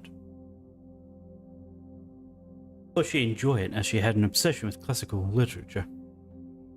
She often lamented the fact that as a young girl she wasn't permitted a proper education. It's only through perseverance that she taught herself how to read or write. She loved this book. All the time wants to tear it up.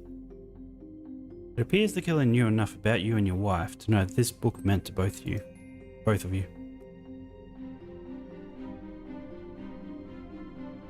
Nope. Okay.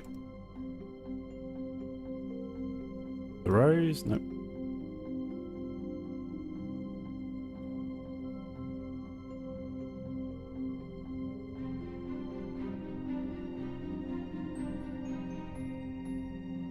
Okay. Well, I guess just talk to him normally. Is there anything new? Nope.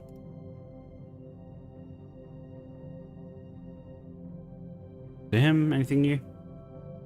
Nope. In that case, I don't know what else to look at. Something eerily similar to the last time. I wonder if there's like a hidden note somewhere.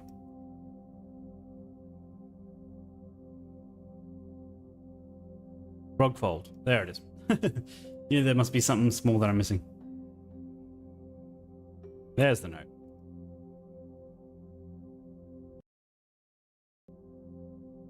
Another one of the killer's notes. Why is he leaving a trail for us to follow?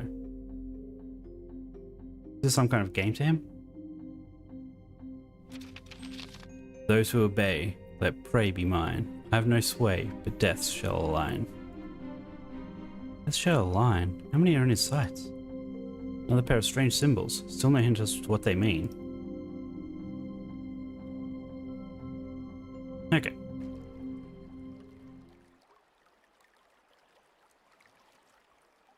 Now do this and then do the puzzle.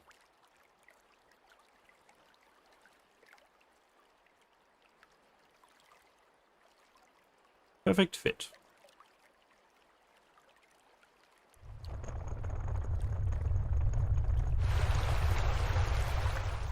We can just install a gate. And then have a whole bridge. Like, what's powering this thing to go up and down?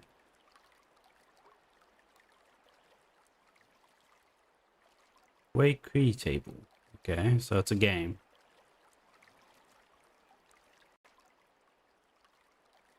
It's this game.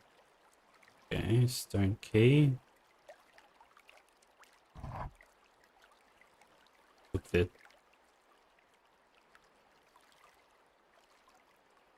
Examine the key. Eternal ladder.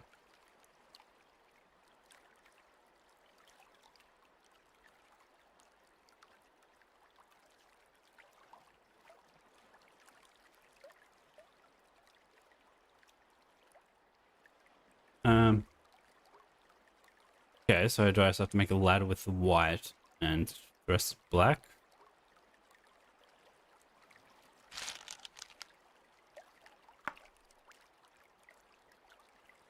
But it doesn't really...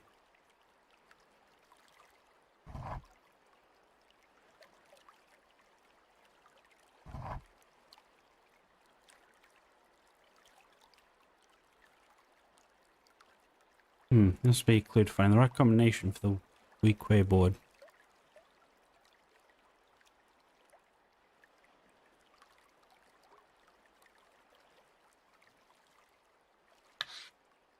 Hang on, I want to go back. There was a mention of this game on the bookshelf, but I couldn't really interact with it. But maybe I can now.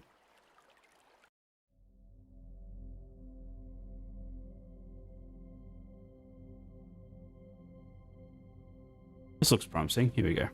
Let's go on title. Wei Kui, I guess. Wei Ki? Wei Ki. Wiki. Wei Ki. Basic positions and tactics.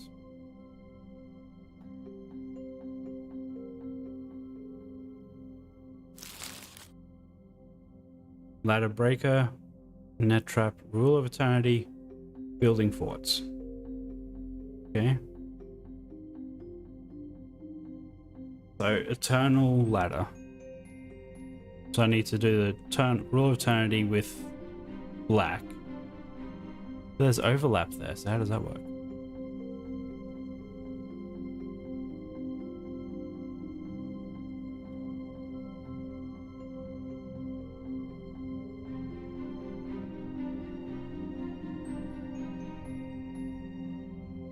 There's white there and there.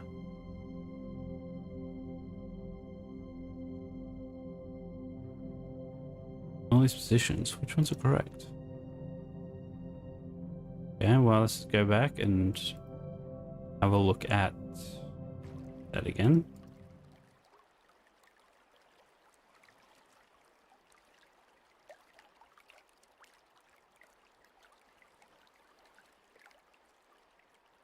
Takes his time.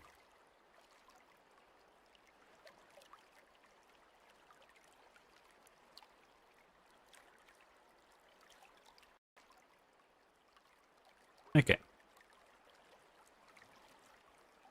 So, ladder breaker, rule of eternity.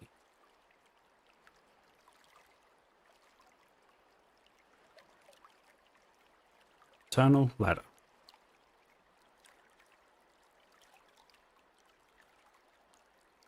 Eternal ladder is ladder was white. Let's just do that one first. Unless I'm only meant to do the white ones of the ladder and the black ones of eternity. Let's do that. So it's just diagonal. Okay. Already forgot. Yeah, on down to across.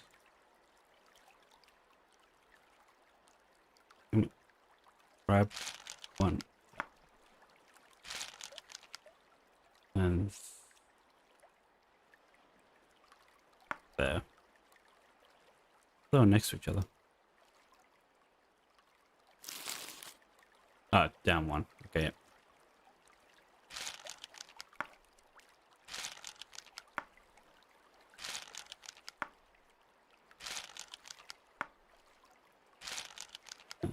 Yeah, and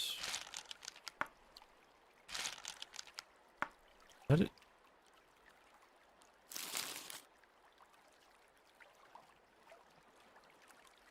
I guess that's 3 cross and 4 down. Ah, that's 4 cross. Okay. And now the black eternal is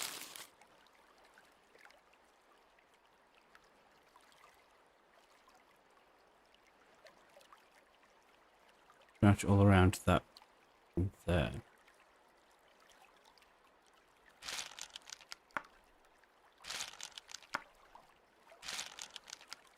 Put the key back in there.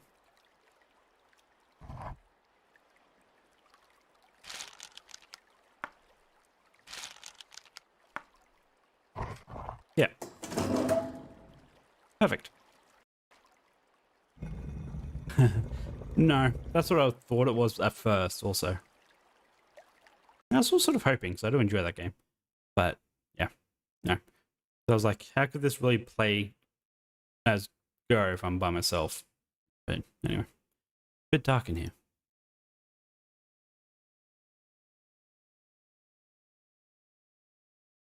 That's better. Okay. Let's have a look at the only thing we can interact with, except for the armor, I guess. No. Nice. The Lamb clan produced generations of warriors. No wonder Lamb High Fang struggled for so long to find his own way.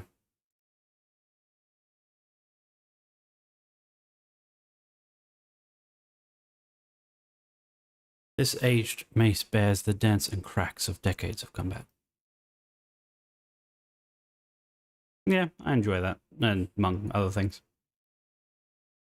There is a veritable fountain of knowledge down here. Alright, so where's the invitation?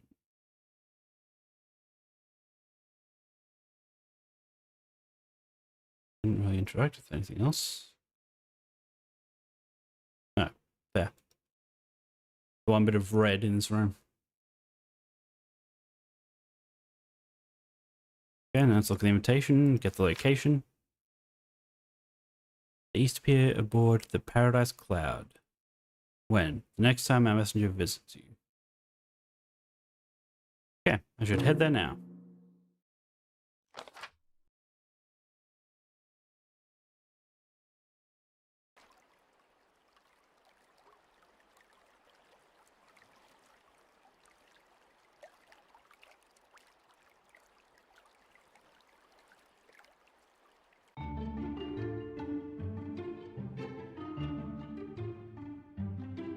East Pier. Nope, someone's fishing. If you're in a boat, maybe you should be out in the water. Anyway.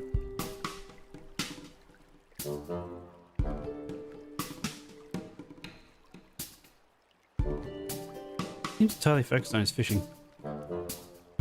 That's probably should be aboard the Paradise Cloud. Sure. Sure, we'll come back to that person.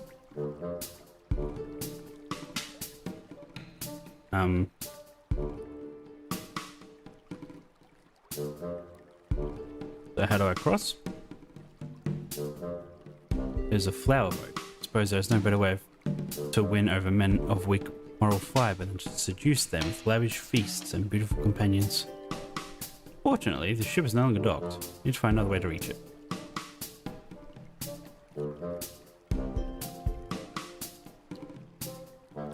Okay, what do we got up here? Mao Yi. Well, I'm trying, but not really giving me many options here.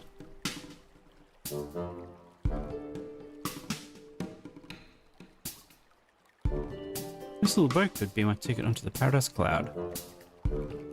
Excuse me, sir. May I trouble you for a moment?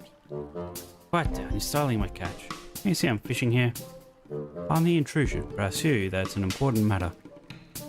Important? What could be more important than a man and fish locked in a primal battle for supremacy? You insist on an answer.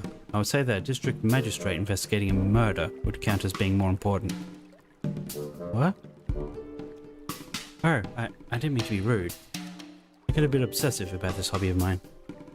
Who did you say you were? I'm Di Renji, magistrate of Shangan. Chang'an. Hope you'll forgive me, Magistrate D. Like I said, I tend to take this pastime a bit too seriously. What can I help you with? I don't care about him, I just want to go over on the boat. Anyway. Tell me about yourself. Do you come out often to fish at this hour? I'm a retired professor of history. My name is Yang Ren.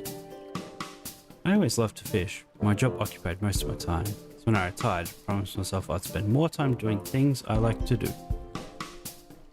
But the pier gets a bit rowdy during the day, so I enjoy coming out at night when the waters are calm and all you can hear is the occasional laughter coming from the flower boat.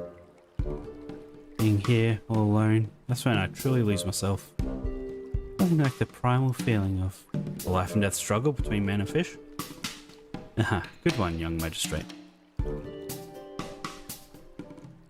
What do you know about the flower boat? Ah, that's the Paradise Cloud. You want to see the most beautiful courtesans of sing and dance the night away? That's the place to be. But alas, a lowly commoner like me could hardly dream of stepping foot in such a place. Besides, rubbing elbows with aristocrats isn't exactly my idea of a good night out. Aristocrats? I've seen them. High society types, you know. Powerful officials, rich merchants, foreign dignitaries. They file in at dusk and don't come out until dawn. And you saw them embark tonight? Yeah, quite a bunch. Almost sneaky if you ask me. This is your boat. This old thing? Been with me since, actually I don't remember. Not much to look at, I know, but it does the job. Perhaps it can be a special service tonight. Need a ride. I have to board that flower boat. A flower boat? I can't help you with that. No siree. Out of the question. It's barely 20 meters away. This is a serious police matter. Whose business or not? The boat won't be leaving this pier tonight. And if you must know why, I'll tell you why. The dead own the waters tonight. The dead? I don't follow. See that woman to the north side of the pier? The one who's been releasing water lanterns into the river all night? As far as I could gather, she's mourning the loss of her sister. Those lanterns are meant to guide the souls of the departed in the spirit world. Do you understand now? I may not be a superstitious man, but I know enough not to tempt fate, much less a grieving woman. Surely an educated man like you doesn't believe in ghosts. It has nothing to do with it. If you're foolish enough to go out there and disturb the dead, by all means be my guest. But I won't risk my life or my boat becoming haunted by an angry ghost. So I guess we just need to get permission from her. And I wonder if she is the sister of the one that was just murdered. Pardon me, may I have a word with you? I recognize that winged cap.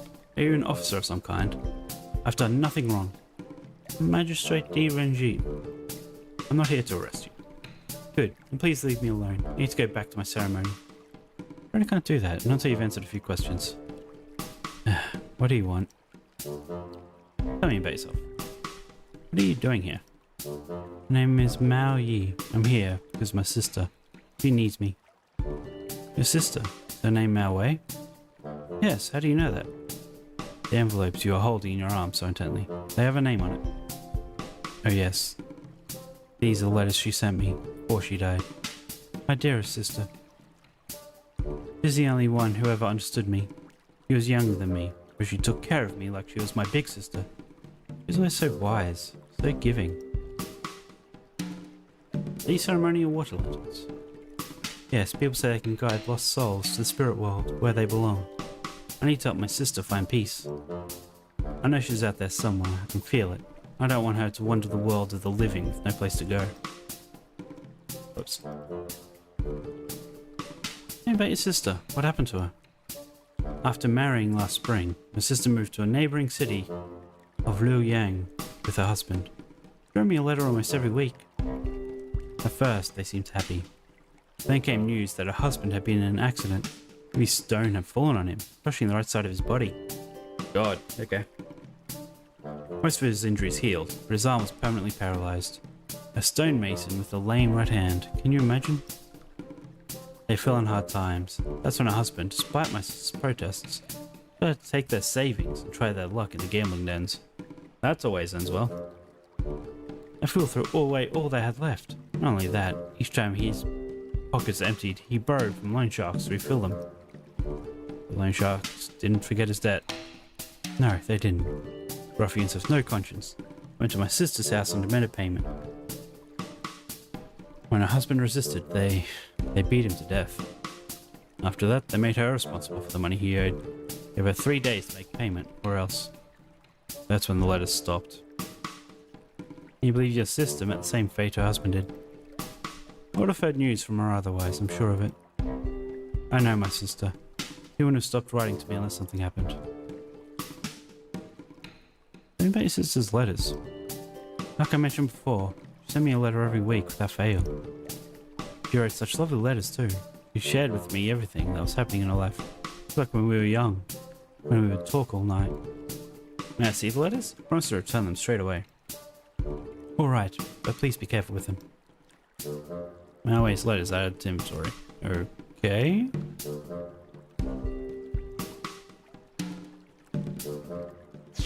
Have a look.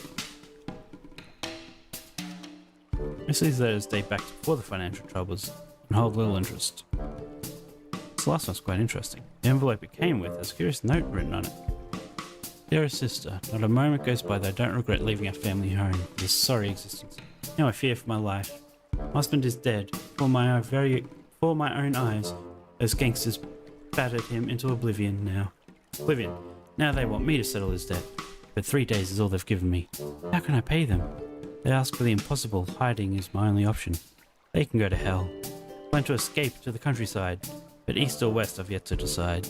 I promise to write again soon, but if you do not hear from me in 1 month, consider this a final farewell. Remove you and me, and 4 are left. Count using mother and father's birthdays. Chosen words shall manifest. Remove you and me. So you and me in the letter?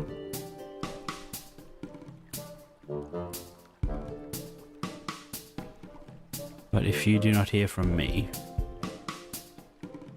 in 1 month, consider this my farewell. Okay. No, it says this letter is more than meets the eye. Okay, but how do I know mother and father's birthdays? Guess that's what I need to ask next. Back to this envelope, sister wrote a note. It mentions your mother and father's birthdays. Do you know what the meaning of that note? remember seeing that, but it didn't make any sense to me. Sister's never written anything like that to me before. It's strange at first, but I didn't think much of it. Really?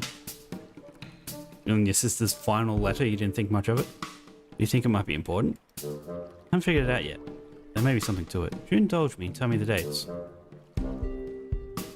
There's on the 9th day of the 11th month. 4th day of the 1st month. So 9, 11, 4, 1. Or 9, 4.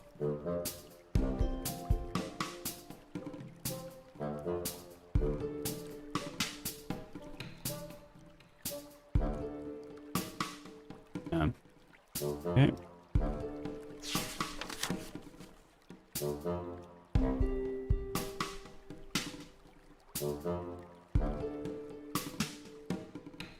Remove you and me and 4 are left. What does that mean?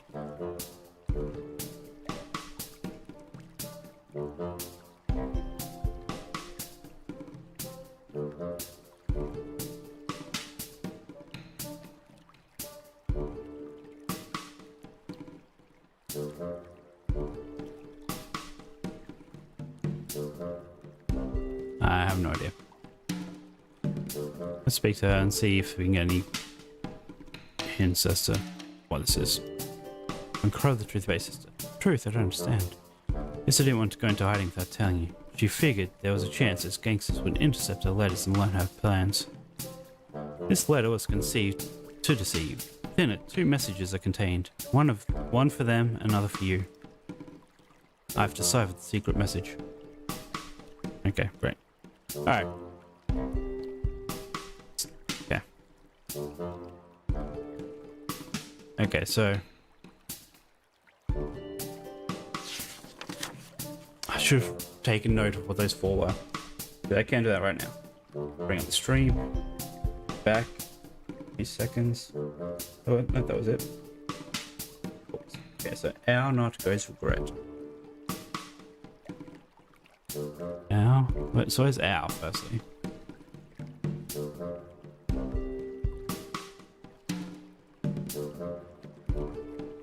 Not goes regret.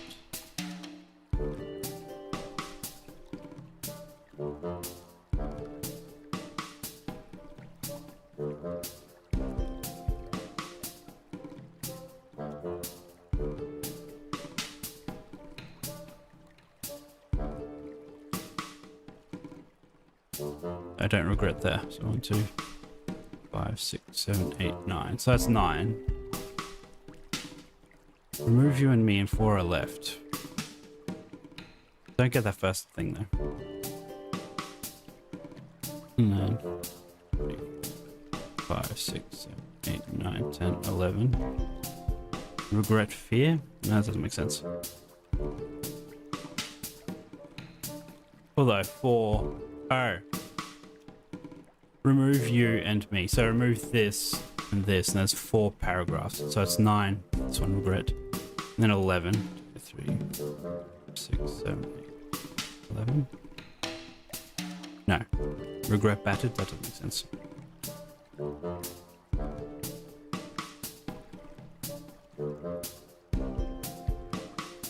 Two. And then be 1. No. 4, 1. Pay. I. No. Ah, okay, that's just. Yes. Respect your sister. Yep. Right. Second word is battered. Pay. I. Did I mess that up? What? That doesn't mean anything. Okay. Well, okay. So I was wrong about that.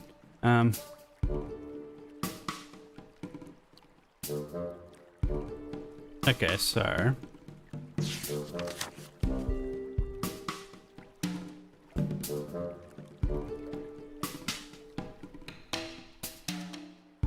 what was the second?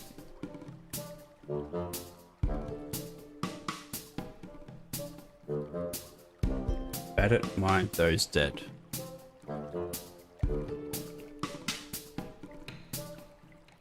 I mean, I assume it'd be not dead then. 1-4. Whose mother is first, using mother and father's birthdays. So not dead, and then 3, 4, 5, 6, 7, 8, 9.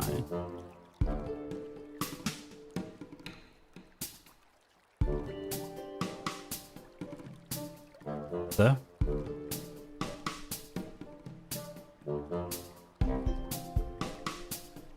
7, 8, 10, 11. The West. Not dead, the West.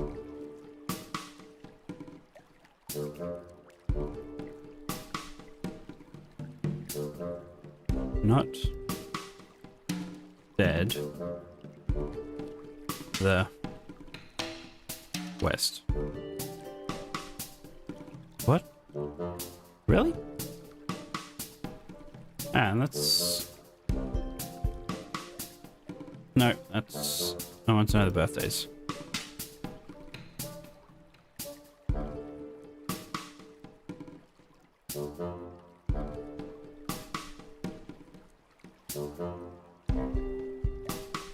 Father is 9th day of the 11th month. 4th day of the 1st month.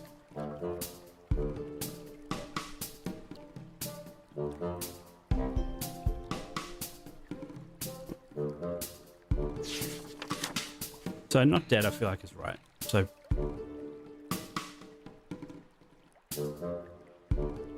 okay.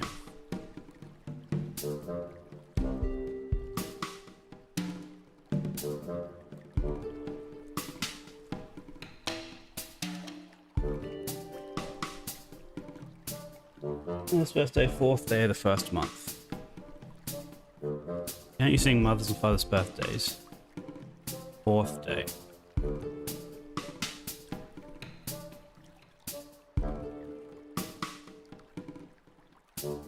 Four, 5, 6, 7, 8, 9, 10, 11.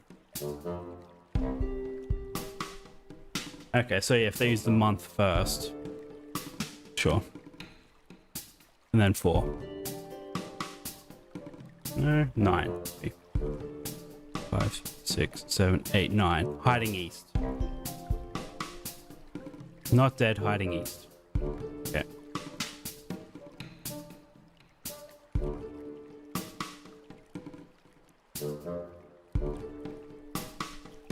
Not dead, hiding east.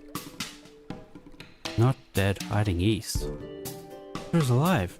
How clumsy of me. The truth was under my nose the whole time. Thank you, Magistrate D. You've released me from a false burden. My sister's soul does not wander in the night as I had feared. These lanterns guide no one.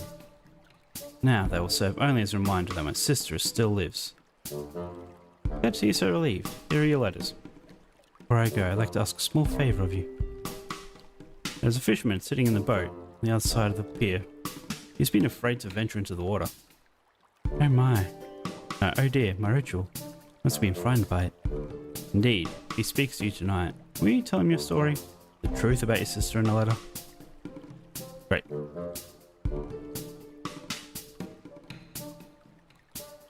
So am I meant to leave and come back just to give them time, or is it just assuming they did it?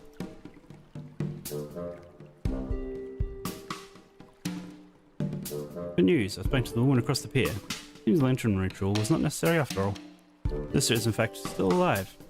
She was led astray by a cryptic letter that I have now deciphered. I speak to her to know more if that pleases you. She even agreed to show you the letter. Well, isn't that something? I think I've been sitting here all night afraid of some regular old lanterns. Looks like I've wasted enough time already. Let's get you on the flare boat. Sounds good.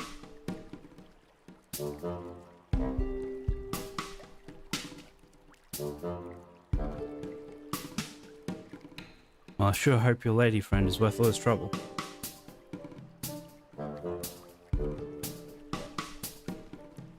What makes you think I'm here for a lady friend? That's not...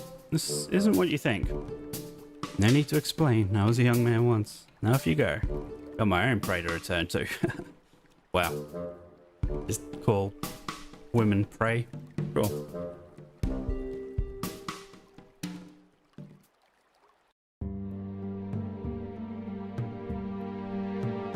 Need to find General Zhang.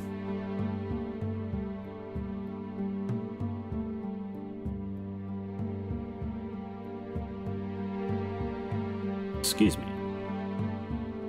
You know where I can find General Zhang? You're asking me. I don't know where he is. Okay, I'm gonna guess no one knows where he is. Except maybe this person. Good evening, sir. Can I offer you a drink? It's the finest rice wine money can buy. No wine for me. I need to speak to General Zhang. Have you seen him? General who? I'm sorry, I don't know who that is. I'm distracted. Is something wrong? Well, sir, I've had the worst spot of luck. Bad luck today. The absolute worst. This afternoon, as I was getting ready for work, I noticed that my uniform was missing. Uh-oh. General Zhang is dead. I turned my house upside down looking for it, but it was nowhere to be found. I told Madame Ling. She said that she could find another one for me, that I had to pay for the replacement. No idea how much these things cost. A month's salary, that's what. I suppose that's why I've been so distracted. I just can't stop thinking about that stupid uniform. You know what's worse? This replacement is one size too small for me. It keeps riding up in the wrong places. I'm sorry to hear that.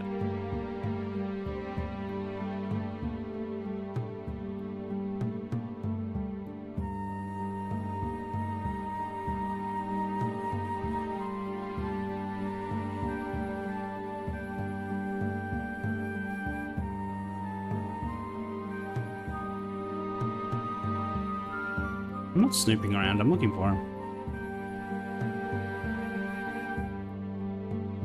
She refuses? I'm sorry, General. Your buyout offer... I'm sorry, General. Your buyout offer for young... Wee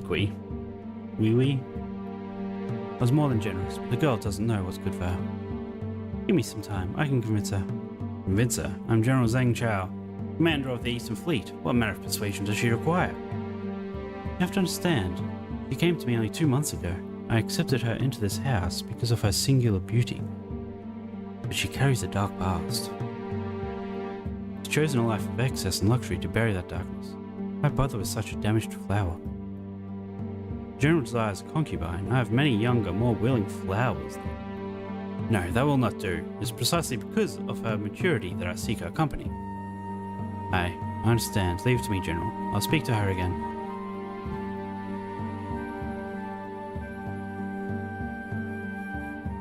Well, let's just have a chat with him, shall we? Even though we're not meant to be here. General Zhang Chao.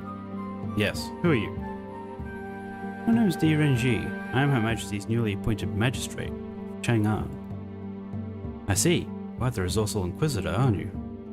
Seems you've managed to invite yourself to a little private meeting. You're here to arrest me. Only if I have cause to do so. Well, I assume that such a gathering outside of imperial walls must make the Empress anxious. In our defense, you should know that we assemble only to raise questions, not to rebel. You do not intend to overthrow her? Yeah, you succumb to the rumors that have been circulating about me. And yet you ignore the murmurs surrounding our new Empress? By now, you've no doubt heard the stories about clandestine police forces and brutal retaliations. Her Majesty intends to bend and break the rule of law to further her own agenda. Her subjects will not stand for it, and neither will we. Do you have proof? Do you have proof of this alleged abuse of power? Or is this so-called secret police force? Or are your allegations based on nothing more than rumor?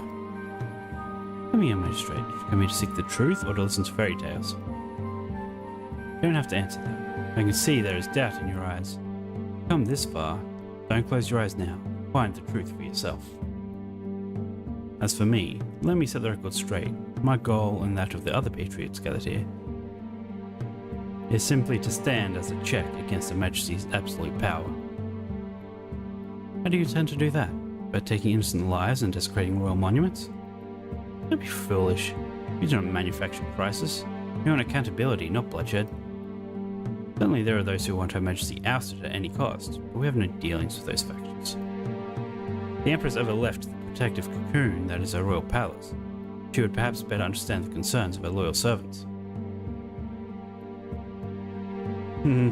Still don't trust him. You're still trying to recruit the head of the army. A trail of blood and murder has led me directly to you, General Zhang. Hours ago, the wife of Lam Haifeng, the very man you've harassed for months, was found murdered.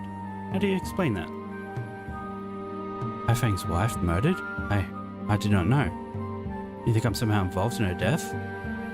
Listen to me carefully, Magistrate D. I will not repeat myself on this matter. I would never... Did you hear that? It came from the dining room. General, wait. You stay here, I'll have a look.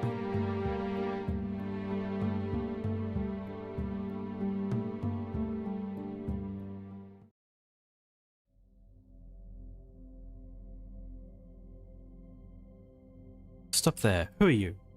I'm the intrusion. I'm an investigating magistrate. My name is D. Renji.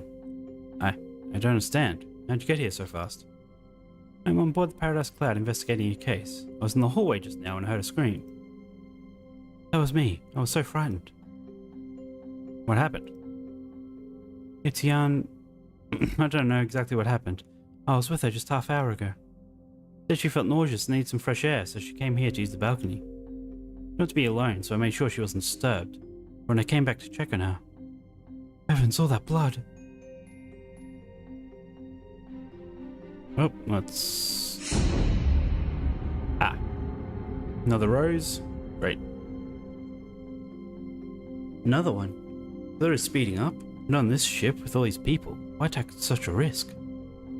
I have to think. Clear my mind of all distractions. Yes, I need to start by gaining control of the situation. This boat needs to be secured. Madam, we need to speak. I'm sorry, what did you say? Wait, didn't you say you were here to investigate another case? What exactly were you talking about? I won't give you any details, but suffice to say that other women have been victimized in a similar way. And they led you here? You believe they're connected to her death? Perhaps. Enough conjecture. Tell me about yourself. You own the establishment? Yes, I've been running the Paradise Cloud since my days as the Queen Flower. But those days are long gone. Nowadays, I am known only as Madame Ling. I've seen my fair share of cruelty and violence, but this is pure evil. How does one commit such a despicable act? Tell me about her. How did she come to work here? Was my newest girl. Although I don't make a habit of taking in 22-year-olds with no experience or references, I knew when I met her that she was special. She was as smart as a whip and possessed a rugged beauty. In less than 2 months, she had become one of my most popular girls. Even General Zhang couldn't resist her charms. With you only 2 months, do you know what she was doing before she came to you? Most of my girls have long histories of tragedy and disappointment, but never made it a habit to pray. So it is some sort of group, because it was almost also 2 months ago that the husband met his wife before she was murdered. And it was also 2 months ago that the daughter of the blind guy also came back. So they were all off doing something together. She was no different. I gathered she came from difficult circumstances. I could see strength in her. She was no wilting flower. What can you tell me about General Zhang? I've known Zhang Chao for many years, long before he became a general. Talks tough, but deep down he's just as needy as the rest of us. Heavens, I don't know how he will take this. He was fond of her? You're quite well informed. Yes, he fell for her completely. It's unexpected. I could see that it was genuine. I suppose it was just a matter of time until he offered to redeem her, but even I didn't think it would happen so fast. But her rejection was just as swift. Like many other girls here, she never desired the life of a concubine. She was a free, untamable creature. Tell me about this banquet. General Zhang has been planning tonight's gathering for many months, a special banquet for his most powerful friends. Do you notice anything unusual about the proceedings? No, I don't recall any incidents. Wait, don't know if this is of any consequence. During our preparations earlier this evening, the wine waiter came to me, complaining that he had lost his uniform. Luckily for him, we have spare outfits in storage, otherwise I would have demanded more than just a month's pay. Are all the guests accounted for? Yes, we checked the invitations carefully. Everyone on the guest list is on board. But what about the invitation that I have? Clearly he didn't come on board. We asked all of them to stay in the reception hall until dinner is ready. I think one of our guests did this too. No, it's unlikely the high-profile individuals attending this party would expose themselves in such a way. How many people work on this boat? Paradise Cloud is the most exclusive flower boat in the city. It isn't uncommon for us to play host to banquets such as this. But tonight, the entire team is on hand. That's 3 courtesans, a service staff of 5, and a small boat crew that works below deck. Who has access to the upper floors? Only myself, courtesans, and a single wine waiter. We're very strict about who gets to come upstairs. After all, it wouldn't be appropriate for the kitchen staff or the boat crew to mingle with the guests. Okay. When people start to suspect something, not if you play it right. All I need for you is to buy me some time and make sure no one leaves the ship. Can you do that? Yes, I think I can manage. Good. I also need you to ask your most senior staff member to go to the Justice Department and alert someone of what happened here. Constables will be on their way, but until they arrive, I'm counting on you to keep things quiet, so that I can start collecting evidence undisturbed. Have everyone gather in the main deck. No one is to enter the 2nd floor. What about General Zhang? Tell him to come in, but say nothing else. I'll take care of the rest.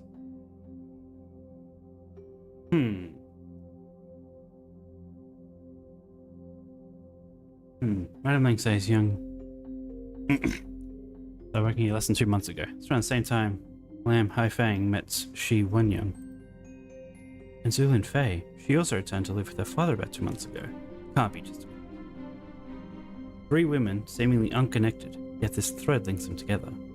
They know each other? What were they doing before they came back?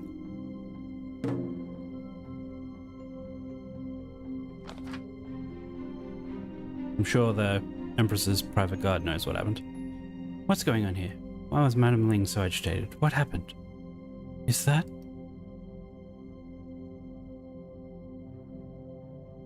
No!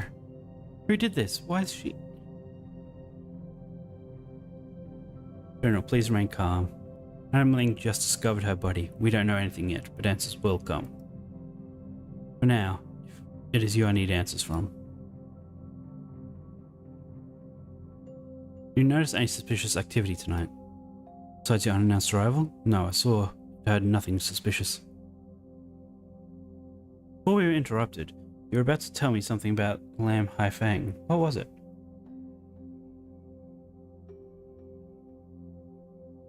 I know who you work for, therefore I know what you think of me, but the Empress and her trusted commander have mistaken me for a common thug. I've never heard Lam Haifang or his family. His father and I fought side by side many more times than I can count. He was a brother in arms, but also a dear friend. Did I try to coax him and his son to support my cause? Absolutely. I was upset that he did not take up his father's mantle. Guilty as charged. Worst business about me involved in his wife's death? Absolute lunacy. The Lam family means that much to you, then why intimidate Lam Haifang? Did you not send someone to his house tonight? Yes, but only to convince him to reconsider his retirement and join our ranks. He used to ignore it, but he has a destiny to fulfill. Traditions should not be forsaken. That stubborn young man should have followed in his father's footsteps, but instead he chose to embrace the embrace of an inconsequential woman. Wow. But despite my disdain for his choices, he is still my godson. I never put his well-being at risk. Lam Haifang is your godson? Yes, and despite his constant rejection of my guidance, I will always see him as the son I never had. What was the nature of your relationship with the victim? I still remember the first time Madame Ling introduced me to her. Such raw beauty, intellect and strength. She was a goddess among mortals. That's why you asked to redeem her? I suppose the news was bound to come out sooner or later.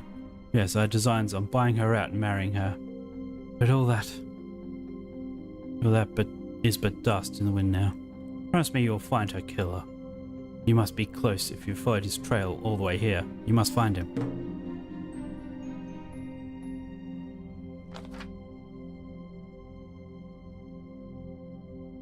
do know about Madame Ling and her staff? Madame Ling and I have known each other for a very long time. She hosts the best banquets in the realm, and her courtesans, they are peerless. I believe these meetings to be secure. We've checked everything, the staff, the guests, even the boat itself. But evidently, I was a fool. I mean, I got on the boat. Do you know all the guests personally? Can you think of anyone with a motive to do this? What would one of these powerful men have to gain by killing a lowly courtesan? On the contrary, they would have everything to lose. Besides, she had only been working for Madame Ling a couple of months. Not any of the guests have even met her. Okay. For your own sake, I hope you know what you're doing. Okay. Grab the rose. Examine the body. Her head. Ligature marks around the neck. They are dispersed up and down her throat. Yi Wenyan and Zealand Fei both surrendered to the killer. It appears Yuan attempted to resist, and the force of her struggle created multiple abrasions. Yeah. The torso. Again, the killer has removed the victim's heart. But this time, he seems to have acted hastily. The wound shows signs of imprecision and tearing. What caused him to lose focus? In her right hand, she's holding onto something. A hairpin. Its tip is stained with blood. Nothing of note here. Like the other women, Yuan chose to fight for her life. Her hairpin may have also wounded her assailant, causing him to rush through his murderous ritual. What makes her different from the other two? I'm still predicting it's the Empress's guard.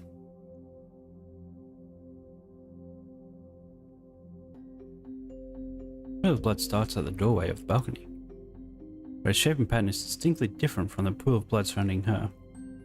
No doubt about it, she was able to stab her assailant with a hairpin while he was strangling her. Though that was not enough to stop him, it caused him to lose a considerable amount of blood. Well, that's good.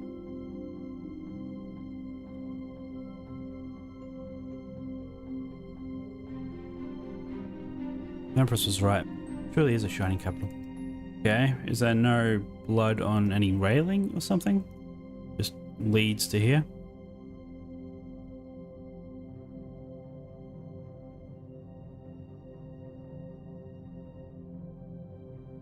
Nope, okay. Did they leave a note?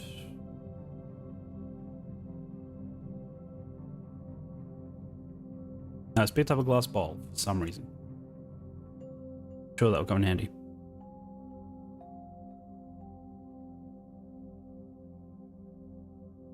At every turn, he has been one step ahead of me, but I sense that he wants me close behind.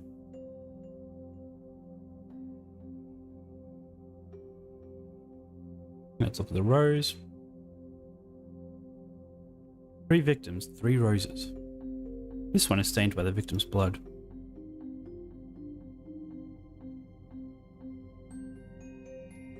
Bloody hairpin.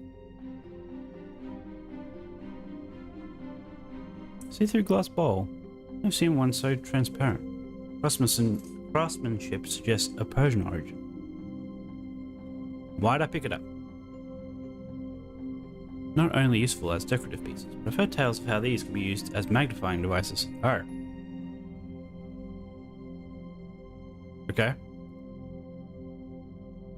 What am I meant to be magnifying?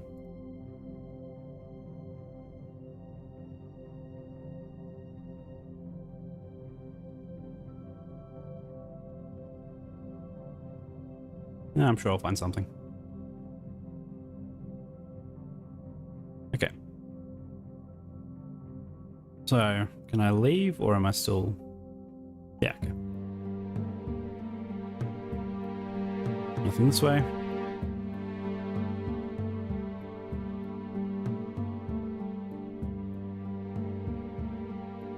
Guess we'll go to the dressing room.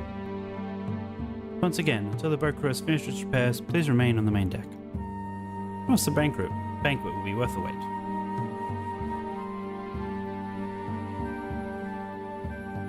Why not just... Oh wait, no, because she died in the dining room, didn't she? Never mind. A water basin.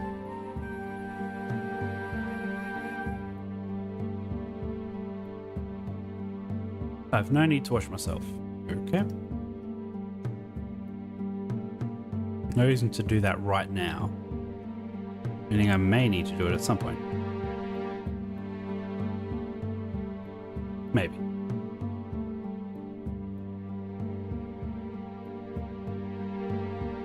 Okay, so... the wine room? Yeah, someone snuck in wearing that disguise. There's a uniform in the basket, similar to the one worn by the wine waiter downstairs. The collar is bloodied. The killer must have taken it off and left it here before fleeing. Wait, there's something in the sleeve. Key, okay.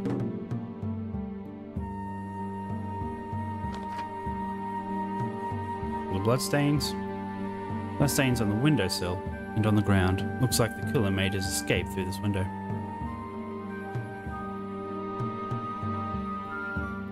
Could I look at... No, just the bloodstains. Okay.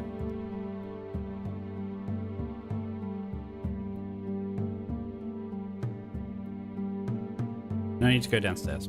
Sure. So, man, I got a key. Did I see a locked box anywhere? Maybe the key is for later.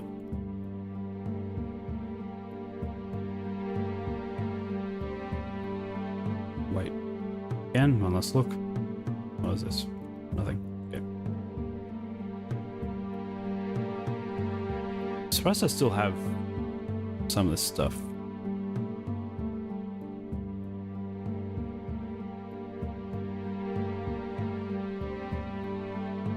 I need to go downstairs, so that really limits things I can do. I'm assuming I shouldn't be washing the evidence, but I mean, might as well try different things. Yeah. Makeup box. Here we are.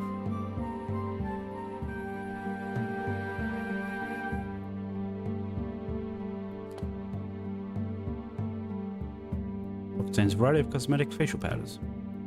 The killer stole or copied the key. It could have easily mixed in a toxic substance to induce nausea. Ah, really? Okay. Causing her to seek relief on the balcony. Also a small piece of rolled up paper. That's where they stashed the note.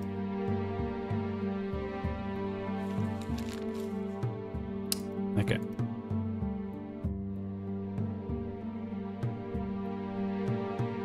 That might actually work. Something's missing.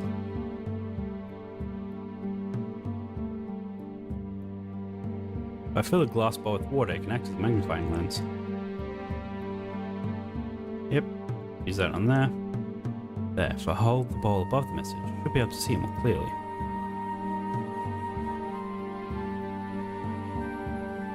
To my distant admirer, your prize is in the green lantern under the stars. Okay. So was that a message for me? I think it was.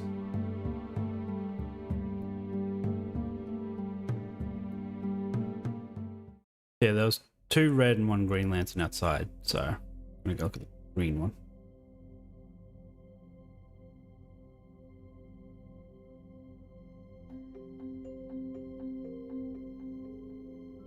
Green lantern, let's see what it holds.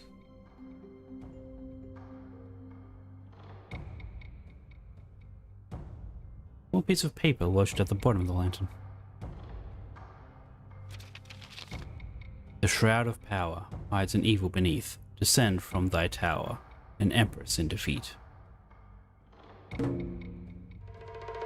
Investigation complete. Somehow, the empress is in danger. I have to go to the royal palace at once. Wait, something's wrong. I feel dizzy. Uh oh. Must be the candle smoke. And now we get a connection to the first one. But she took care of herself. Well, then maybe she didn't. Oh, no, he wouldn't know. He would have known. Great detective asleep on the job, outplayed by a murderous degenerate. What about the innocents? You will leave them in the field, dead and deserted? The song is for you. Answer the call. Answer it.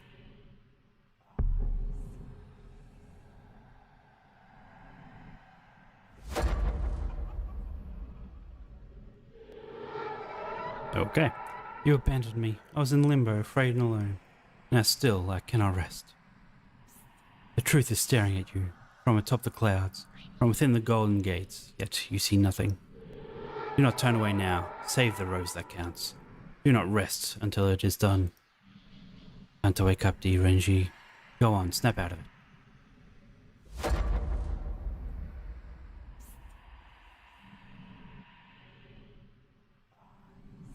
Thank you, spirit of the dead. Come on, sir, you can do it. Wake up. Wake up, Magistrate D.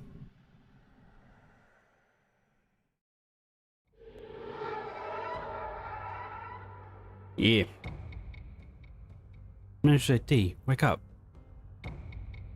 Yes, that's it. Take your time.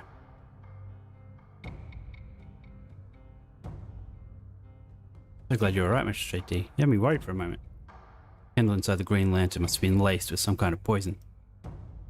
Should have been more cautious. After the messenger you sent came to the Justice Department, I made my way here as quickly as I could. Luckily, you must have just passed out when I arrived. That was quick. When I saw the lantern next to you spewing that thick black smoke, I immediately threw it overboard. Thank you, Lieutenant Ma. You may have saved my life. And now, you must carry on here without me. I don't understand. The Empress is in danger. The killer means to target her next. The Empress? She's heavily guarded at all times. Unless she was to come out in the open, she's untouchable. All I know is that this killer's been one step ahead of us, though, all along. I must warn the Empress that our life is in real jeopardy, however unlikely that might be. Yeah, it's clearly the Empress's guard. She's killing off the rest of the secret police force of the women that she was part of. Yeah, her. Came just in time. The Empress wanted to say a few prayers before retiring to her quarters. Don't trust her.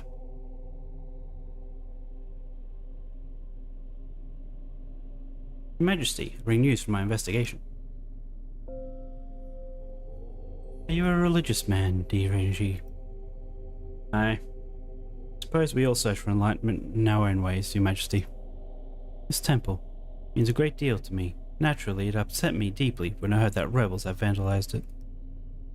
It is the one place where I feel safe, unburned by the outside world. Now even this place has become a battleground. All my life I've known what I wanted. I made one sacrifice after another to see my plans come to fruition. Yet, for the first time, my path has become uncertain. I find myself questioning things I once took for granted. What does it mean to hold the mandate of heaven? What good is it to hold such power if those being ruled are blinded by lies and hatred? The hour is late, Renji. What news do you bring me? Sorry to intrude at this hour, Your Highness. The discoveries I've made tonight require immediate attention. 2 more women are dead. The first, Shi Wenyan, was killed in a home earlier this evening. And only hours later, a woman named Yan was killed on a flower boat, Paradise Cloud. I've no doubt they both fell prey to the same man who killed Zhu Linfei. But I'm afraid the series of murders is leading to something bigger. Go on, tell me everything you know. Are we now reenacting it? Yep.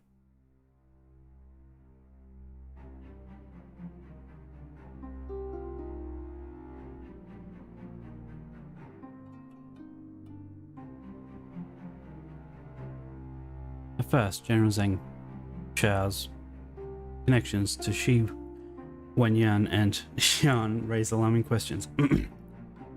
As my inquiry deepened, I found unexpected ties between him, Lam Haifeng, and each of these 2 women. But ultimately, what I learned dispelled any truth to the notion that he would have harmed them. The reason for that is, he's Lam Haifeng's godfather. Now, all of the above. Yeah. As your godfather, I forbid you to resign from your post and marry this girl. Wenyan will be my wife. I have no need for the advice of a hypocrite. I know about your infatuation with the Paradise Cloud's new courtesan. Very well. It is your future that you so willfully throw away. Despite his public rhetoric and chest beating, General Zhang was never a real threat. As was the case with most things he opposed, his objections were merely theatrical.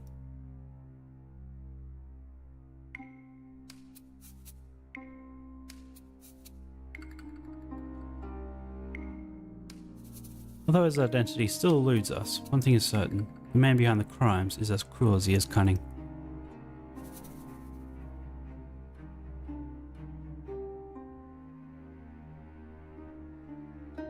Both Zhu Linfei and Shi Wenyan experienced this cruelty firsthand and were forced to obey his commands. Unlike those two, he knew Yuan would not surrender willingly. His usual methods had to be replaced by a more direct approach. This is because she had no loved ones? Yeah. By using the threat of harm to a loved one, the killer gained obedience from his first two victims.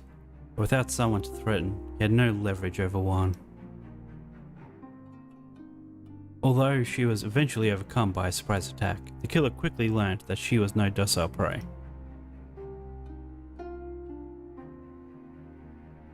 Like, they lost a lot of blood.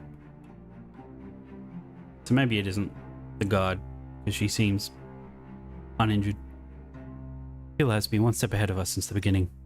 Like capturing pieces on a chessboard, who he strikes next is a calculated move. His three victims come from different backgrounds, live different lives, and knew different people. The question is, we cannot know what connects them to the killer. Perhaps we can find what connects them to each other? Then, finally, a common thread materialized. The most important connection between the three women is long absence and return. It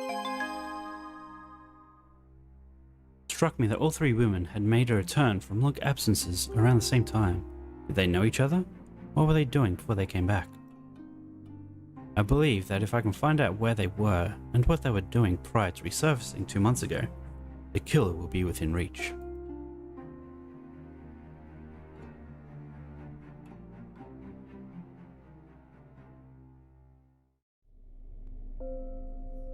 Afterwards.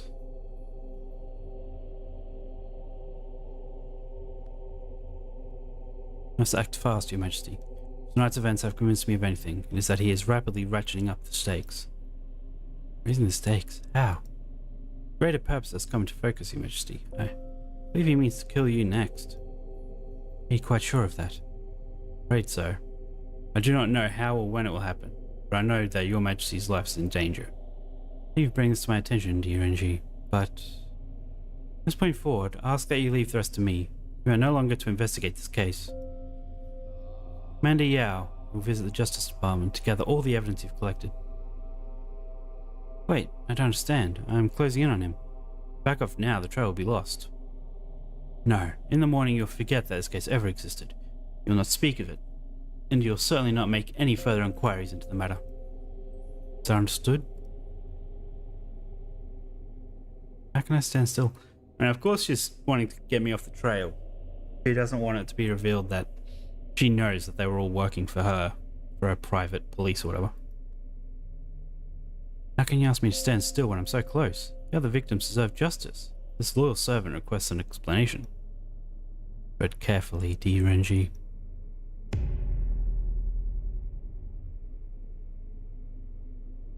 Those women will not be forgotten. How dare you question my authority? You will do as I say or face the consequences. As for my safety, you clearly have nothing to fear. Now go, before I change my mind.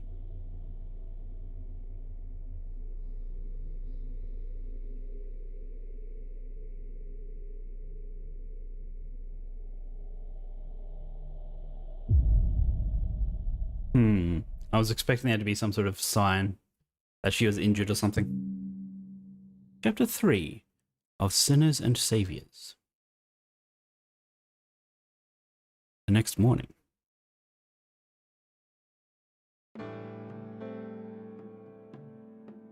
Guess we're writing in the journal again. So I can't believe what happened last night. Why would the Empress end my involvement in the case? How could she brush aside my warnings like that? By now, her men will have seized all the evidence we've collected on the case, but I can't give up now. I should see us through to the end. Write in the journal. Oh, okay. Why not?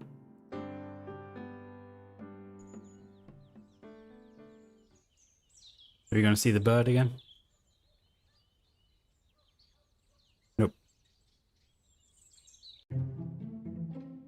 Magistrate D, there you are. Have you heard? Heard what? Ah. The Emperor sent over Imperial Guards in the middle of the night to confiscate all the evidence we had on the 3 unsolved murders. The notes, the roses, even the bodies. He took everything and ordered us to stand down. Why is Her Majesty doing this? Knowingly or unknowingly, it seems the Empress is somehow connected to all this. We need to find out how. Our orders are supposed to stop the investigation. The victims deserve justice. How can I continue wearing this uniform if I do not honestly perform my duty? Come what may, justice will prevail. I'm with you, Magistrate D. You're a good man, Lieutenant Ma. I'm grateful to have you on my side. You will need to act discreetly. Of course, sir, you can rely on me. If there's something I've been meaning to tell you. When the Imperial Guards came to take the evidence, they would have left something behind. Or, to be more accurate, I kept something from them. What do you mean? You see, when we finished gathering all the evidence on the flower boat last night, I suddenly urged to make copies of the killer's unknown markings. Yeah, I was wondering if that was how they were going to come back. You mean the pair of strange symbols on each of the notes? Yes, exactly. First I wasn't sure why, but those symbols somehow seemed familiar. Then it occurred to me. When I was a boy, my grandmother once showed me a poem that she had written as a young woman. As she read it to me, I stared at the wrinkled piece of paper in her hands with a confused expression. The characters I saw were nothing like those I'd learned in school. Grandmother passed away that winter. Regrettably, I never had a chance to ask her about the origin of those mysterious symbols. Not that I ever see that poem again. I know this may sound strange, but the symbols on the killer's notes, they remind me of the symbols in my grandmother's poem. Yeah, you can have the copies I made. That's very interesting. About the case. We're at a loss, sir. On the one hand, we are tasked to apprehend a savage killer, and on the other, we are subservient to the whims of the Imperial Court. Where is the line that separates loyalty and blind servitude? How can we walk it and still serve this cause of justice? With power, those in a position of power like you and me must treat that power with respect. It is our responsibility to wield whatever authority we have with care and diligence. If we can do this, then we may accomplish a great many things. For a moment I thought life as a lowly official in the countryside may have suited me better, giving me a renewed sense of purpose and confidence. Tell me about your grandmother. Your mother grew up in a small rural town in the province of Jiangnan. Although she endured a hard country life, she always had a delightful sense of humour that could light up her room. Despite her rural upbringing, she was able to write poetry? I suppose that's a bit strange, isn't it? I never really questioned it, but I suppose she must have picked up some language skills as an adult. She was a very smart woman. I wouldn't be surprised if she learned to read and write on her own. Is he still in jail? I hope not. I need to go down there now. Okay, I guess we just won't explore that. Okay, so let's look at these symbols. So they're apparently characters. Based on a story about Grandma's poem, they could be characters that belong to a larger writing system. Perhaps one lost to time or created in secret. Pay a visit to the Imperial Library. Sure. Guess we're going to the library.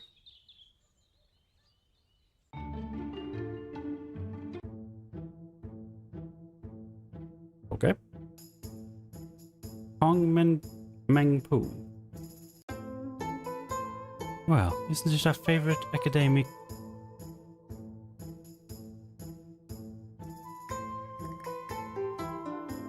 Academician? No, it's meant to be academic. Academician? Hmm. Look at his cap, you imbecile. That's a magistrate you're addressing. I knew that. I was just reminiscing with our friend about the good old days. You've done well for yourself since your days as a studious imperial scholar, young magistrate. My father used to say, luck favours the prepared. Prepare you did. I remember you spending all those long nights studying away in the lonely corners of this library. You were a true bookworm. Those are fond memories. Well then, it was nice to see you again, dear NG. Should I say, Your Excellency. But now, if you'll excuse us, we have some pressing business to attend to. Could I? See you later. Really? Actually, I was hoping you could help me find a book on the subject of lost or secret writing systems. We're working on solving something very important. Ah, like you're only close to finding the answer. Don't make me over there and teach you some manners, little brother. Oh, you don't scare me. You haven't scared me since you stopped growing at the age of 12. Why, you little... Enough, what in the world's going on here? Why are you two bickering like little children? The stupid challenge. We've been stuck on it all morning. So infuriating. Challenge? A colleague from the Ministry of Public Works came by this morning to issue a challenge. Yeah, a real pompous know-it-all, that very May. So we've got a sort of friendly competition going between the ministries. Every week we take turns challenging each other into different intellectual exercises. This week it was Bo's turn to come with a challenge, and boy did he ever. We've been racking our brains on this one all morning. You see, we'd love to help you. Our reputations are on the line. Besides, our minds are just too preoccupied at the moment. In that case, perhaps I can offer some assistance. Will you help me if I solve the challenge? I suppose that would be acceptable. Yes, why not? Dear NG spent so much time here, basically one of us. Settle then, let me help you and you'll be free to help me. May gave us 2 riddles, each one revealing a single word. He said that the title of one of the books in this room contains both words. Right, we have to solve the 2 riddles and we'll know the name of the book. So that the correct book has a signed bookmark inside it. We retrieve the bookmark within the challenge. First riddle. Riddle number 1 goes like this. I once stood for more. Then flames ripped through and through. The flames ripped through and through. Now I am but a pile. Do you wish to say I miss you?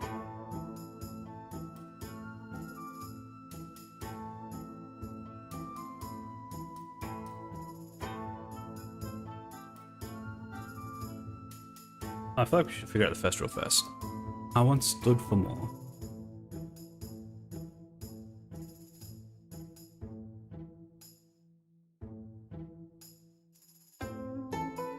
But then flames ripped through and through. But the flames ripped through.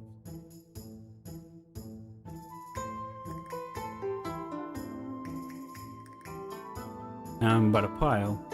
Do you wish to say I miss you? Second riddle. Number 2 goes like this. I am in the air. I am everywhere. You let me be, and you might just see me. You push me away, I'll go but return someday. Okay, write down some possible answers on the scroll in front of you. Quite certain the correct answers are on this list. Use the scroll to point out the 2 correct words. Okay. Let's look at this. Yeah, that's what I...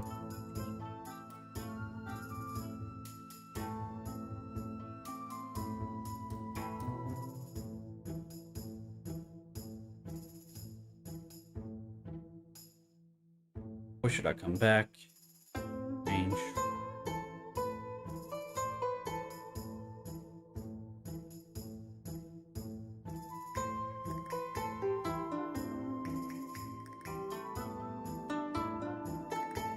Okay, so it was...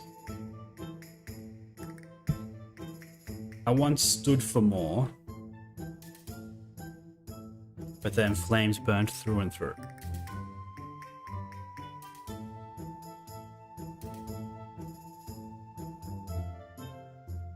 And then something something now Could mean I miss you or something.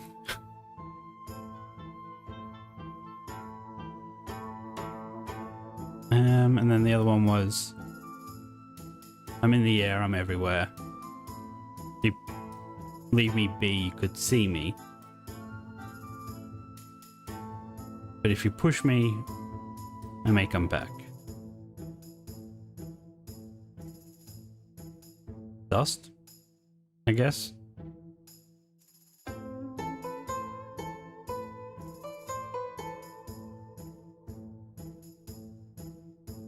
Yeah.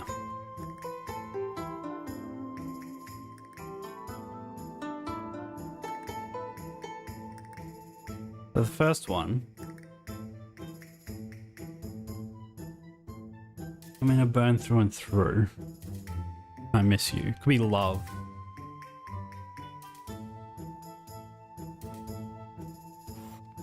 Love and dust. Just have a look. Yeah, that can't be right. We don't have a book with both those words in the title. Okay, let's... I'll near the first one again. Now that we have the list of words. I once stood for more, but the flames ripped through and through. Now I am but a pile. Do you wish to say I miss you? Do you wish to say I miss you?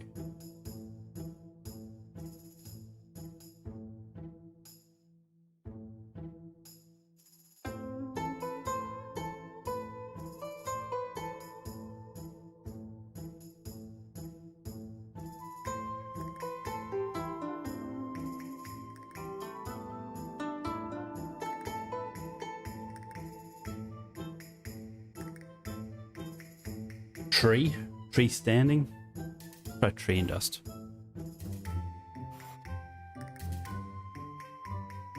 Nope.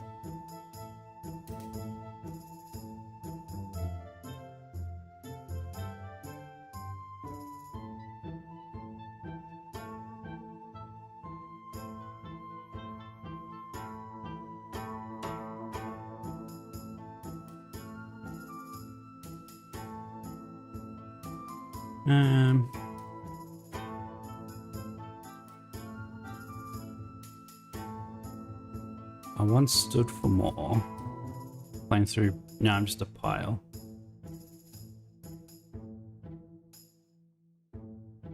Do you want to say I miss you?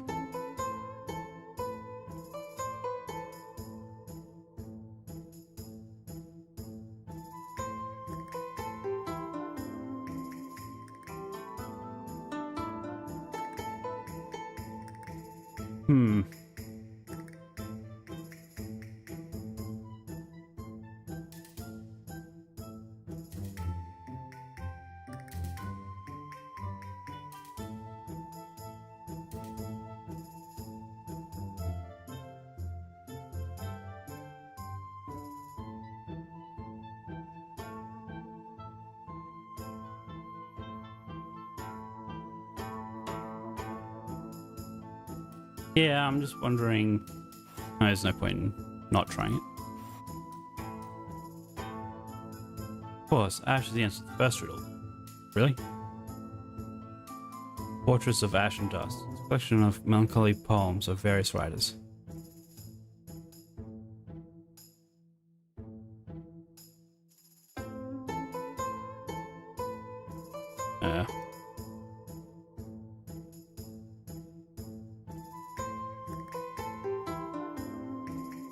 Oh, my mentor.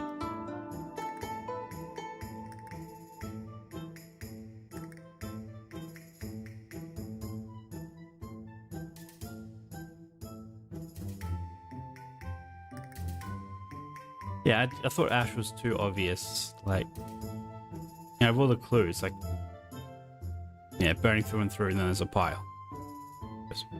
Oh, 3. That's what the 3 is. Okay. Found the bookmark. Okay, so it was that. Sure. Oh, way overthinking that. There it is, Barrymay's bookmark. We've beaten you now, you rascal. No thanks to our favourite visitor, DRNG. That I could help. Now, onto some pressing business of my own. Looking for a book. Collecting some research on lost and secret writing systems. Do you have any books on the subject? Lost or secret writing systems, you say? Only one book that discusses that topic, but... Oh, that book. The one you let that woman steal from right under your nose. I know. Don't let no such thing happen. She asked to borrow it for a little while, and I obliged. Getting red just thinking about it, aren't you? You know it's against the rules to let outsiders take anything from this library. All it takes is a wink and a smile from a pretty girl, and you even forget your last name. I'll have you know, she told me where to find her. I just have another chance to go down that way, that's all. You have a name and address then? Her name is Jing Yali. She sells flowers down at the Central Market. Wait, you mean to tell me you've known where to find her all this time and you did nothing? Oh, brother. I have to take you out more often. I'm detecting a fair amount of friction between the two of you. Something came between you? I worry about him. He just turned 30 and is still single. No prospect in sight. That doesn't mean you have to rub it in my face every chance you get. I tire of your constant reminders. You know my big brother has a wife? First, a second, and a third concubine? How about his 6 beautiful children? Have you heard all the adorable tales about them? You haven't. All you have to do is spend 10 minutes with him, and he'll tell you all about his perfect family. My dear brother, I never meant to offend you. I was just trying to tell you about my family so you could see how worthwhile it is to pursue one of your own. Sorry if I was insensitive about it, I only meant to help. It's not your fault. This bitterness I feel shouldn't be directed at you. I should be happy for you. Sorry, brother. Please forgive my inadequacies. It seems you two care for each other very much. Now perhaps if you could each control your tempers a bit better. Just like the good old days.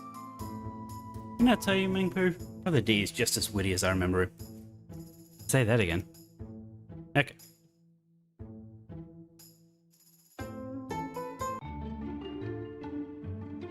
Central Market.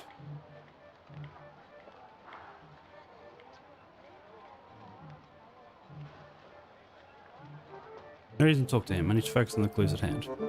Okay. Cat food. Why? I told him to grab the cat food. Why is that one torn? Some places advertising various services. Nothing really interesting.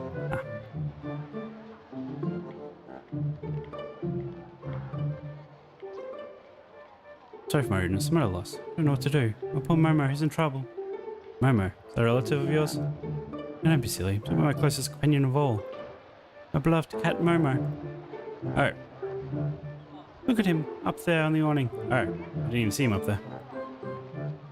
He looks pretty comfortable to me.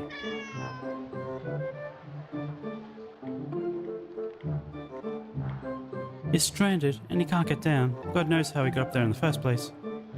My Momo is a gentle, timid soul. Yeah. Mochi. He never climbs on anything. Someone must have startled him. Been trying to get him down all morning. Nothing's worked. He won't even come down for his favorite dish of fresh fish. I'll bring him down. You will? Thank you so much. You're some kind of officer, aren't you? I knew it when I saw you. You have bright and kind eyes. My Momo is in luck. Yeah.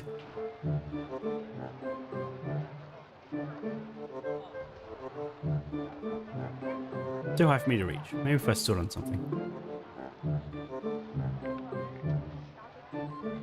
Can't stand on that. Doesn't look like it can support my weight.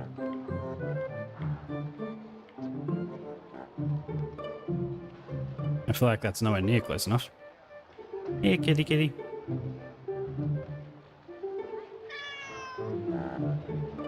Yeah, no, that wasn't going to work. I don't feel safe jumping into your arms. It needs a steady platform to land on. Okay. Let's see what this person has. Never mind. So we'll just go past her and see what we have. Alright, well, okay. Let's borrow this cart. Can't talk to them. Never mind. Guess we're not borrowing that. An umbrella. And that's who we're actually here to speak to.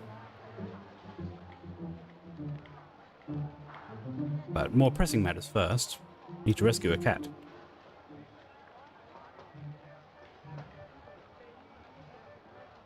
You can't see how that would help. Okay, never mind. I thought the umbrella might have done something.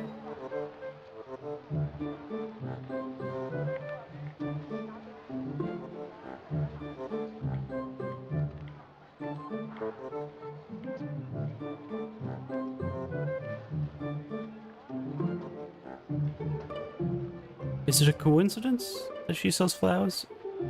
Okay, they're real flowers at the very least. Okay. Fair enough. Pardon me, are you Ying Yali? Yes, do we know each other? My memory is not what it used to be. No, we've never met. I'm Magistrate D. Renji. I'm with the Justice Department. Oh, please forgive my impertinence, Your Excellency. I'm not accustomed to meeting court officials. Nothing to forgive. We may forgo the formalities for now. Well, were you looking to buy some flowers then? No, I'm afraid I have more serious matters to ask you about. Ask me? I doubt I know anything of importance. If I did, I probably can't remember it. Feel free to ask what you want. Tell me about yourself. I grew up in the southern province of Yangnan. My parents sold flowers at the local market for as long as I can remember. They taught me the trade when I was still little. But as I got older, I grew tired of the countryside and moved to the city. This has been my home ever since. You mentioned you have trouble remembering. What did you mean? Well, 2 years ago, I was in a carriage accident. I don't recall much of it except for waking up in a ditch. From that point on, my memory has been unreliable. Some people who witnessed the incident later told me that the carriage had fallen over and I was lucky only to have bumped my head. Shortly after, I realized something was terribly wrong. I couldn't remember certain things about my past, about myself. Where I grew up, my siblings' names, what I liked to eat. Memories seemed faded, often out of reach. Even new memories can be hard to retain unless I make a concerted effort. It's unfortunate, but you seem to be doing well. Some days are better than others. Visual cues usually help jog my memory, so I often write things down. What do you mean by visual cues? Often seeing a word or drawing can trigger my memory. Even a familiar object sometimes has the same effect. That's why I remembered my hometown. I couldn't recall the name of the village I grew up in, so I stumbled upon a lucky charm my mother had given me before I left. You visited the Imperial Library not long ago. Why? I visited the Imperial Library? Honestly can't remember.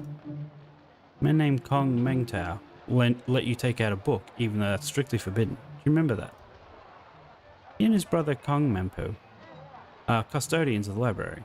I believe you left quite an impression on both of them, especially Mengtao. I'm sorry, I don't remember any of that. Great. So I guess we'll have to get him to come down to jog his memory? Jog her memory, I mean? Make sure I recognize the symbols. Okay. How about the umbrella? No, okay.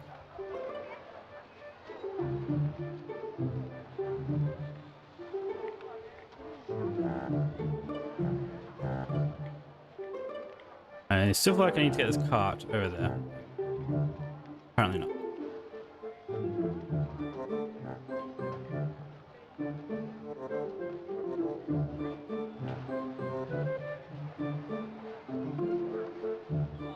Umbrella on table.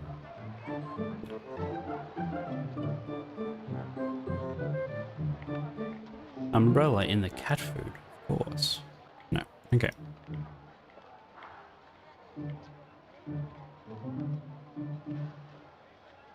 Sure. An impressive variety of silk on display. Make roses with, maybe? Okay, so what? Guess we could go back to here. Hey, do you want to bring that ladder staircase? Really? Yeah, I really thought that would have been something, but apparently not.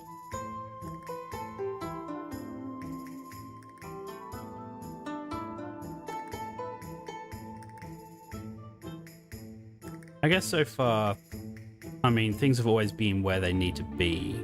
I haven't had to go elsewhere for things. There's probably just something here that I'm not doing.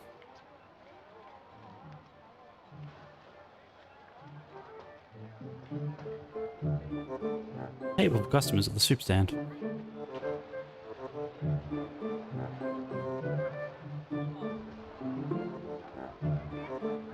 Can't interact with this person, which is surprising.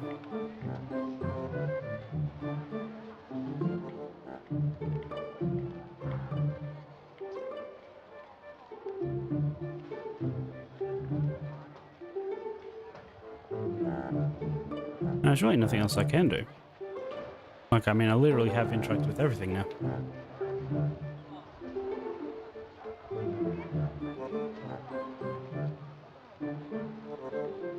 Except for that, I guess. Really, that was my first thought to do. But I guess I didn't use the umbrella on the chair.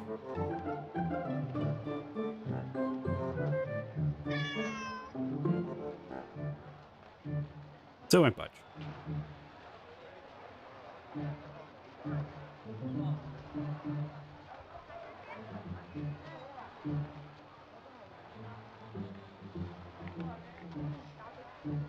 Let's see if our friend is hungry.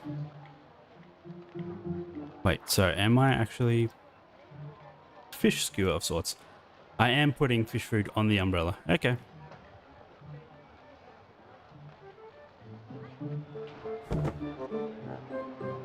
Here, kitty kitty.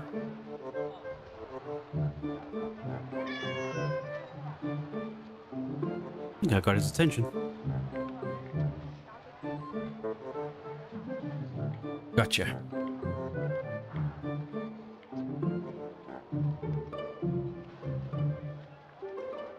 And the purpose of this was... Thank you so much for rescuing my little mama. Other than, of course, doing the good deed of rescuing a cat. Think nothing of it, Miss Joe. I'm glad Mama is safe and sound.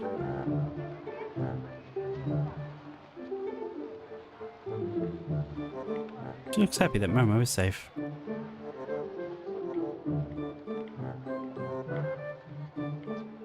Hungry little fellow, aren't you?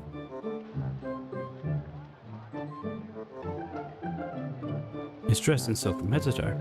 I apparently know his name. I have no reason to talk to him. For the purpose of doing that... Does that trigger or anything?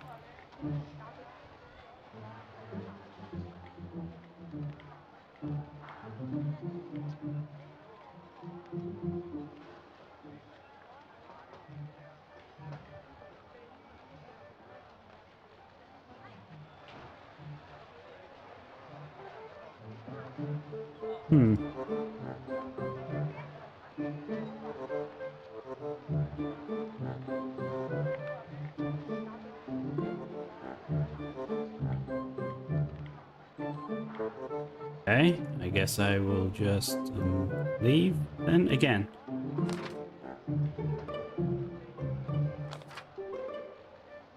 I know that it typically tells me when I should leave, but I don't know.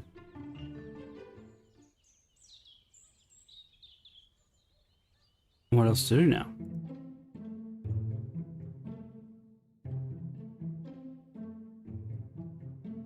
Didn't mean to click that.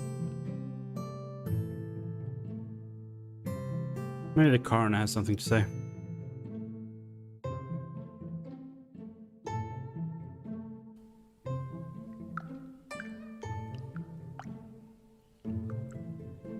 Coroner, you wanted a word with me? Did he? Did I skip that? Damn right, we're gonna have a word. In all my years at this job, I've not once had my dead subjects removed from my care. What did you do to incite such fury from the Empress? I only did my job. Well, either you are really bad or really good at it, because I've never seen anything like this. Such a mess. It's all a big awful mess. Coroner, yeah. Is something else bothering you? You seem troubled. 2 years. 2 years she has cast me aside. Then last night she suddenly reappears. For a fleeting moment I thought everything was going to be alright, but I was foolish. She could never forgive me. No matter, I'm fine, I'm doing just fine. Case, that's all that matters now. Tell me, DRNG, will you come to investigate this case, or would you rather cower in obscurity? I think you and I have more in common than you think. As long as I am an investigating magistrate, I'll continue to seek justice for those in need. I would have said it better myself. Now how can I help you? What are your thoughts on the case? You have my full support, whatever you choose to do. I'm a has-been, and never was. They can't hurt me. But remember, be careful who you choose as your enemy. This town's not far for the faint of heart. Not for the faint of heart. And it doesn't take a genius to know something fishy is going on. But perhaps you're just the right man to find out what that something is. I'm privileged to have you as an ally, Coroner Yao. Be able to conduct full autopsies on the 2 victims last night? Certainly did. Alas, my findings only confirmed what we already knew. They were killed in the same manner. Yeah. However, I did find something else.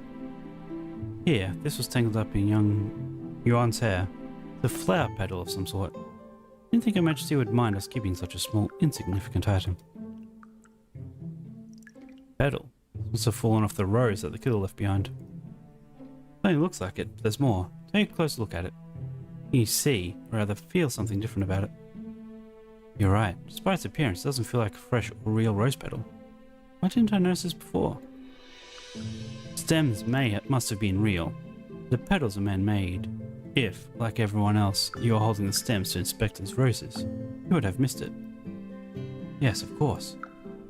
This material resembles silk, but it's firm and soft at the same time. I've never seen silk like this before. Neither have I, but I may know someone who has. In the Central Market, yeah. Who did you encounter last night? That's none of your business. It was his daughter. You knew this.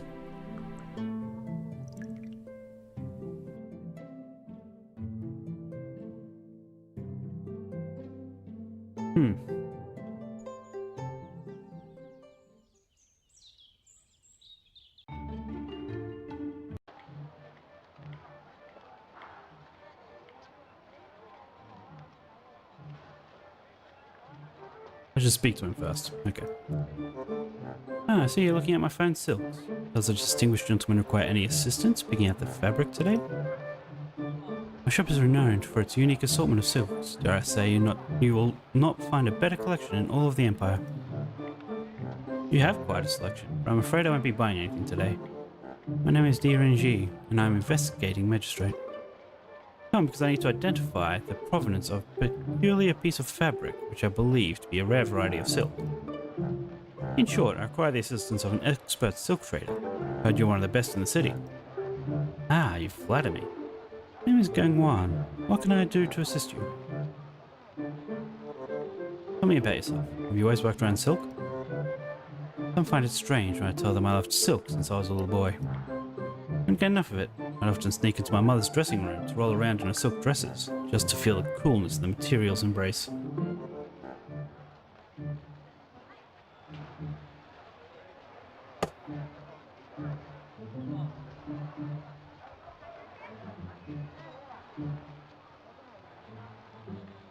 But I digress. It called me and I answered. My passion for it has put me where I am.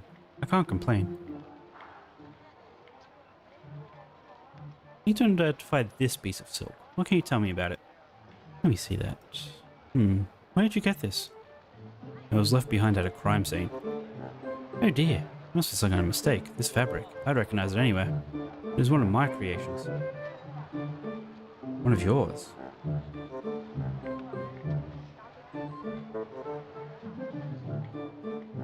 Yes, a rare silk that is thick yet soft, sturdy yet elegant.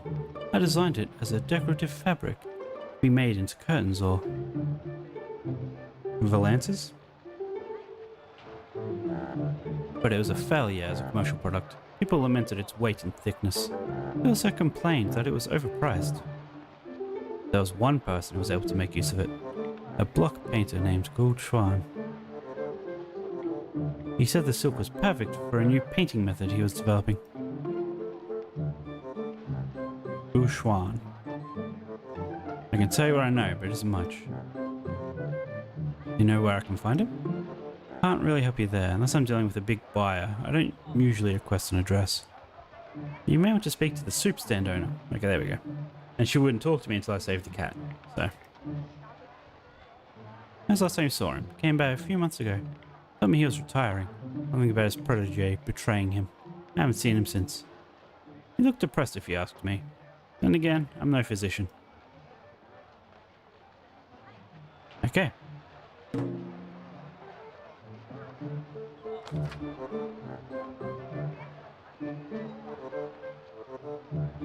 Watch the neighbor be someone.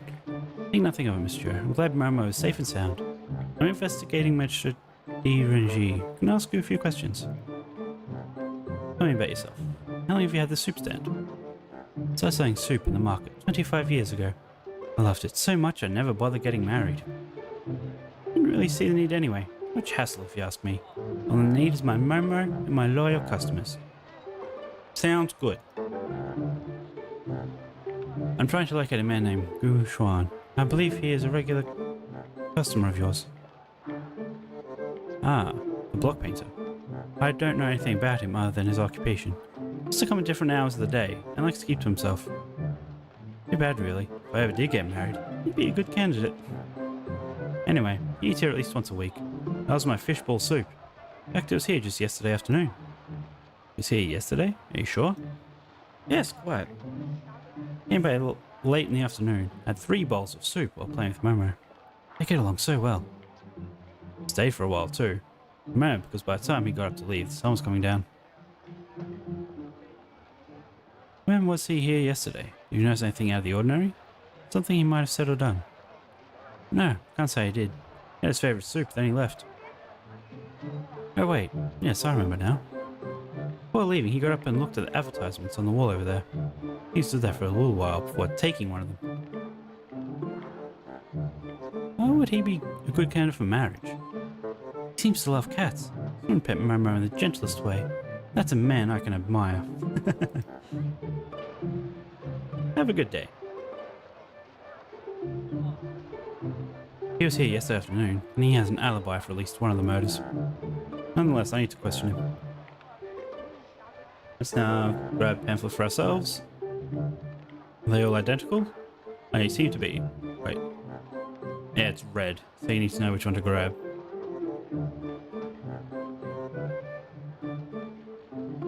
Musical show. There's an advertisement for a musical performance. It's taking place today at the Golden Gate Theatre. Okay, so I'll look at them all.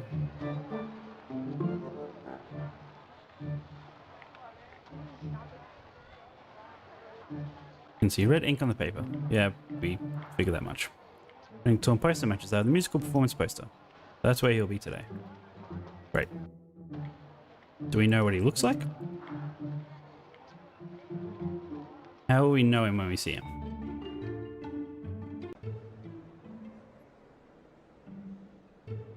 Or he'll be right there.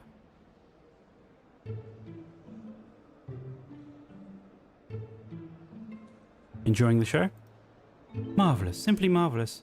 I think the Zhao sisters were in town and I only found out about it yesterday. You look like someone who appreciates good music. Are you also an admirer of the twins' famous Piper duet? I do like a good performance. But unfortunately, I'm not here to discuss that. I'm Magistrate D. Rengi of the Justice Department. Are you Gu Xuan, the block printer? I think I said painter last time. Yes, well, no, what I mean is, I am that, but I no longer do any printing. Wait, how do you know who I am? Names come up during a murder investigation. What? How can that be? Never heard a soul in my life. In that case, you won't mind me asking you a few questions. Very well, I have nothing to hide. Tell me about yourself. I was a block printer all my life. It wasn't a very glamorous job, but I was good at it. It was harder than it looks, you know. Carving individual pieces of wood reliefs. It takes time and dedication.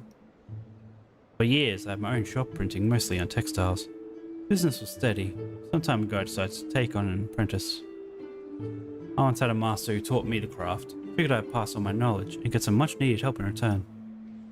Things didn't work out as I imagined. I made my peace with it, though. After all, retirement has brought with it its own delights. Why'd you retire? You're asking me to dig up the past, you understand? Events I'd rather forget. Even though what happened took place over a year ago, thinking about it still stirs up painful memories. As I said before, I started taking on apprentices. The first few were mediocre at best, they could barely keep up. Then a young man from the countryside showed up. He was quiet and unassuming, almost deceptively so. But underneath, his intelligence and determination matched that of all my previous students put together. In a short period of time, he had mastered most of my skills that took me years to learn. His name was Han Sidong. His success was a great source of pride for me. I felt a kinship with him and trusted him. Then seemingly out of nowhere, everything changed. Please go on. Sidong became distant and erratic. At times he seemed unable to focus, as if something was eating away at him from the inside. On those days he would simply ignore my instructions and practice engraving the same symbol over and over again. I wondered what thoughts had him so possessed, so obsessed, so haunted. But alas, I never did muster the courage to ask. One day things reached a new low, for reasons I have yet to understand to this day. I found out that he had stolen an entire roll of silk. When I confronted him, he became hostile. He called me a slave for not seeing the truth, for not supporting his mission. Okay, but in reality, I had no idea what he was talking about. That was the last straw. I had no choice but to turn him away. That was the last time I saw him. It broke my heart. My business floundered, but I had no wish to carry on any longer. I was ready to move on. Tell me more about him. What would you like to know? Behavior. Any theories about what may have caused change in behavior?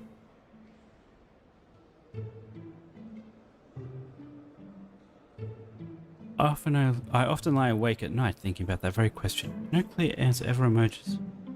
Deep down, I believe something must have happened to darken his heart. Something terrible. He was a decent young man who was suffering in silence. That much I know. My everlasting regret I was not able to help him overcome his inner demons. Could someone have caused this suffering? Perhaps someone who was close to him? I mean, a woman? I suppose that's possible. He never spoke about anyone in particular, but... In the early days, I would sometimes catch a glimpse of him smiling to himself. You know, the way a young man smiles in contentment while daydreaming about someone special. I never thought much of it. Truth be told, Sidong was generally quite clumsy around our female customers. He usually kept his head down, almost too shy to look at them in the eyes. I do know of his past. He was an orphan and a drifter. He spent most of his childhood moving from place to place on the other side of the Wei River. Most of his life he was poor and maltreated. Never really loved, never completely abandoned. He was invisible. When I met him 2 springs ago, he had just arrived in the city and was looking for work. Took a chance on him, a decision I don't regret. He repeatedly carved the same symbol. Do you recall what it was or what it would mean? What it meant?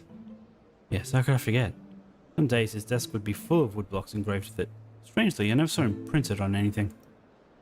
The symbol itself was thin and wavy. Looked like scratch marks more than anything else. I just assumed it was some random scribble. Does the silk stolen by Han match that of this rose petal? Looks like it has been dyed, but otherwise its texture and weight is unmistakable. Yes, this looks like the same silk Sidong stole from me. And he brought the silk from Genwan. In the central market, is that correct? Yes, that's correct. In fact, he is the only silk merchant who carried this unique material. I know because it looked long and hard for a silk like this to complement my experimental printing methods. Innovation, that's the secret to success. I need to know where you were yesterday, between midday and sundown. Well, okay, so he has a wife and son. Okay. My wife and son have been out of town visiting family up north this past week. I've been spending most of my afternoon seeing old friends. Yesterday I met up with 3 of them for a friendly afternoon card game while going for a stroll in the central market. I just stopped by Mr. Cho's for a famous fish soup. I think I had 2 bowls, maybe 3. In any case, I stayed there for a while before heading back home at dusk. I know where I can find him. He used to have a little shack by the river, but I don't know if he still lives there. Mark it on your map. But before you go, there's one thing you should know. Just before we parted, Sidong handed me a piece of paper. Said it was a matter of life and death, and I should keep it on me at all times. Said someone would eventually come looking for him, and that when that happened, I should give it to that person. Don't know how, but I think he knew you were going to find me. Yeah, it's yours now. Maybe you can make sense of it. Great. Thank you for your cooperation. Magistrate D, do you really think Han Sedong is guilty? Thankfully, I don't answer that. I think I prefer not knowing. Okay. Let's have a look at this. 53794. By itself, this note makes very little sense. What do these numbers represent? And why do these numbers appear to be missing? Oh, because I didn't really think about that. Well, it's 1 to 9, I assume.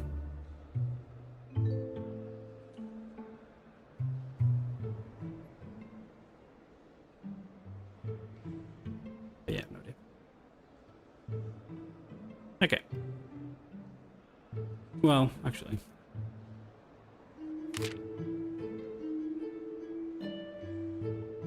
Maybe that's a total something. 9, 4.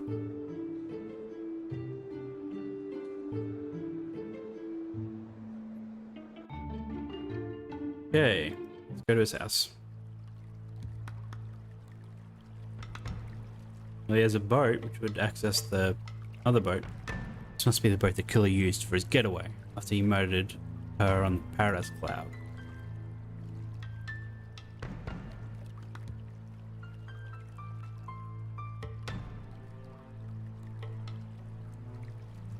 Jammed.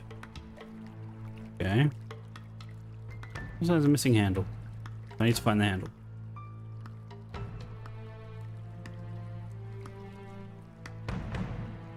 The silk rose like the ones found at the crime scenes. But why plant a fake rose in a real flower pot? So the stem is wet. The soil in the pot is wet, like it's being watered. Why go through the trouble of planting and watering a fake rose? It's meant to draw my attention. Ah, there's something buried in the soil. Like he's leading us into a trap, surely. Like he knows what we're doing.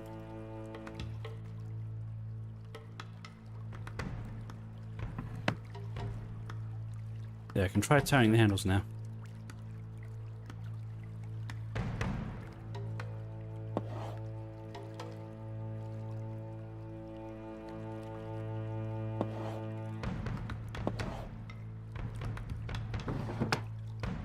And the house reset, but the door is still locked.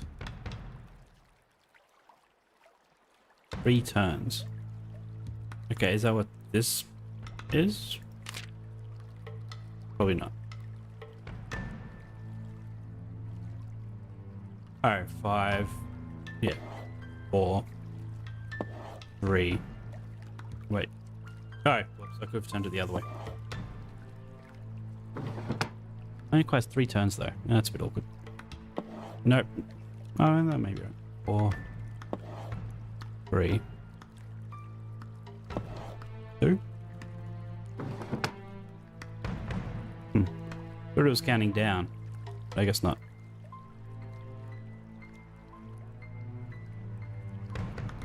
Maybe counting up. 2.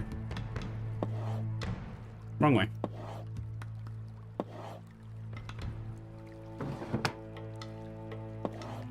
3.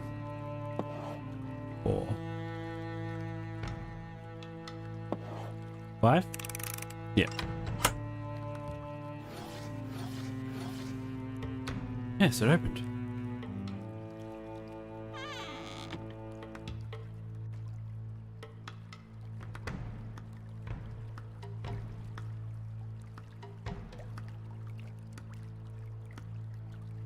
Here's leftover silk Han Sedong stole from Gulchan. Crafted each rose meticulously with this material.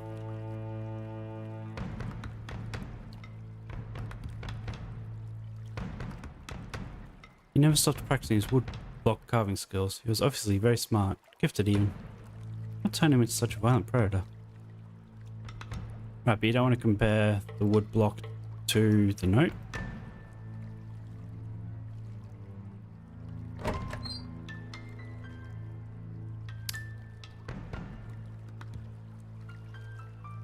Reads Shi Wen Yan.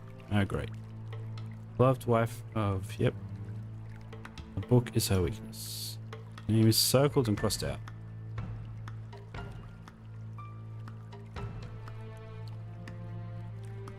Silk Rose Assassins. Empress Wu, Mother of the Roses. They are her weakness.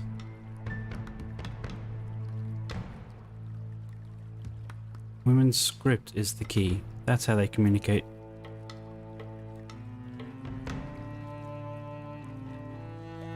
Piece of silk cloth. There's something printed on it. Script is the key.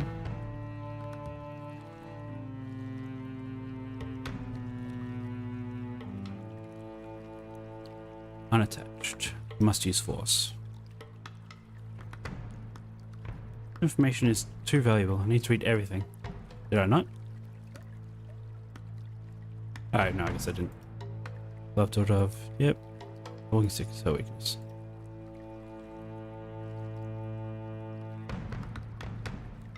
Piece of silk cloth with an odd symbol printed on it.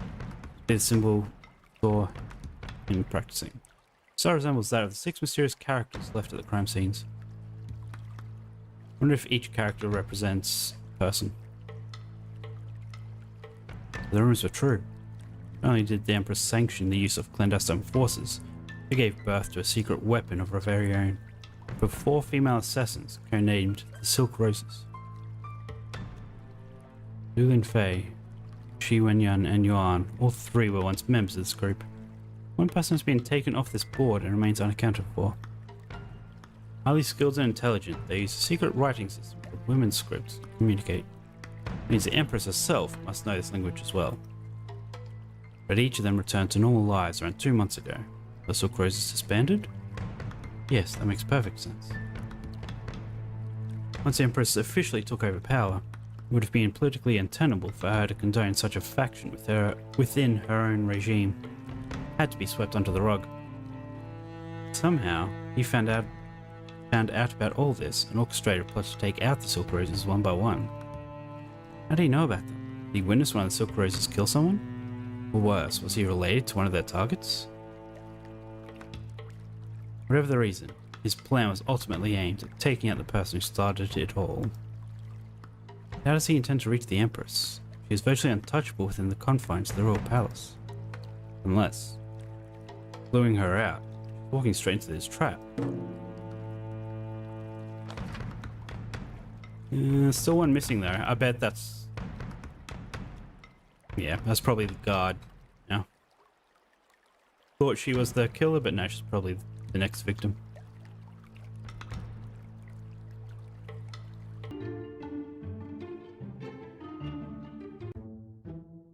Okay. I decided to look up because I don't want to waste too much time just bumbling about. So yeah, it is... I was thinking we need to somehow get this guy to her to jog her memory, but no, we just need to get something from here to take with us, such as this. And she'll see that then remember. I think you can have it. Someone ordered an entire crate of those by mistake. More than we know what to do with. In that case.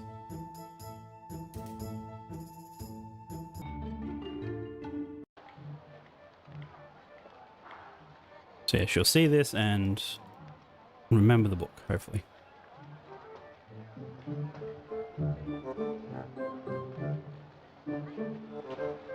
Does this look familiar?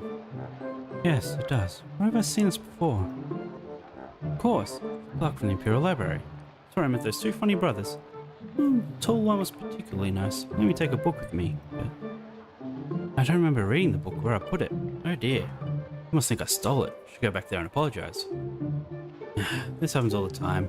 Memories fade in and out. What's worse, I lose things constantly. Do you know why you took out a book about obscure writing systems? Is that what it was? Not coming back to me. Can't think of why I'd be interested in that. Sorry. Wish I could somehow remember more.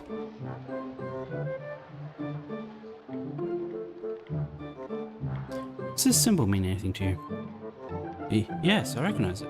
Symbol. I've been searching for it. Things from my past that I did not want to forget. Now it feels like an entire part of my past has been unlocked. I can remember. Tell me more.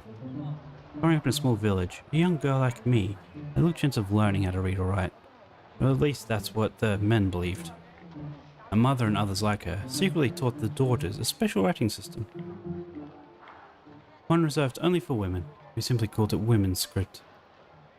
Not all girls knew it, of course. It was difficult to learn and even harder to master. But once learned, this script became a way for us sworn sisters to communicate with each other, to explore the magic of the written word through poetry and art. Unfortunately, after my carriage accident, I had lost the ability to read or write a single character. Yet I knew that this knowledge was within me. I just needed to unlock it somehow. That's why I went to the Imperial Library.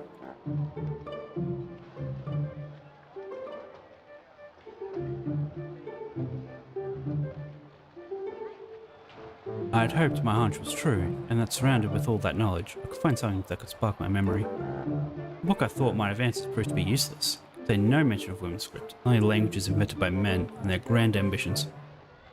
My frustration, I threw it into the river. Thanks to you and the symbol, it's all coming back. You threw it into the river?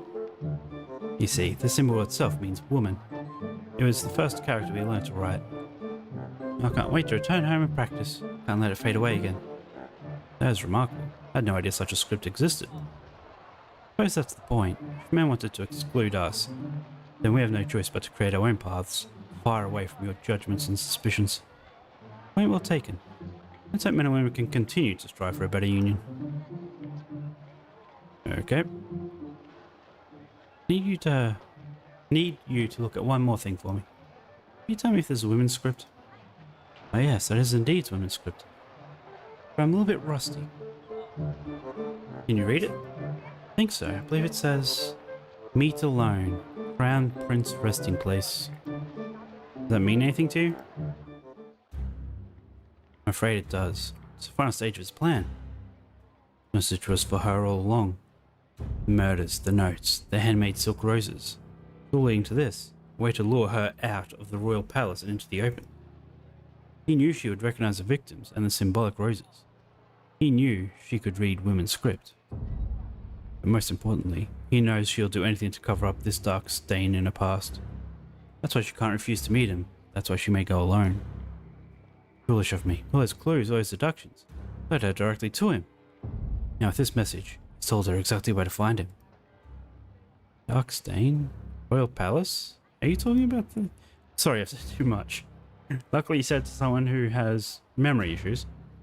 Thank you for your help. You're welcome. Best of luck to you. Crown Prince. That must be a reference to Yizong, the Emperor's firstborn son and heir to the throne before he died suddenly at the age of 23. Some speculate that a power struggle between him and his mother was the true cause of his demise. These rumors of foul play were never proven. Yizong's tomb is on the outskirts of the city, on the mountain to the east. That must be what he means by resting place. The Empress confiscated the evidence from the Justice Department last night, which means she would have left this morning. If I make haste, I could still catch up to her. I must hurry.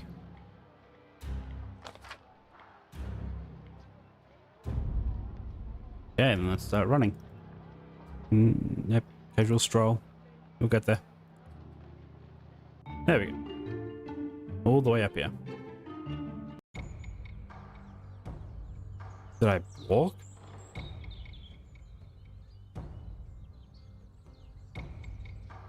Abandoned cart looks like it's been here for a while. Wonder if that's reference to her memory loss.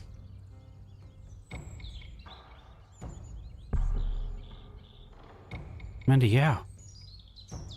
Iranish. Renji. What happened here? Her Majesty is in peril. You must save her. A man ambushed us. You heard. Never mind that. The Empress is trapped inside the tomb. You have to get her out before she drowns. Drowns? Tell me what happened. How was the Empress ambushed? Early this morning, the Empress asked me to come with her on an important mission. She wouldn't tell me anything about it. Only that needs to be kept secret. When we arrived here, the tomb entrance was opened. I sensed the danger, but she said she had to go in. I was going to let her go in by herself, so we entered together. We made our way into the end of the corridor. A booby trap was set off. The Empress pushed me out of the way, for a large metal gate trapped her inside. That's when I saw him. He opened a water valve and ran for the exit. You mean Han Sidong? Is that his name? I told you the Empress didn't tell me anything. Chased him down the steps, but he managed to surprise me with a strike of his dagger. The scoundrel never saw my riposte coming either. With my strength, I thrust my sword into his ribcage. I have blood behind you. Follow it. I'm certain he could not have made it very far. That wound looks bad. Nothing. The Empress is all that matters now. I shouldn't have let Her Majesty fall for that trap. Should have protected her. You did your best. Did everything you could under the circumstances. He was in control. Don't give up on yourself now. Think of the loved ones who care for you. Think of...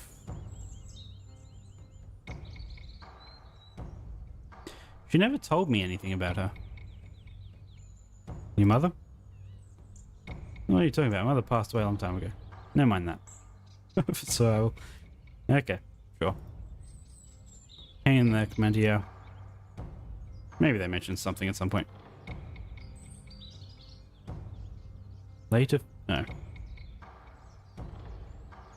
First plane and now hallowed earth. Later forged by fire and sealed by water. So plane, earth, fire, water. Okay.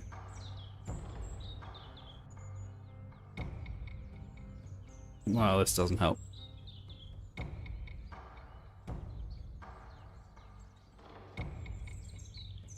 Okay, so I guess he has the key.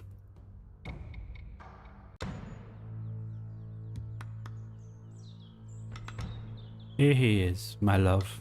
Just like I promised you. It's over now.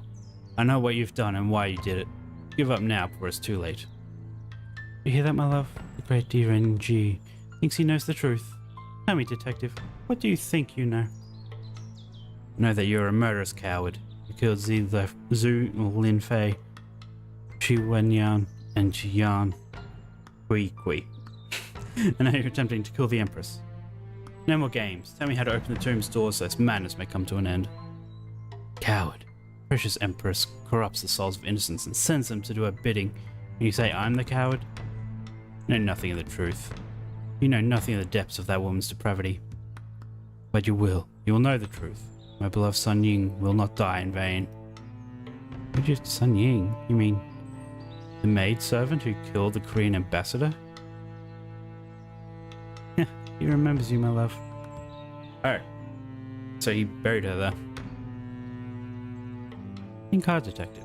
You were there that night. Did you really believe she committed because of that Otis rat? Or that she loved him? I knew something was off. That much was true. But it was just a feeling. Couldn't figure out why, but it all seemed staged. You need to understand, aren't you? What you need is the willingness to look behind the curtains. Why do you think I've kept you so close all this time? I wanted you to see. You were fooled once, but now open your eyes and see the truth. Oh, she was the fourth assassin. Okay. Sun Ying was the assassin. Was a member of the Silk Roses. The fourth member whose name you removed from your board. Finally, you're catching on. Real name is Gong... Okay. Xiaxia. She was the very first Silk Rose recruited by then Consort Wu. Trained assassin of the highest order, she excelled at becoming invisible. You could become anyone, make you believe anything. Do you see now? Yes, I'm starting to see. Ambassador Choi's death was made to look like a love affair gone wrong. It was in fact an assassination ordered by Consort Wu. Though perfectly staged, first Sun Ying infiltrated the staff. An easy task that could have been achieved by bribing a previous maidservant. Then she manufactured a romance between her and Joy. A central lie that would trick all of us. And yeah, I mean, 5.5 hours. Not too bad. Once he was hooked, his death could be made to look like a crime of passion instead of a politically motivated assassination. That's it. Go on. Consort Wu knew that she could pick up the pieces of the stalled treaty, but it looked like the Korean ambassador was also at fault. The Emperor was sick, and she was on the brink of power. Securing the credit for such a marquee treaty was ultimately what she was after. She saw an opportunity to gain more ground in a fight for the throne. At the expense of her husband's legacy, she seized the moment. But why did Sun Ying have to die?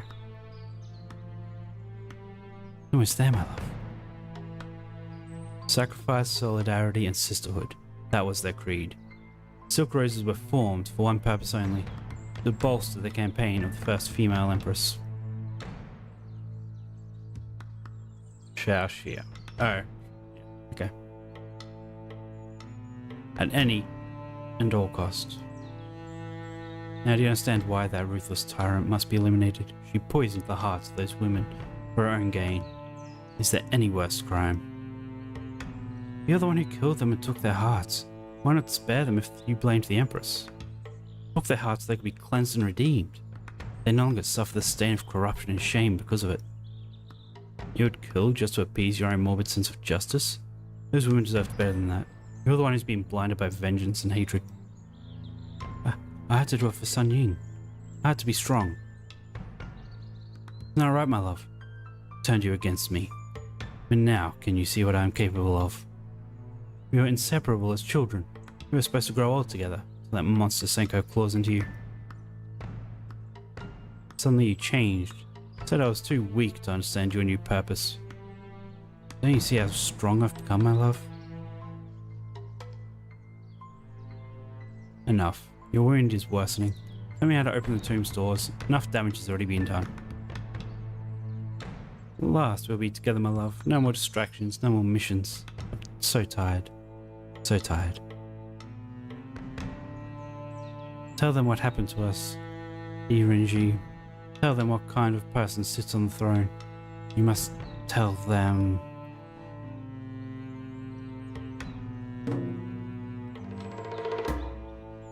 Okay. So, how's this going to end? Are we just going to save her? Cylindrical key added to inventory.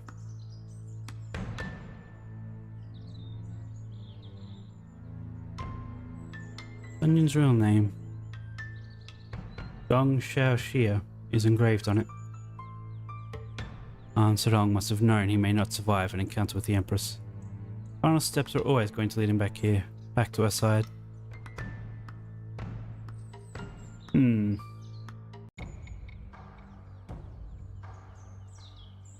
Still alive? Okay. Now, what was this again? Plains, earth, fire, water, right? Yep. Okay, well, let's look at this key first. Yin Yang. Very uniquely shaped key.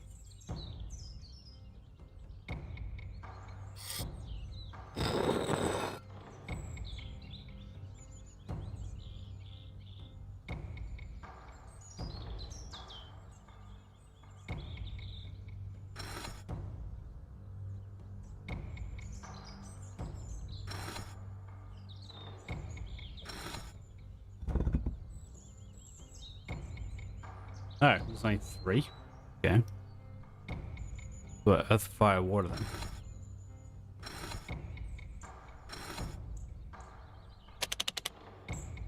Sure, got it. It's opening. I thought planes might have been tree. But no. Okay, what do we got here? Water pouring in. Dr. Renji, you're here. How'd you find me? I can't even make out her face there. It's gone. Followed Han Sedong's trail. So you know about him? Yes, I also know about the Silk Roses and Sun Ying. Then we have much to talk about, but not here, not now. You're right, I'll not delay your rescue. If you can make me a promise. Promise? How dare you negotiate with me? I want to know the truth. I think I've earned it. If we make it out of here, allow me one more audience with you. No more secrets, no more lies. Minister Wang and my husband were right. You are quite extraordinary, Renji. Very well. You have your answers. You have my word. Now get me out of here. Okay, well, there's a slot. The rod is missing. Guessing the rose is not strong enough to do that, but no. Stone warriors. Warriors have been stripped clean of their weapons. There's an inner chamber. Well, this one looks like it has something. A wooden tablet.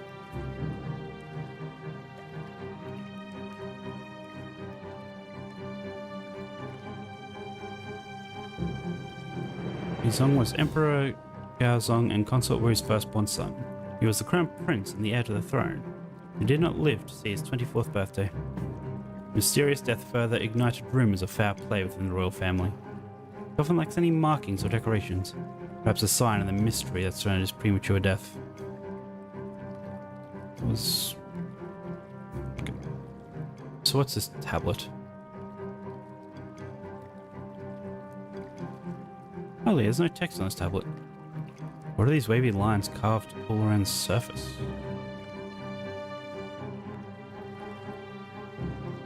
Or is it like some sort of key? Can I put it in the slot? Nope.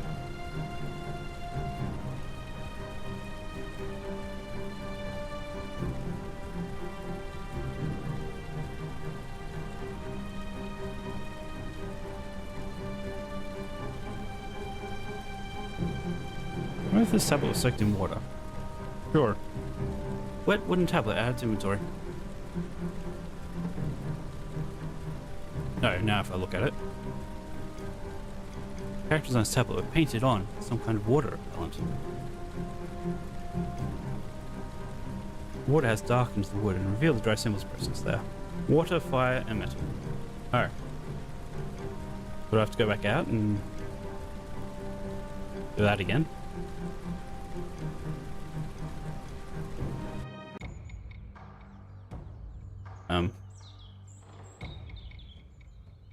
Or not.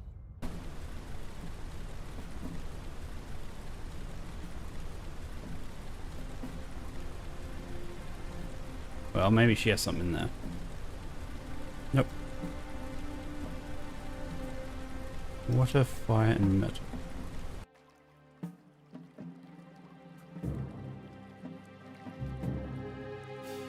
Well, there's fire there.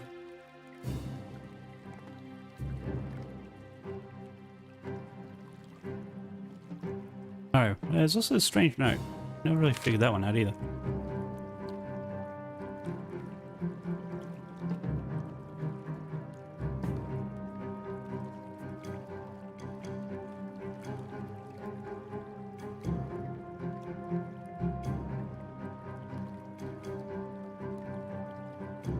Water, fire, and metal.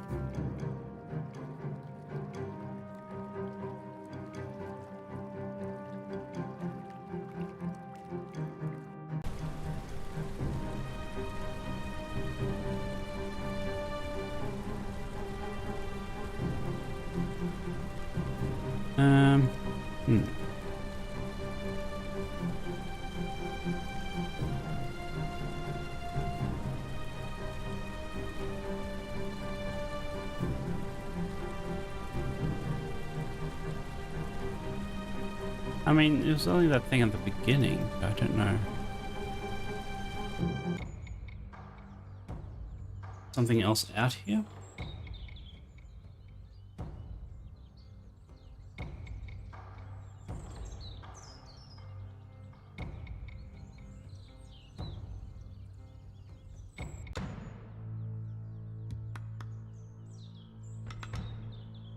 Candle?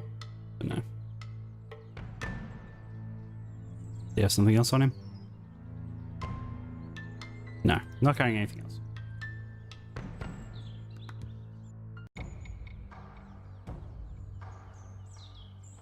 Oh wait, maybe the carriage, you can get some wood from this. Yeah, wooden rod. Here we are.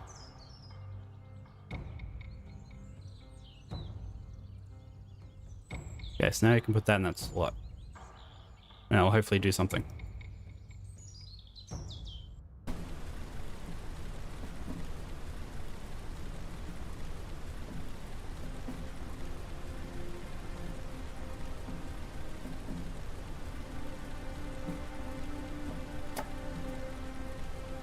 Let's see what happens when I pull this handle.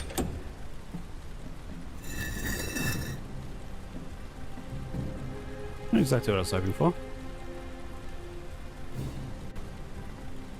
Okay. Okay, so it was water, fire, then metal, right? Water, fire, metal.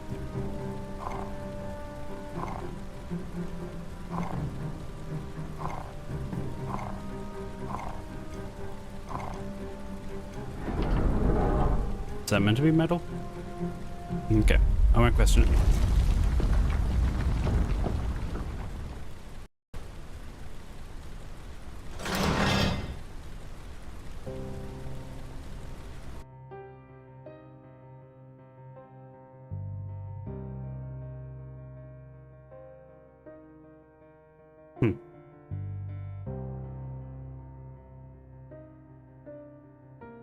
Short time later. Boom, boom, boom. Pleasure to thank you for saving my life, dear NG. And again, I seem to remember you questioning my authority twice since your arrival. I should be the one thankful you're still a free man. With due respect, Your Majesty, inaction in the face of injustice is no freedom at all. What use is the mantle you've given me if I cannot perform my duty to maintain order? What do you know of order? Do you know how many times I've averted chaos from behind the cloak of obscurity? Our history is full of despicable rulers, callous men who cared for nothing but their own vanity. Do you think I was the first person with power to ever wield a covert police force? That I was the first to use fear as a weapon? We all have choices to make. I've made mine and I accept whatever consequences they may bring upon me. Do you accept responsibility for fostering the environment of hatred and secrecy that unleashed Han Sidong? You had a hand in creating the monster that he became. The path of fear and intimidation you speak of leads only to death and revolt. And what would you have me do? Sit idly while countless snakes encircle me, waiting for their chance to strike? I am but a lowly servant in a vast imperial court. Do not presume to have all the solutions. But I do know this: we cannot hold firm to our beliefs in times of adversity. What meaning is there in holding them at all? I trust Your Majesty will do the right thing. What happens if I say I doubt? My only wish now is to bring this case to an end. I need to hear the truth from you. It was you who formed the Silk Rose Assassins. Why'd you do it? My husband Gao Zong was becoming weak with each passing day. He was deteriorating both mentally and physically. Unless I took charge, others would have stolen away what was rightfully mine. I couldn't let that happen. Whether anyone believes it or not, the throne was my destiny. I formed the Silk Roses in order to control my own fate. Those women were like sisters to me. I chose them because they were loyal, beautiful, deadly. Today, one last member joins our ranks. By doing so, he swears to live by our code of sacrifice, solidarity, and sisterhood. You represent my clearest eyes, my sharpest ears, and my swiftest hands. You may operate in the shadows, but your impact will be felt for generations to come. For far too long, our voices have been trampled, but now we will be heard. May you be as fluid and enthralling as the purest of silks, as exquisite and fiery as the rest of roses. When the time comes, may the silk run red.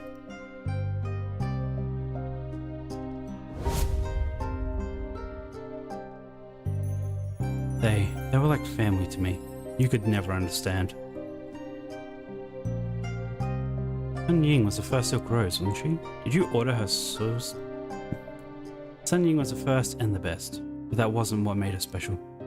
She was unique, but she believed in me more than anyone ever did. Sometimes I think she believed in me more than I believed in myself. The assassination of Ambassador Choi was never meant to be her last mission. but she insisted that it was the only way.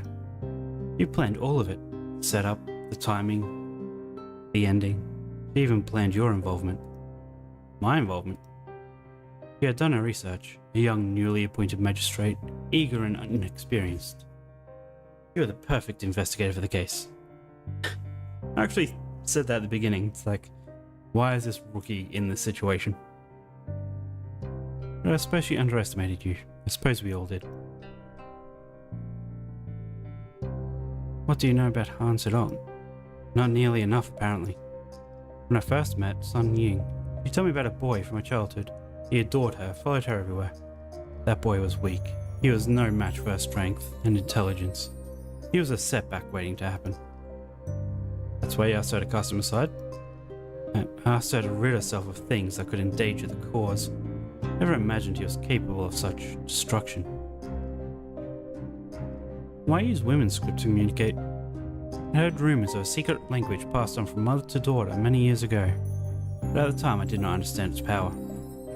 I had lived a privileged life, then I imagined a world in which I was forbidden to learn how to read or write. If I was to succeed, it only seemed fitting that I used women's script to vanquish the naysayers. After all, my sisters are my allies. Thank you, Your Majesty. You spoke when you could have stayed silent. And you, Renji? Will you repeat the story of the Silk Roses? Will you tell of my past misdeeds? Han Sedong's final wishes were for me to tell his story to the world, but his is a story of fear and loathing. What are you saying? You were right about one thing, Your Majesty. You are not the only, nor will you be the last, ruler to justify the use of extreme measures. One thing now sets you apart. These 4 dead women will forever claim a piece of your conscience, and I believe you will honour their sacrifice. For that reason, I will not speak of the Silk Roses beyond these walls.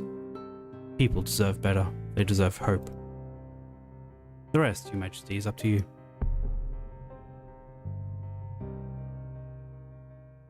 What about the guards that were in the ceiling? Yep, as soon as I say that.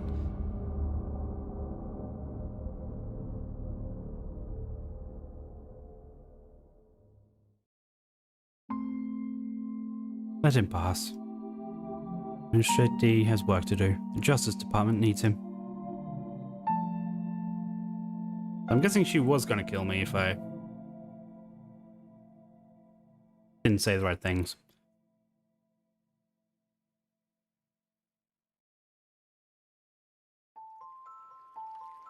At night, by the Dream Pagoda. So I wonder if I said I doubt, I would have died then.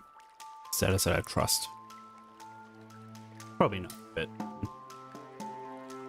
Back here again. Feels different this time. Something's changed.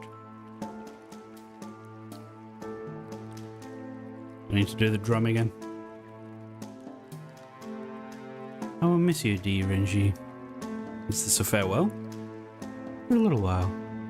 But tell me, you solved the case, yet your heart still does not rest. Why? How can I rest when I know I could have done more?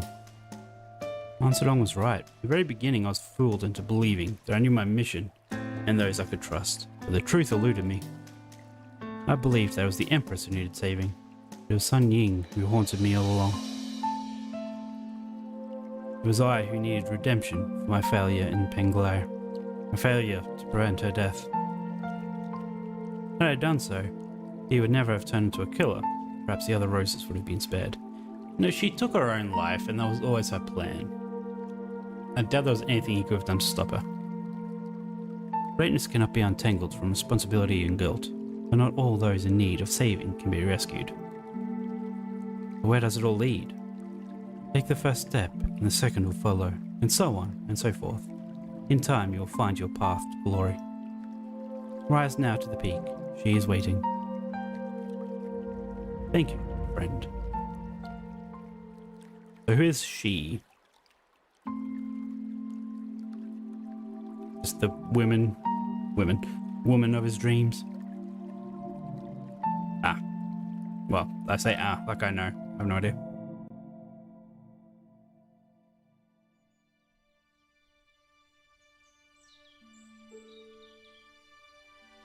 I want you to know that I try my best to save you and the others. Perhaps to some degree. We'll have our blood in our hands. That's something I'll have to live with for the rest of my life. But I've come to accept that some of us aren't meant to find peace. Some of us are meant to stand alone, on guard, ready for the next wrong to be made right, ready to shoulder the heaviest of burdens. It is my responsibility, my duty. I understand that now, and I intend to bear it with all my power. May you rest in peace, Sun Ying. I guess that was her at the end.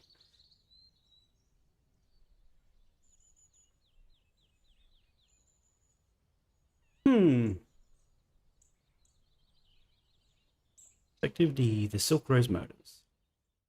That was good. 5 hours and 56 minutes.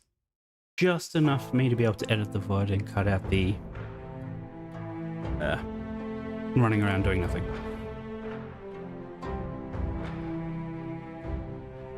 So I won't be streaming over the weekend, but if I look at the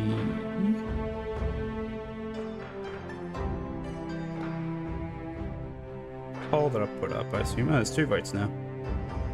Okay, well I can't see what the other vote is at the moment. Did I pause? Yes, I did pause. Oh. And made possible with all the support of our Kickstarter backers.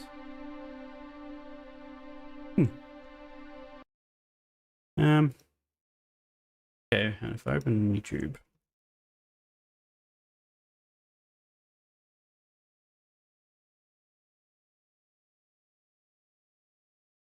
What have we got here? Nope, that's not what I wanted. What did I just open? Alright. Whoops. Those.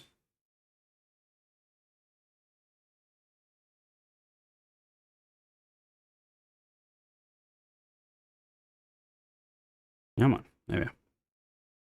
Yeah, okay, so 2 votes for The Last of Us Part 2. Okay, so Monday will be Last of Us Part 2. And same with Tuesday and probably Friday. Don't know if I'll be busy Wednesday or Thursday. If not, I'll be streaming. But otherwise, definitely Monday, definitely Tuesday. Last of Us Part 2. And hopefully I'll finish it Friday. And they'll give me a week of other things until Persona. And then just be clear, that is what that says, right?